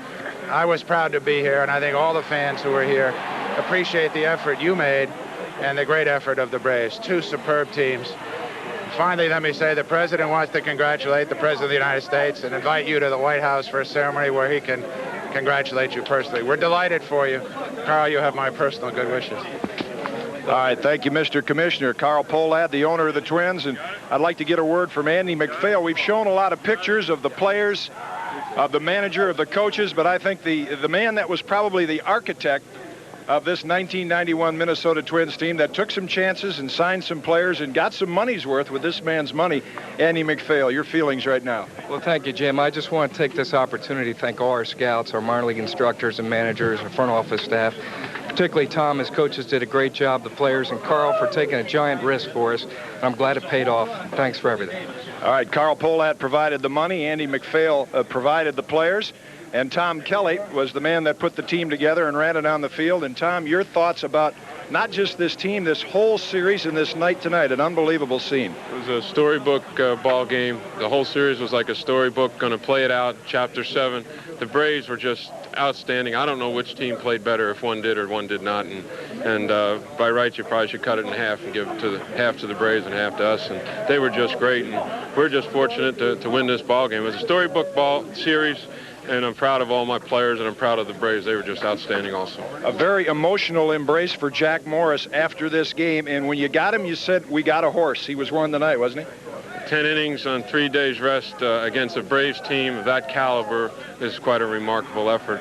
I was really examining my head, seeing what I was doing, sending him back out there for the 10th inning. But he wanted to pitch, and I said, well, it's just a game. Go get him, baby. Well, it was a game, some game. And I'll tell you, there was more than one team in this game. We're going to hear from Bobby Cox, the manager of the Atlanta Braves, right after these words.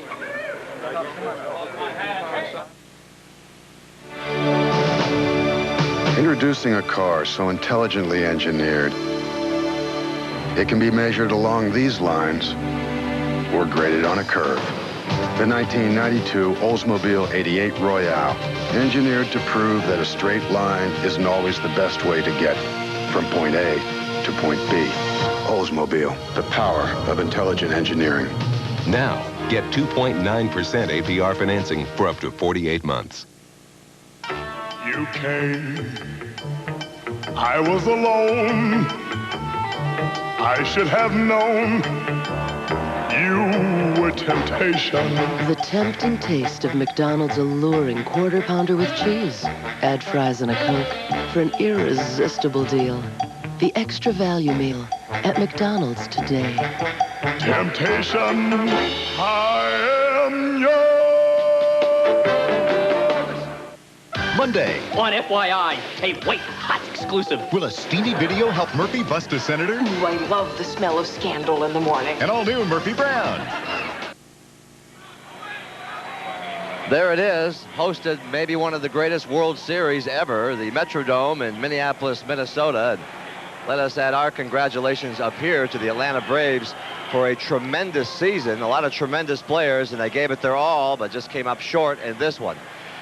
On that note, let's go down to Tim McCarver, who is with the skipper of the Braves, Bobby Cox. I am with Atlanta manager Bobby Cox. And Bobby, there were so many times during that game that you didn't think, I'm sure, that you were going to be giving this interview as part of a losing ball club. Well, Timmy, we had numerous opportunities to win that ball game. We just didn't get the big hit. We had runners at second, third, no outs, and we couldn't get the ball out of the infield. And Terry hit a ball into the gap, and of course Lonnie stopped and went back. He lost the ball, I guess, and would have scored on that probably, but we didn't. But you figure you're going to score a run if you have runners at second, third, no outs, and we just didn't do it. There was two outstanding pitchers going head-and-head tonight, and Jack Morris and John Smoltz, and Morris would get in trouble and get us out, and Johnny Smoltz pitched one well of a game, and our bullpen pitched well also. It's just I hate to be on the short end of it, but we are. What a gutsy move in the bottom of the 8th inning also, with you walking Kirby Puckett with runners at first and third and pitching to Herbeck. Well, Kirby is a special guy in the back of my mind all the time. He's a guy that can beat you, and he deserves a lot of credit for the success of the Minnesota franchise. I know that. He's a guy that we try to avoid if we can. Have you met with your club? Well, we really haven't had time. I think everybody's a little bit frustrated and mad right now.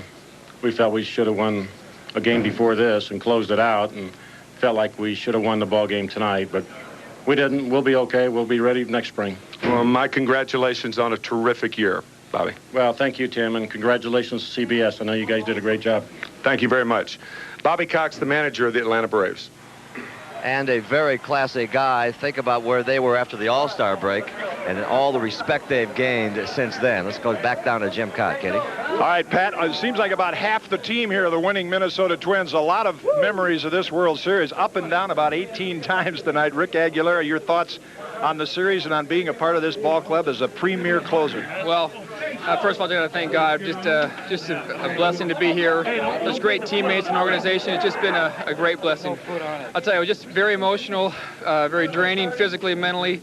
But I mean, you can't say enough about the effort Jack gave us tonight and the way we battled the whole series. Just all-around terrific series. All right, Rick Aguilera, how about a key play in tonight's game, which was when Chuck Knobloch on the ball that Pendleton hit, along with Greg Gagne, a little big league decoy play, and that was key in the game. I mean, how do you react that quickly to making that play? Well, you know, we do it during the season, and just the ball was hitting the gap, and we just try to carry out a double play, and we got Lonnie's attention. He got all confused out there, and ended up being a big play of the game.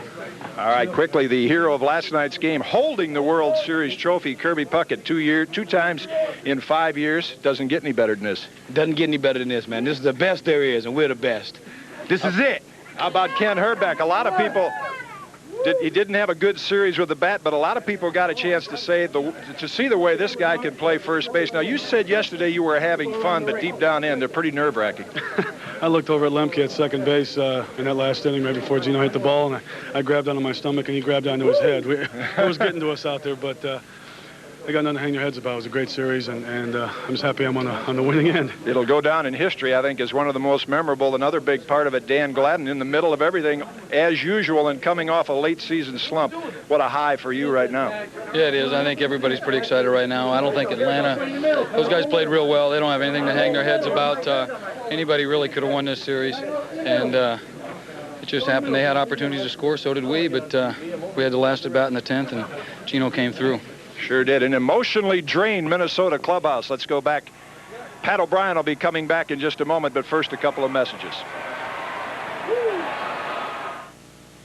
Where do you want to be in 5 years? I had an old Studebaker truck and $300 when I started this company. In a few years, my sons will be ready to take over, and then I'd like to... I never told anybody this. I want to live in Paris and go to cooking school. Hey, that's what I want to do. Will I have the money to do it? You can get there from here with Shearson Lehman Brothers. She'll be crushed, but I need my space, my freedom. Just tell her. Bob, I think we should see other people. What? Why don't you know what you've got till it's gone? But we're so perfect. Why ask why? Try Bud Dry. It's dry brew, not watered down. She'll be back. To drink light, yet satisfy completely.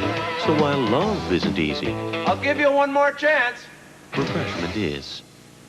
Trading places with your twin is a scream. Let's check your reflexes. Boom! But who is who? You're under arrest. Greta! Northern Exposure Monday.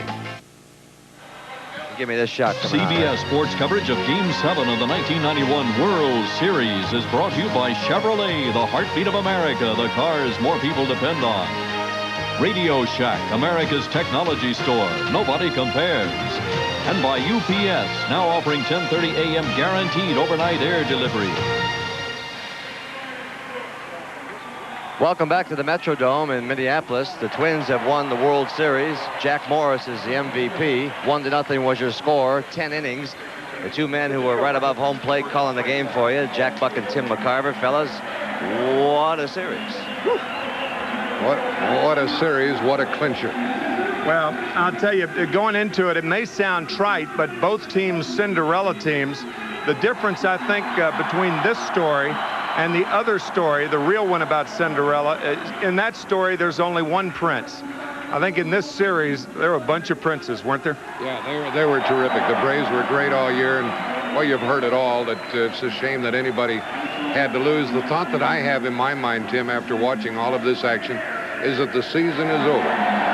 And everybody in the game, a fan, a coach, a player, a manager, front office, scout, surrender. They say, that's enough, especially after a game like this. But then Christmas comes, New Year's, contracts are signed, trades are made, free agents are signed, and then baseball, like the rose beneath the April snow, will force its way to the front again. And we'll have the fever once more. But we can lay this baseball season to rest. It's in the book. It's to rest, but it'll be very memorable for you and me and for everybody. It's been fun. Don't go away. We've got some beautiful pictures, baseball pictures for you to enjoy. Let's go back to Pat O'Brien. All right, guys, as we say around here, we can sleep in November, right? We have just concluded our second year of covering Major League Baseball here on CBS, and believe me, we have put our hearts and our souls into this labor of love. This year's World Series has gone the distance, but in a way it was a lot easier to cover because the games have been so dramatic. Two teams charging from worst to first in two cities, backing them up with everything from tomahawk chops to homer hankies. But now, for so many of us, this is a sad time of the year, really, so I'll just whisper the words. Baseball season is over. But the beauty of baseball is that it never really goes away. And what other sport can boast of a hot stove league? But you know what really warms the heart during the chill of the offseason? It's the thought that spring training is right around the corner. On that note, for all of us here at CBS Sports, I'm Pat O'Brien. So long from Minneapolis.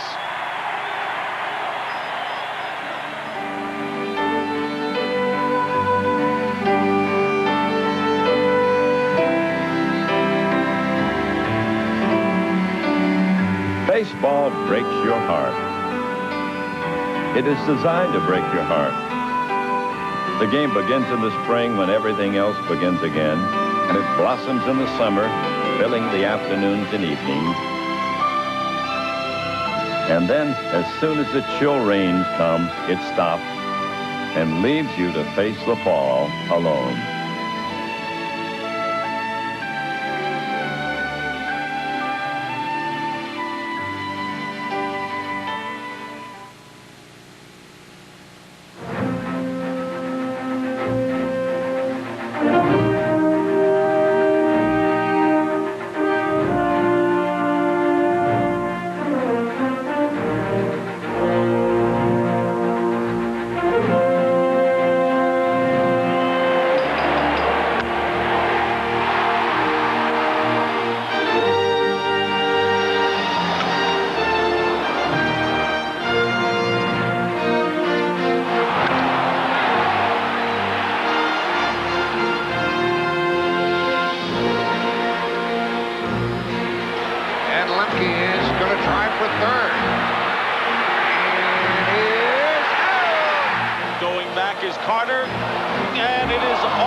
Ball into right, and that drops. He is safe, and it gets away, and we are tied.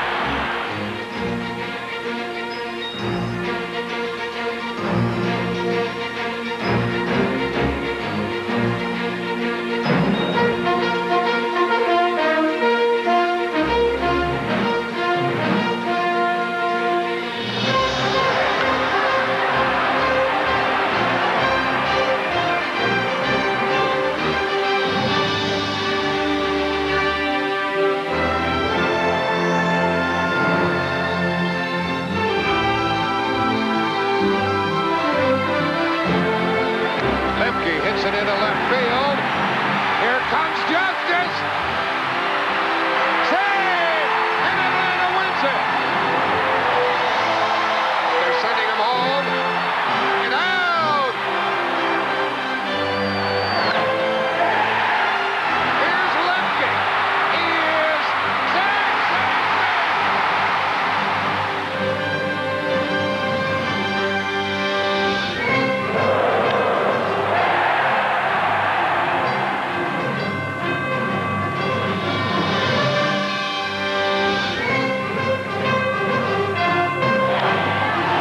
Deep left center, and we'll see you tomorrow night.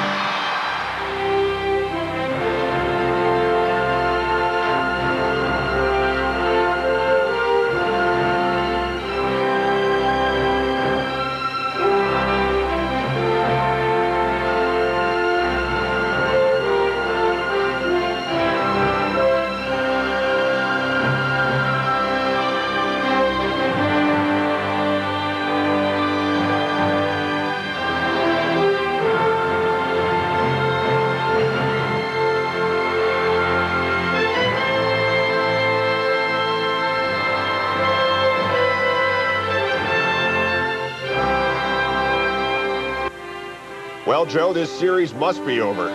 Yep. They're running the credits, Keith. Hey, what is a gaffer anyway? That's a union thing. It's the guy who writes McCarver's jokes for him. Anyway, Keith Olbermann here with Joe McGrain of the Cardinals, and this World Series may be over, but our coverage of it isn't. Joe and I will have the post-game show for you in a moment. How are we going to talk about this game? I have no idea. You better make something up. Yeah, maybe you could call your friend Grant with the Braves and see if he does any other impressions we haven't heard yet. Yeah, hasn't he been on TV enough this week? Yeah, I think I just saw his name on the credits. You watch, he'll be the guy at the end of this who says, "This is CBS." Seriously, we've still got lots to talk about, so stay tuned. Yep, the post-game show is... Would you like to say it this time, Joe? Sure. Go ahead. The post-game show is next. Very nice.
This unofficial moment in our national pastime is brought to you by the official airline of Major League Baseball, United. Come fly the friendly skies.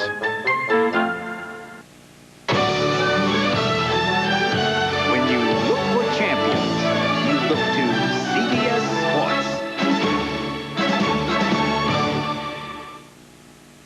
This is CBS.